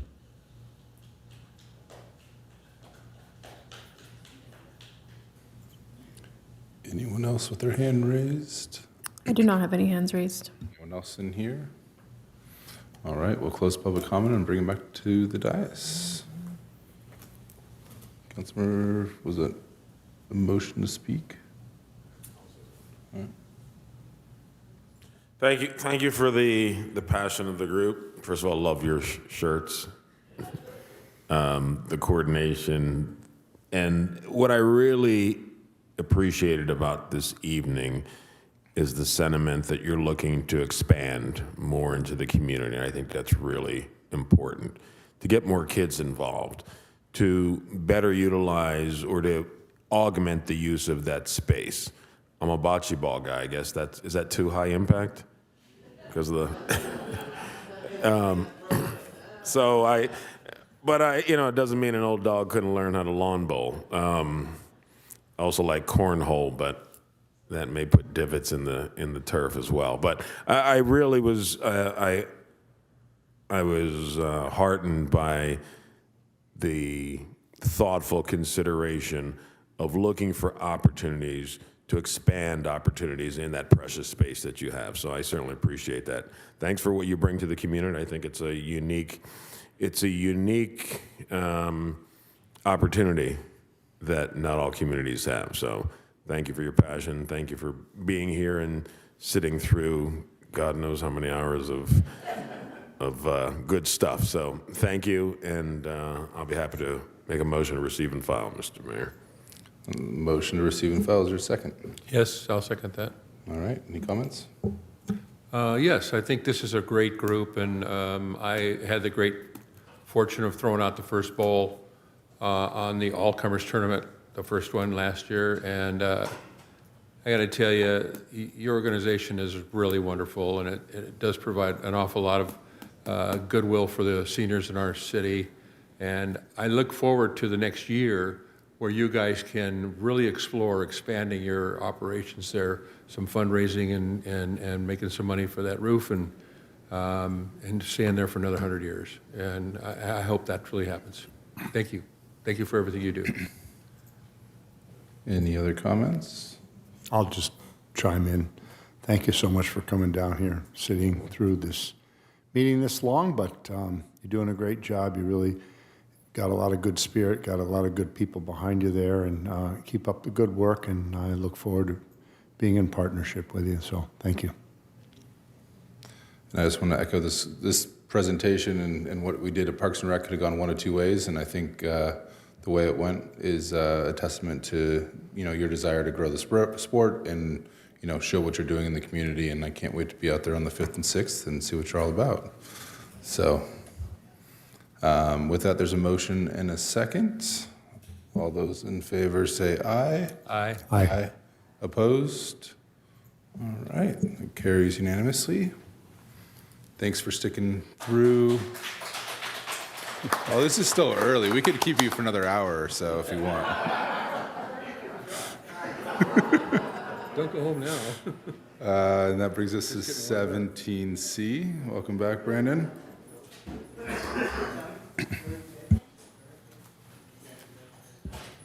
Good evening, Mayor and Council again. I'll be brief with my presentation. So this item returns following Council's July 28th direction to provide additional consultant options and more flexibility in the scope and cost of this project, which I'll get into in a bit.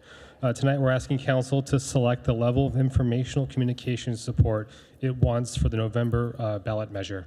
So a quick background. Council directed staff in June to proceed with a half-cent local sales tax measure in November, placed on the ballot, and that meeting was held on July 28th. At that meeting, Council asked staff to identify additional consultant options via an a la carte pricing model. So staff reached out to actually 6 additional firms, and the feedback we heard, given the compressed timeline and existing prior commitments, all but one firm declined. So ultimately, we're presenting to Council today is 2 proposals, one from Team CivicX, which was originally presented on July 28th, an additional proposal from another firm called Communications Lab. So quick background of why staff is advocating for consultant support. So the value of a consultant support in this specialized expertise is to provide dedicated capacity during a compressed election timeline coming up November. Both firms can help translate complex financial information into accessible public information across mail, digital, video, and community outreach. It also preserves staff's capacity for other city and election-related responsibilities. Most importantly, just as a reminder, all city-funded communications must remain factual and impartial and not advocacy, and staff believes that hiring a consultant helps us accomplish this mission. Brief cost comparison.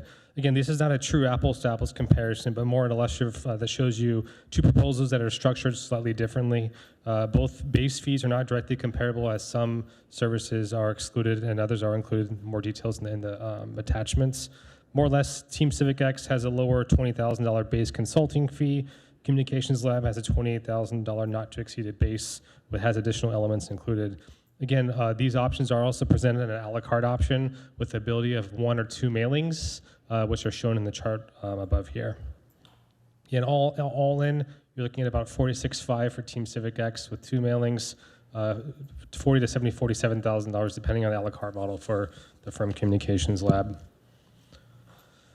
So again, what we're looking for today is the council has the flexibility to determine how robust any potential public education effort should be.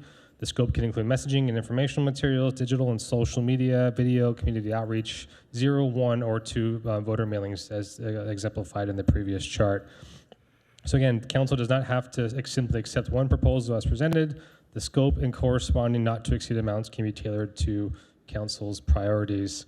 So essentially, we're presenting 4 options to council tonight. One is select the scope and establish a not to exceed contract amount with Communications Lab. Option 2, same setup, but with Team CivicX. Option 3, modify either arrangement and set a new service level with the not to exceed amount. Or option 4, decline agreement with either of these consulting firms and provide further direction to staff on how council wishes to handle these services and these tasks going into the November election. So just to close out, the decision tonight is essentially about consultant, scope, and level of investment. We believe both firms can provide specialized support. The packages presented to you are different, but their overall costs become relatively comparable once the mailings are included. So again, staff is looking for council direction on the level of public education it wants to provide and the corresponding not to exceed amount should they choose a vendor. So with that, I conclude my presentation and happy to answer any questions. Thank you. Questions for staff? Councilmember Jackson. What's the success rate of all the companies and what you looked at? I don't have that in front of me. You might want to speak to Team CivicX. Team Civics is, they have a 90% success rate. Any in the South Bay? Yes, they did Manhattan Beach, they did a measure in, I think, Redondo Beach, and there's some other South Bay ones. It's in the proposal. It's not off the top of my head. I'm sorry. Let me see if we have. The proposal has City of Manhattan Beach, City of Torrance, Manhattan Beach Unified, Redondo Beach Unified, and Palos Verdes Unified. Right. How many of those was it? Manhattan Beach property tax? Manhattan Beach was the sales tax. The others were, I believe, the bonds, school bonds. Any other questions? What are their overall techniques? I mean, exactly what will they be doing? Either one of these, to educate the public, or they're going to be doing outreach to the public? They're going to be doing fill out questionnaires, what the public thinks? Or are they going to be telling the public what they think? Or, I mean, basically, what's the process? They'd be putting together the messaging, basically, messaging for council, messaging for staff if we're going to speak anywhere. They would be putting together the collateral, the mailers, information for that. Any digital campaign, they would add the information for that as well. Their experience in being neutral in their information, so they are not advocating, and so that's important for us to really avoid those landmines. It seems They're that not going to be doing cartoons. they're not going to be doing what? Cartoons. No cartoons? No cartoons. Okay, thank you. Seeing no other questions, we will open up for public comment.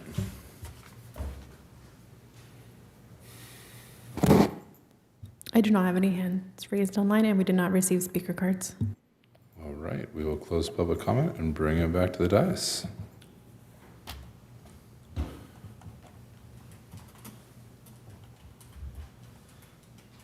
And Your Honor, if I could expand on that, it really depends on what council wants to do. If we want to do mailers, they would be laying those out, providing the information for those. If it's just website, they would provide the information for the website. Again, those are all à la carte items if council chooses to go that direction.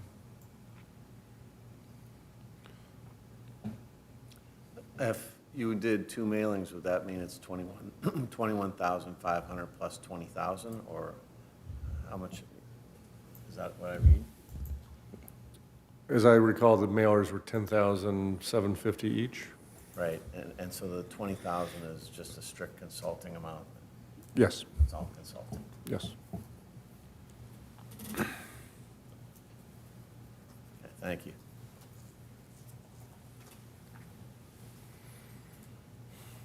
So as far as options, option one is we select the scope for communication labs. Option two is we select the scope for team civics. And then 3 is, The way I would frame it is the total 2 mailing all in option for option 1 or 2. Option 3 is like a scaled down or a la carte version of either vendor. Gotcha. And then option 4 would be do not move forward with the vendor and provide direction on communication outreach in-house. I do think that these folks provide valuable information to staff when they go out and talk to various community groups, keeps us out of trouble. Again, gives us talking points that we have the line to toe, and we're not out there advocating in official capacity. Of course, we can do anything we want otherwise, when we're not on the clock, but I do think that there is value in these folks keeping staff out of trouble to educate the community on the need. So.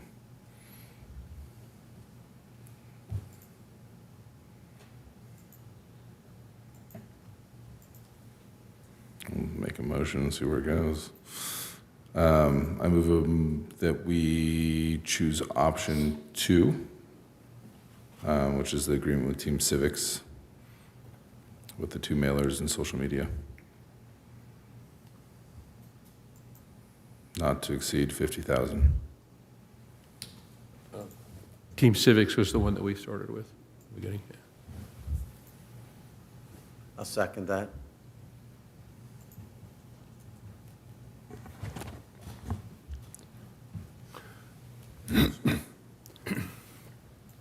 So when this was originally brought to us a meeting ago, I was skeptical about the entire idea of having a consultant do such of a program because of what's been happened in the past. And I think a certain degree of trust from the people of Hermosa Beach to the city because of spending money on consultants and so on, and then 2 failed attempts at this tax.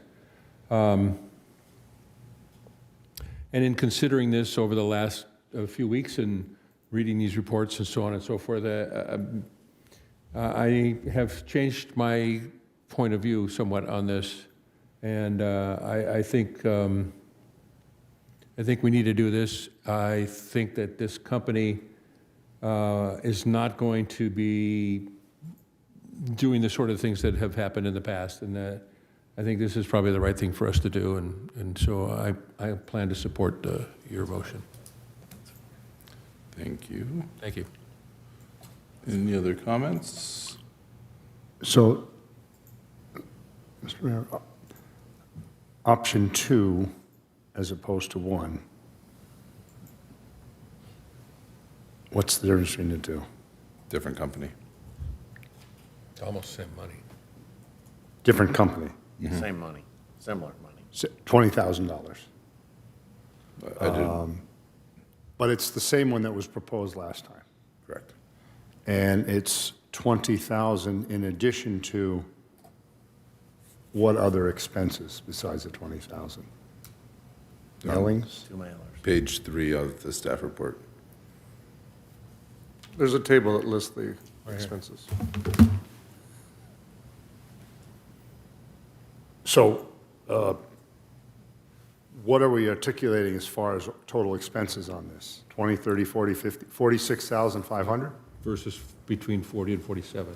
Okay. It's virtually the same. So essentially, then, we're not spending 20,000, we're spending $46,000, $47,000 on a marketing program to inform the public. And I guess I feel as though these types of information programs can be done in-house with the mailing lists we have at City Hall, websites and all that. So I'm not going to be supporting this type of expenditure on this. $46,000 is appears to be excessive to have to spend on information to the public. There's going to be a ballot analysis by the city attorney on the ballot, as well as arguments for and against, as well as rebuttals. I would think that that should be enough information for the public to use without having to spend $46,000 and $500 on that. So I'm not going to be supporting the motion. Mr. Mayor? Yes, sir. Yeah. I understand what you're saying, and there's some sense to that, to be honest with you. But if you look at these costs here, the $20,000, this is what we were talking about originally, and it's for one company it's 20, the other one is 28. That's the consulting fee, of course, which we would be saving if we did it in-house. But the rest of these, the majority of these, the other $26,000 would be for mailers and printing and digital advertising, which would be, the city would have the same cost. We don't need, in-house. my point to that is we don't need mailers. We don't need to be putting mailers into the mail, spending taxpayers' money to put mail. I just think that that's inappropriate to spend taxpayers. Don't let the people vote up or down on the sales tax how they feel it is, but to promote it with mailers, I think is inappropriate. And when I mean in-house, I mean in-house. I mean, you know, we have our websites, we have a lot of digital things that we do in-house at City Hall that can be done under the city manager's authority to spend. And I believe that it can be done through executing those types of services instead Not of. for free. The staff time you're talking about. Yeah, but it will be a lot less than $46,000.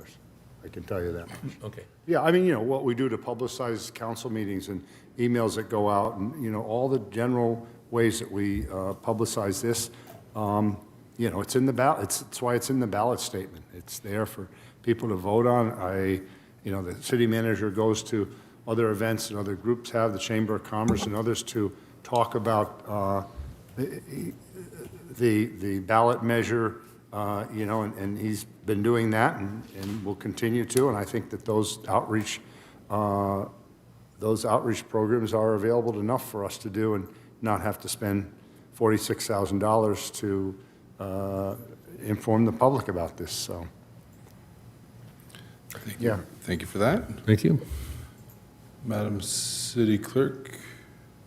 Guess we do it by voice. All those in favor say aye. Aye. Aye. Opposed? No. 3-2. Motion passes 3-2 with a no vote by Councilmember Francois and Councilmember Jackson. Thank you. Thanks, Brandon. That'll bring us to 17B. Thank you, Your Honor. This is the designation of, I'm going to spare you the PowerPoint. Designation of voting delegate and alternate for the League of California Cities 2026 Annual Conference and voting direction on proposed resolution. League of California Cities Annual Conference is scheduled for September 23rd through the 25th at the Anaheim Convention Center. Conference includes an annual business meeting on Friday, September 25th, where Cal Cities membership considers and acts on resolutions that establish policy. Cal Cities bylaws stipulate that each city is entitled to one vote on matters affecting municipal or Cal Cities policy, requires cities to designate by city council approval a voting delegate and up to 2 alternates as representatives. The current council delegate to Cal Cities is Cal Cities Los Angeles Division is Councilmember Dean Francois. The current alternate is Councilmember Rob Seaman. Any councilmember or city staff may be designated the voting delegate or alternate for the annual business meeting. The voting delegate form must be submitted to Cal Cities through the online portal by Tuesday, September 1st, 2026. This year, the city of Marietta submitted one resolution for consideration in response to concerns over state laws that have increasingly reduced city discretion over housing and land use decisions.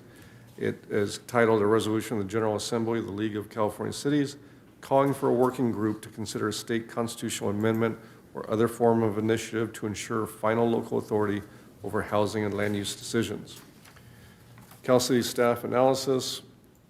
The resolution states that Cal Cities will support the development and advancement of a state constitutional amendment of legislative policy or ballot-based strategy that restores and strengthens local authority over housing and land use matters.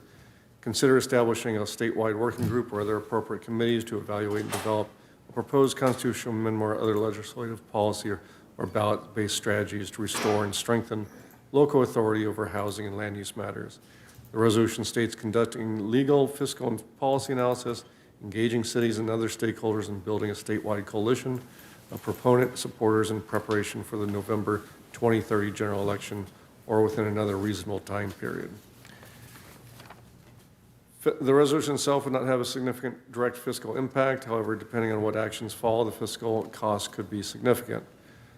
For Hermosa Beach, League of California Cities annual conference will be held. Attendance is approved and funds are appropriated in the adopted budget for City Council conference travel and related expenses. Recommended action, staff recommends the City Council designate a voting delegate and an alternate for the League of California Cities General Assembly taking place on Friday, December 25th at the Anaheim Convention Center, and 2, provide voting direction to the delegate and alternate on the proposed resolution. That concludes the presentation, Your Honor. Thank you. I don't have any questions for staff. I have questions for council on who's available. I should point out, Your Honor, so far that no council members have registered for the conference as of yesterday.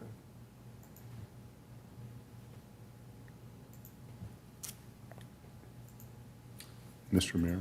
Yes. Just for the record, I plan on registering for that conference. And most likely will support that proposed resolution, which is going to promote local cities' control over state mandates. So. Mr. Mayor, as alternate, I would also agree that I will be there for that. Very much interested in local control. All right. I know we have, you said 3 delegates, or one delegate, 3 alternates. Up to 2 Up to 2 alternates, so total of 3. So does anyone else want to go?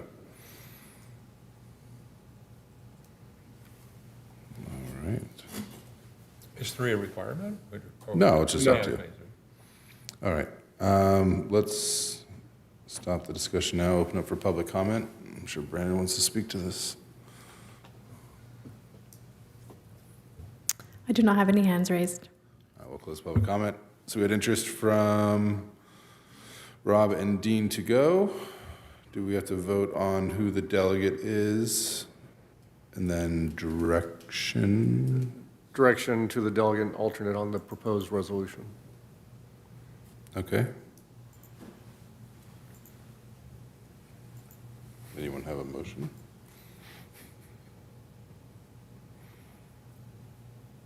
Make a motion to make Dean. Make a motion to have Dean Francois, the delegate, and Rob Seaman, the alternate, based on the current status they both have, and direct them to support the Marietta item to form the group to review the state's strongholding of our zoning. Is there a second to that motion? I'll second that. All right, we have a motion and a second. Any conversation on the motion? All those in favor say aye. Aye. Aye. Aye.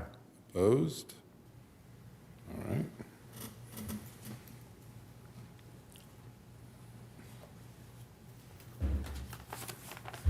Welcome back, Brendan. Info item regarding a 12 to 18-month hiring freeze. Just wait for the PowerPoint, then I'll get started, run through this presentation rather quickly. Awesome, great. So this is an informational item requested by council to evaluate a potential 12 to 18-month citywide hiring freeze. Though no action is required tonight, staff is providing the fiscal and operational considerations for further council discussion. Quick little background, this discussion comes in the context of the significant budget actions council has already taken by adopting the FY27 budget this past June, which addressed an approximately $3.2 million structural deficit, funded or solved roughly through $5.5 million in expense reductions and other savings. These actions included limiting 4.5 FTE positions. The adopted budget is balanced, although there is longer-term fiscal pressures in our near future. So briefly, I'm just going to touch upon just our current approach right now under Steve's direction. Importantly, the city is not automatically filling vacancies today. Each vacancy is already being evaluated to determine whether the position is critical once it becomes vacated, whether duties can be redistributed, whether there is a lower cost alternative, and or whether the technology can improve service delivery that this position covers and delivers. So that review can result in a position being filled, held vacant, restructured, downgraded, consolidated, or potentially eliminated outright, which we did in this past budget. So a potential hiring freeze could provide near-term salary and benefit savings as a positive, an additional measure of expenditure control. However, the key limitation that staff has identified is those savings are generally temporary unless the underlying position is eliminated or restructured outright during the budget process. A freeze also does not, importantly, eliminate the work. It can shift costs and workload elsewhere through overtime, consultants, and other service impacts to the community. So some operational considerations. Again, the primary trade-off is between vacancy savings and operational capacity that allows the staff to deliver services to the community. Extended vacancies can mean slower response times, and especially from our public safety personnel, higher workloads, project delays, greater consultant or overtime reliance, and recruitment and retention challenges in long term if this becomes a standard operating procedure for the city. There can also be a fiscal downside if vacancies affect permitting, grants, reimbursements, capital projects, most importantly for us, other revenue-producing activities for the city. Essentially, this slide outlines the two distinct approaches. One on the left, obviously, is the blanket hiring freeze. On the right is our current practice as it exists.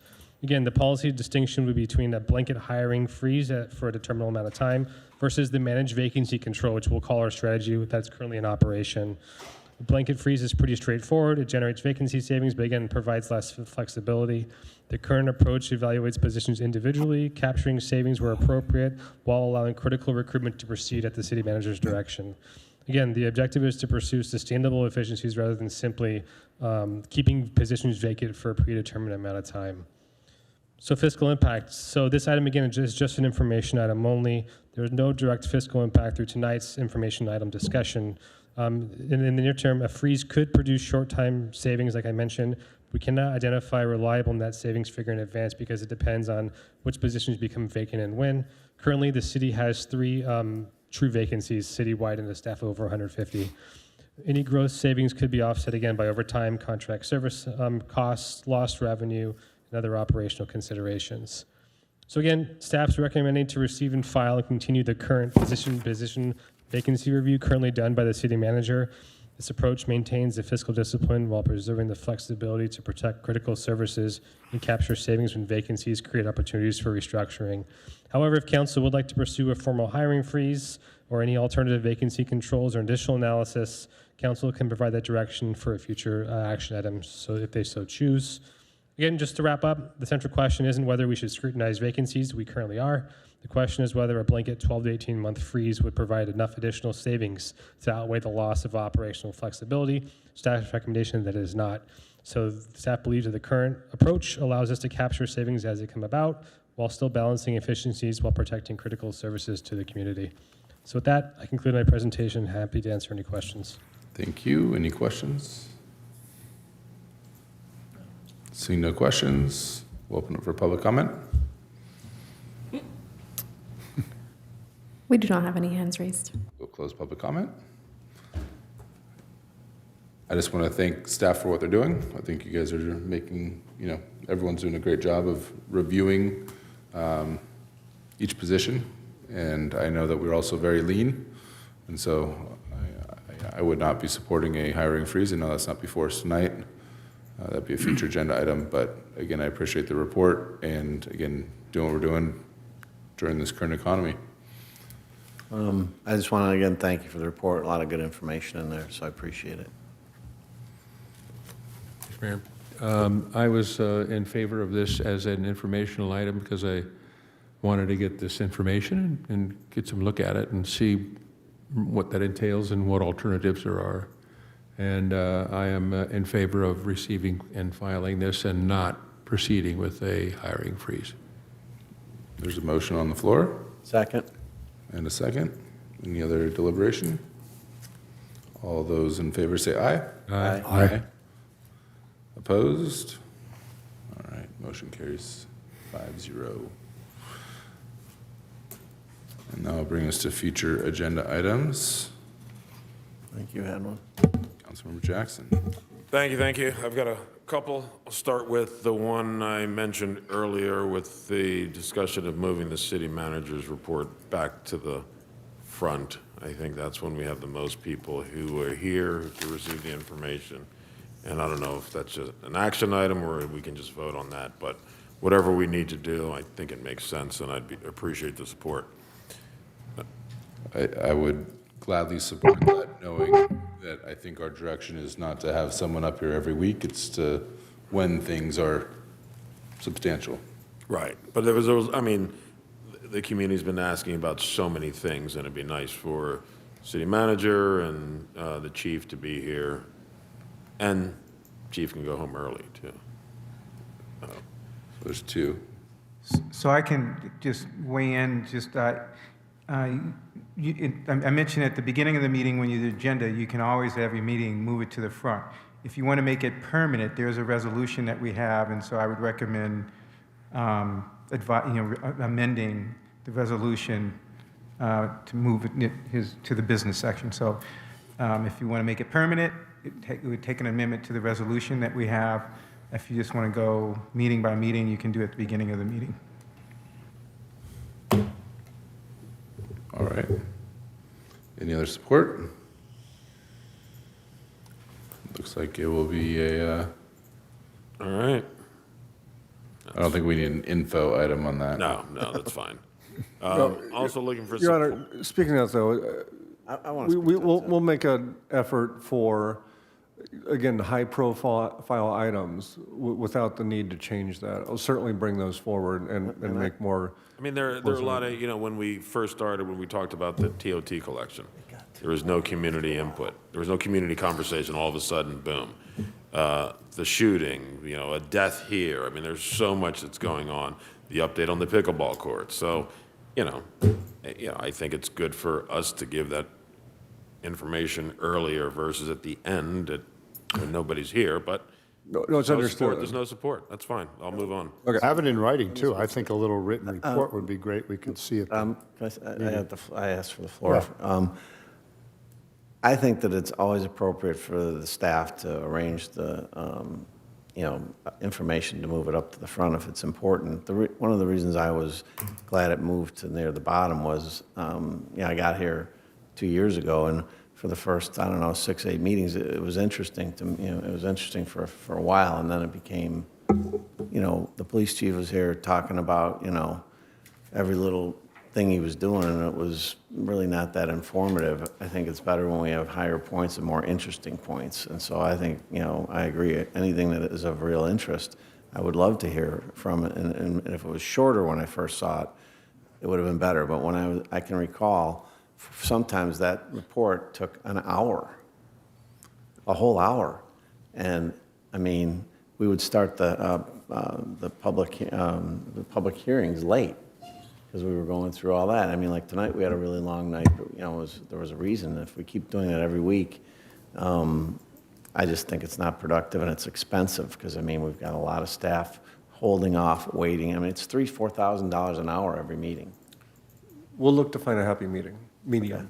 I just also want to thank, Steve and Joe for coming out tonight, because that's something I talked to you about yesterday, and I think, if we're going to keep it the way it is, then it's up to these two seats to do that. To, solicit ideas for hot ticket items, or any of us to, mention to the city staff to highlight it during a presentation. Sure. Quick 5-minute thing. Yeah.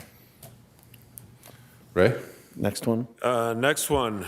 We've talked about this for a while. We've heard some folks recently talk about bumping, and city manager and I had a discussion, bumping the parking meters from 2 to 3 or even 4 hours after 6. From 2 to 3, I think kind of makes sense in the commercial zone. So you're going out to dinner at Steck or whatever, you don't have to move after 2 hours. I'm with that. Or wherever it is. So I know we've kind of talked about it, and I know residents have talked about that for a while, but I think it's a good opportunity to look at doing that now. So narrowly addressing after parking, so Brandon doesn't have to get gray hairs. Right, so basically it's after 6, the meter limit is 3 hours now as opposed to 2. So you can walk the Strand and hold hands, get your gelato, and then walk back. And you've got 3 hours now versus 2. I'll second that. I'll third it. Should go from 3-hour parking, 2 hour to 2 3. to 3. from 2-hour parking to 3-hour parking. Maximum? Yes. This is the metered spaces on Hermosa Avenue? This is the metered spaces that are currently 2 hours. In Hermosa, yeah. Right now, Only they're on 2. Hermosa Avenue, yeah. So They're commercial, they're Hermosa Avenue, they're Pier Avenue, they're, It's minor. oh, so all the yellow meters, basically. no, The yellow 2 hour meters are 24 zones. hours. Yeah. Silver. The 2 hour ones. Go from 2 to 3. Not the parking lots, the meters. Meters. 2 hour meters, yes. Yeah. Parking lots are more than 2 hours. Okay, well, we already have 3, so I don't know Okay. what else we need to do. All right, next one, thank you. Appreciate the support. We've talked about this a little bit. We heard a speaker last week. I think we should look to direct the Planning Commission to examine office to housing conversions and look at developing a comprehensive plan identifying the zoning and municipal code changes necessary to allow and even encourage these conversions. You've got a lot of vacant offices that might be ripe for housing conversions. You want to make zoning changes to allow that? We're going to let Planning Commission talk about what would be required if we were to allow the rezoning and if we were to allow office to condo conversion, or office to apartment, or whatever it's going to be. Haven't we already rezoned most of the commercial areas for mixed use, which would include changing office space to condos, no? We have not done that. Not the same We have something specific to office space, This would be change of use, adaptive reuse, whatever you want to call it, but change of use to change that requirement that residential must be more than 50%, right? Eliminating that requirement. Whatever it is we need to discuss. Well, if it involves that, I'm all in favor of that. That would allow office to condo or office to apartment conversions. Right, For the full building? It could be whatever. yeah. I mean, let's talk, let them flesh it out, and it may be full building, maybe half the building, maybe Well, whatever. okay, don't get me wrong, I'm not concerned about if it's 50% of the building, but in most of the commercial areas, for a number of years now, we've always thought that the first level should be retail, and above that can be offices. That's a great point, and I'm glad you brought that up. Yeah. Because the second part of that, thank you, Rob, perfect Hold on. segue. I'm more than happy to accommodate. But anyway, let's get the first part, I guess, first. Yeah, well, okay, so let's get back to that first part. So let's say, for instance, we have an office building that's offices from the ground floor up, and you're suggesting that we maybe change those, we could change those, change the zoning to allow for a conversion to living units. Yes. All of it. Including the ground floor. And the last part of that is Yeah. a moratorium, or at least a pause, on ground floor office and service industries. Basically, restaurant, retail only. So let's get through the first part. Yeah. So Dean was supportive of it. That's a second. Anything to encourage more residential from commercial, yes, we need to do that. Okay, so that's items up. I will Change I'll use. throw my support on that one too. There's 3. On the first part? Yes. Right. Okay, so that's, Dean, myself, Ray. oh, okay. Last one is a moratorium on ground floor office or service. To Rob's point, we want retail and restaurants. We just Retail lost, and we restaurants. just lost a couple more retail to services, and we're not collecting sales tax from those. And that, I think, could help right-size our economic ship. That's what At least have the discussions. Moratorium usually infers that we're going to change something in the future, so it has to be directly linked up to what is being proposed as a change. You don't just do a moratorium on its own. It has to be linked up to what the proposal is to change something on a permanent basis. I know what a moratorium is. I'm asking that, Well- seeking support for the planning commission to have a discussion about a moratorium on restaurant and retail only on the ground floor. It's not that hard. Either you're with or you're not. It's okay. All right. That'd be an interesting discussion. Okay, we can have an info if we've got 2 then. No, I'll do it too. All right, 3. Just want to see if anyone else wants it. Thank you. Make the next now. Yeah. All right. For planning commission to. For planning commission to have, yeah, let planning commission have that discussion. You know, because we've always talked about we have too many nail salons, too many hair salons, too many gyms. We just lost West Marine to a gym, and we lost Jaspy's to a hair salon. So, and then lastly, thank you for your indulgence, gentlemen. I'm going to roll. This was sparked by a conversation I had. I would like also the planning commission to develop a voluntary and low-cost process that allows businesses to apply for, review, and possibly modify outdated conditional use permits. The planning commission should consider an open application period, publicly noticed hearings for each participating business. Process would only apply to businesses that voluntarily request a review and would not reopen or affect the CUP of any business that chooses not to participate. Quite understand what that is. So if you are a business owner and you would like to stay open till 10 as opposed to 9, because your CUP from 20 years ago says 9, should we consider an opportunity or possibility to have that discussion without a business owner having to spend $8,000 to do a CUP? So is there a lower cost alternative? Lower the fee, though. So Aren't we? We're working on streamlining those, aren't we? a low-cost alternative to a CUP modification. Right, and they, you know, however, whatever we want to call it. I mean, we can figure out how to skin the cat, but I think, you know, CUPs from 20 years ago, 10 years ago may not be consistent with the vision of our city. And I think a business owner should have an opportunity to argue his or her case to expand whatever it is they're trying to expand. What's the cost of a CUP review currently? $8,000 application. I mean, what's the actual cost of it, though? That's the fee we charge. But what is it actually? Aren't we reviewing those things so that the fees that we charge are actually more in line with the real costs? Well, we are reviewing Those them. but 19 things we put off. It was Right, 23, actually. We are reviewing them, but the question is, right, whether or not you want to make it lower than what it currently is, if it's a minor modification.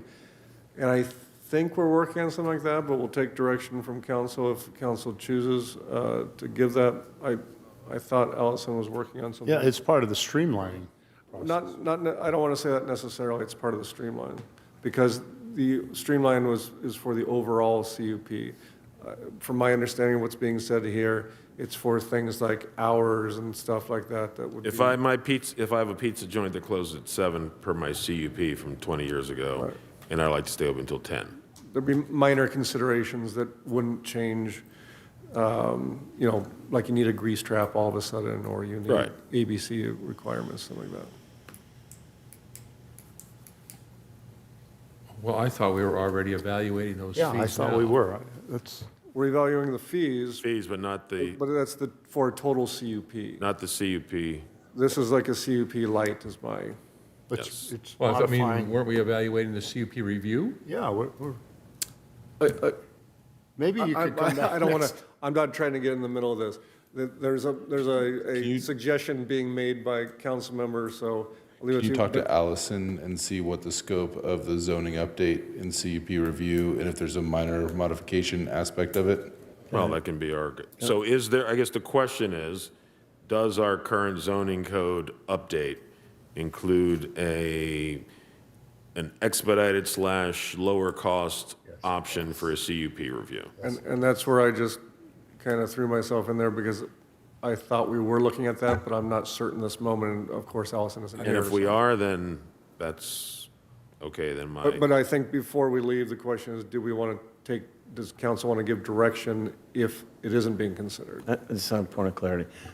We're talking about a CUP amendment is what he's asking for. I mean, someone who wants to change their hours, that's an amendment. to Yeah, the it's a CUP. modification. Yeah. So there's So an right now- amendment. A CUP review is not an amendment.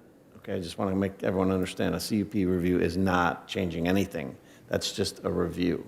Yeah, And if it's we an want to amendment. change the prices of a CUP amendment, I'm happy to make that something we can work on. Let's do some homework between now and next meeting to see what the scope. It's in the Well, I way. mean, if we have the support, then that Pull it up direction right can here. go to city To an manager. amendment to your To the CUP. amendment piece. I was getting Right. confused. Yeah, as no, saying- and I appreciate that, and If if there's- I misquoted, because at the end of the day, if a guy has to spend $8,000 to add an hour or two, No, it's not.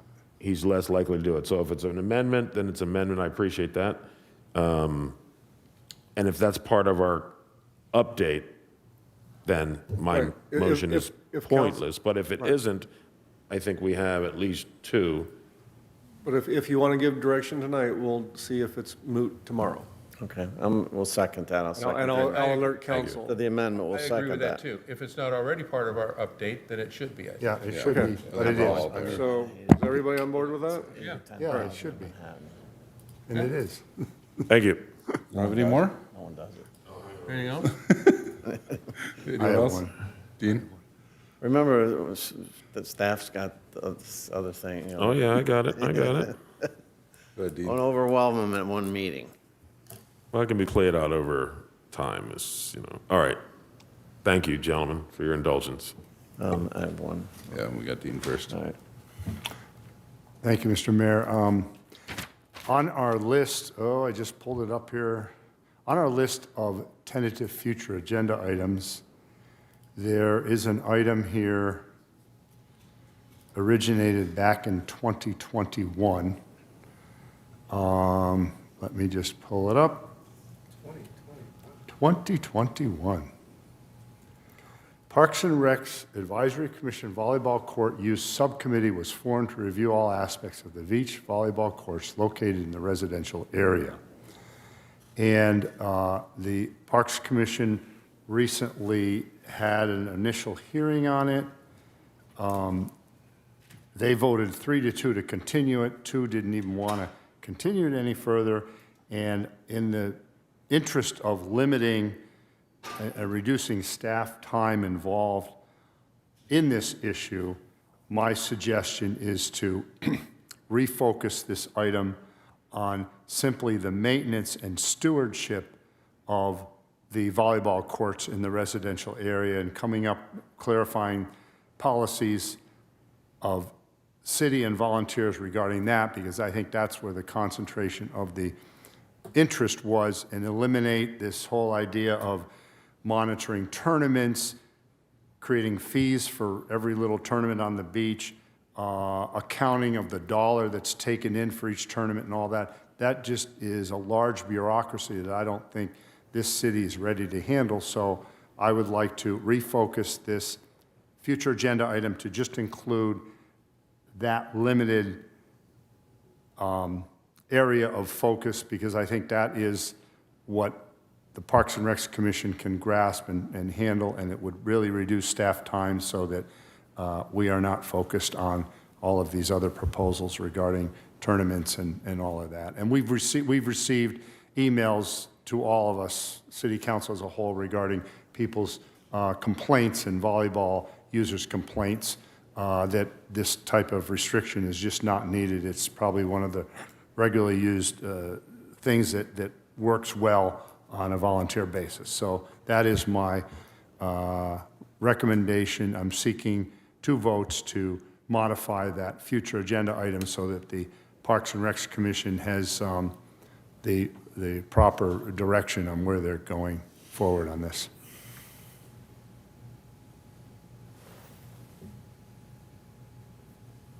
Any support? All right. It's on page 5 of pending new items if you wanted to look at it.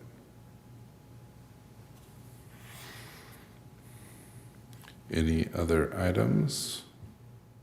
Could I just ask something else on an agenda item? It does say residential area, but as I understand, they were looking at the commercial area. So, Mr. City Attorney, they should be just focusing on the residential area, because that's, I mean, not city manager. It says residential area here, so isn't that what they should be focused on? Residential area, that's what's written in our. It's what council would direct if you want to change their direction. Well, it's just Because written. one of the considerations is, in the commercial area, I believe, is whether to expand that, whether to, the issue is less the tournaments in a lot of ways than the coaching and training that takes place outside the commercial area. That was one of the issues. There were others, but as far as the commercial versus residential, yeah, I don't think limiting it to residential is going to change much. Okay. Thank you. Anything else? It's come to my attention that one of our local businesses downtown is turning 50. That's Hennessy's Tavern and Restaurant. And he was looking into having an event where he was going to use a portion of the plaza mainly in front of his business. He wasn't taking up the whole plaza. It was more in front of his frontage on the plaza. And he spent some time going through the maturations of the staff and getting some information. And it took a little longer than I think he thought. He wanted to do this event in September or October. And they came back with him with the price that we've set in our fee schedule that says it's $15,000 to rent for one day the plaza. And so he felt that he was going to spend about $15,000 in staging, to put a stage and to do a few things out there and seating and everything. And he just said it kind of exceeded what he had anticipated as a budget. He did not expect that much fee structure. And I was hoping that we could put this as an item to come back to us, that we would let him move forward with staff on a date in September or maybe early October, and bring this back at our next meeting and waive some of those fees and just get direct costs of the actual costs we're spending, cost recovery on the event, instead of our normal waive some of the fees, not all the fees, but we want to collect our costs. So I was hoping there was some other people here who might want to bring that back to us as a fee waiver, but not a full fee waiver. We want to recover our costs. We still have cost recovery, you're saying? Right, cost recovery and not full 15,000. So I'd I'd like to bring that as an item back as soon as possible. I'll support that. I think it's right. Some of these businesses we have here, if the Lighthouse wanted to have its 100-year anniversary party and is going to have to pay the usual $15,000 fee for something like that, I think some of these businesses like Hennessy's have been here for a very long time, and they're an important part of our community. I'll support that as well. That's for Hennessy's, correct? 50th anniversary? Yeah, I don't have to finish my thought, but that's okay. And you're all invited. You're all invited. Everyone's invited. VIP. All right, so you have 3 for that. You're all invited to the party. Okay, we had 3. 3 for Anyone that. else? Yeah, okay. Going once, going twice. All right. That'll take us to the city manager's report. Are we going to talk about, did we get Flock on the calendar from last time? It's on a tentative future. Okay. Yes, All right. it's coming Thank you. back. Thank you. It's just info right now. Just so happens I have a report on trash pickup. Nothing? Okay. Thank you, Brandon, for paying attention earlier. Labor Day holiday, City Hall and the Community Center will be closed for Labor Day on Monday, September 7th. Police, Public Works, and fire personnel remain available as always, and residents can call PD's non-emergency line at 310-524-2750 if non-emergency issues arise. Street sweeping and PCH parking enforcement will be suspended on the holiday, but all other parking regulations will remain in effect, including during Fiesta Hermosa festivities. Trash collection will be delayed by 1 day for the week for all residents. And again, we're putting this out by social media as well. So, for everyone watching right now, we got it covered in other ways. Thank you, Your Honor. Thank you. Everyone, I hope you enjoy Fiesta Hermosa. It's coming back this year, yeah. It's in the fall again. Yes, Labor Day. Yeah. Fiesta. Labor Day. Info items, no action there. I'll bring us to adjournment. If anyone missed our presentation earlier for George and Stephanie, the video will be available online tomorrow. We will now formally adjourn this meeting at 11 o'clock on the dot in memory of George Schmelzer and Stephanie Crane, 2 very beloved community members who will be greatly missed. May they rest in peace. Amen.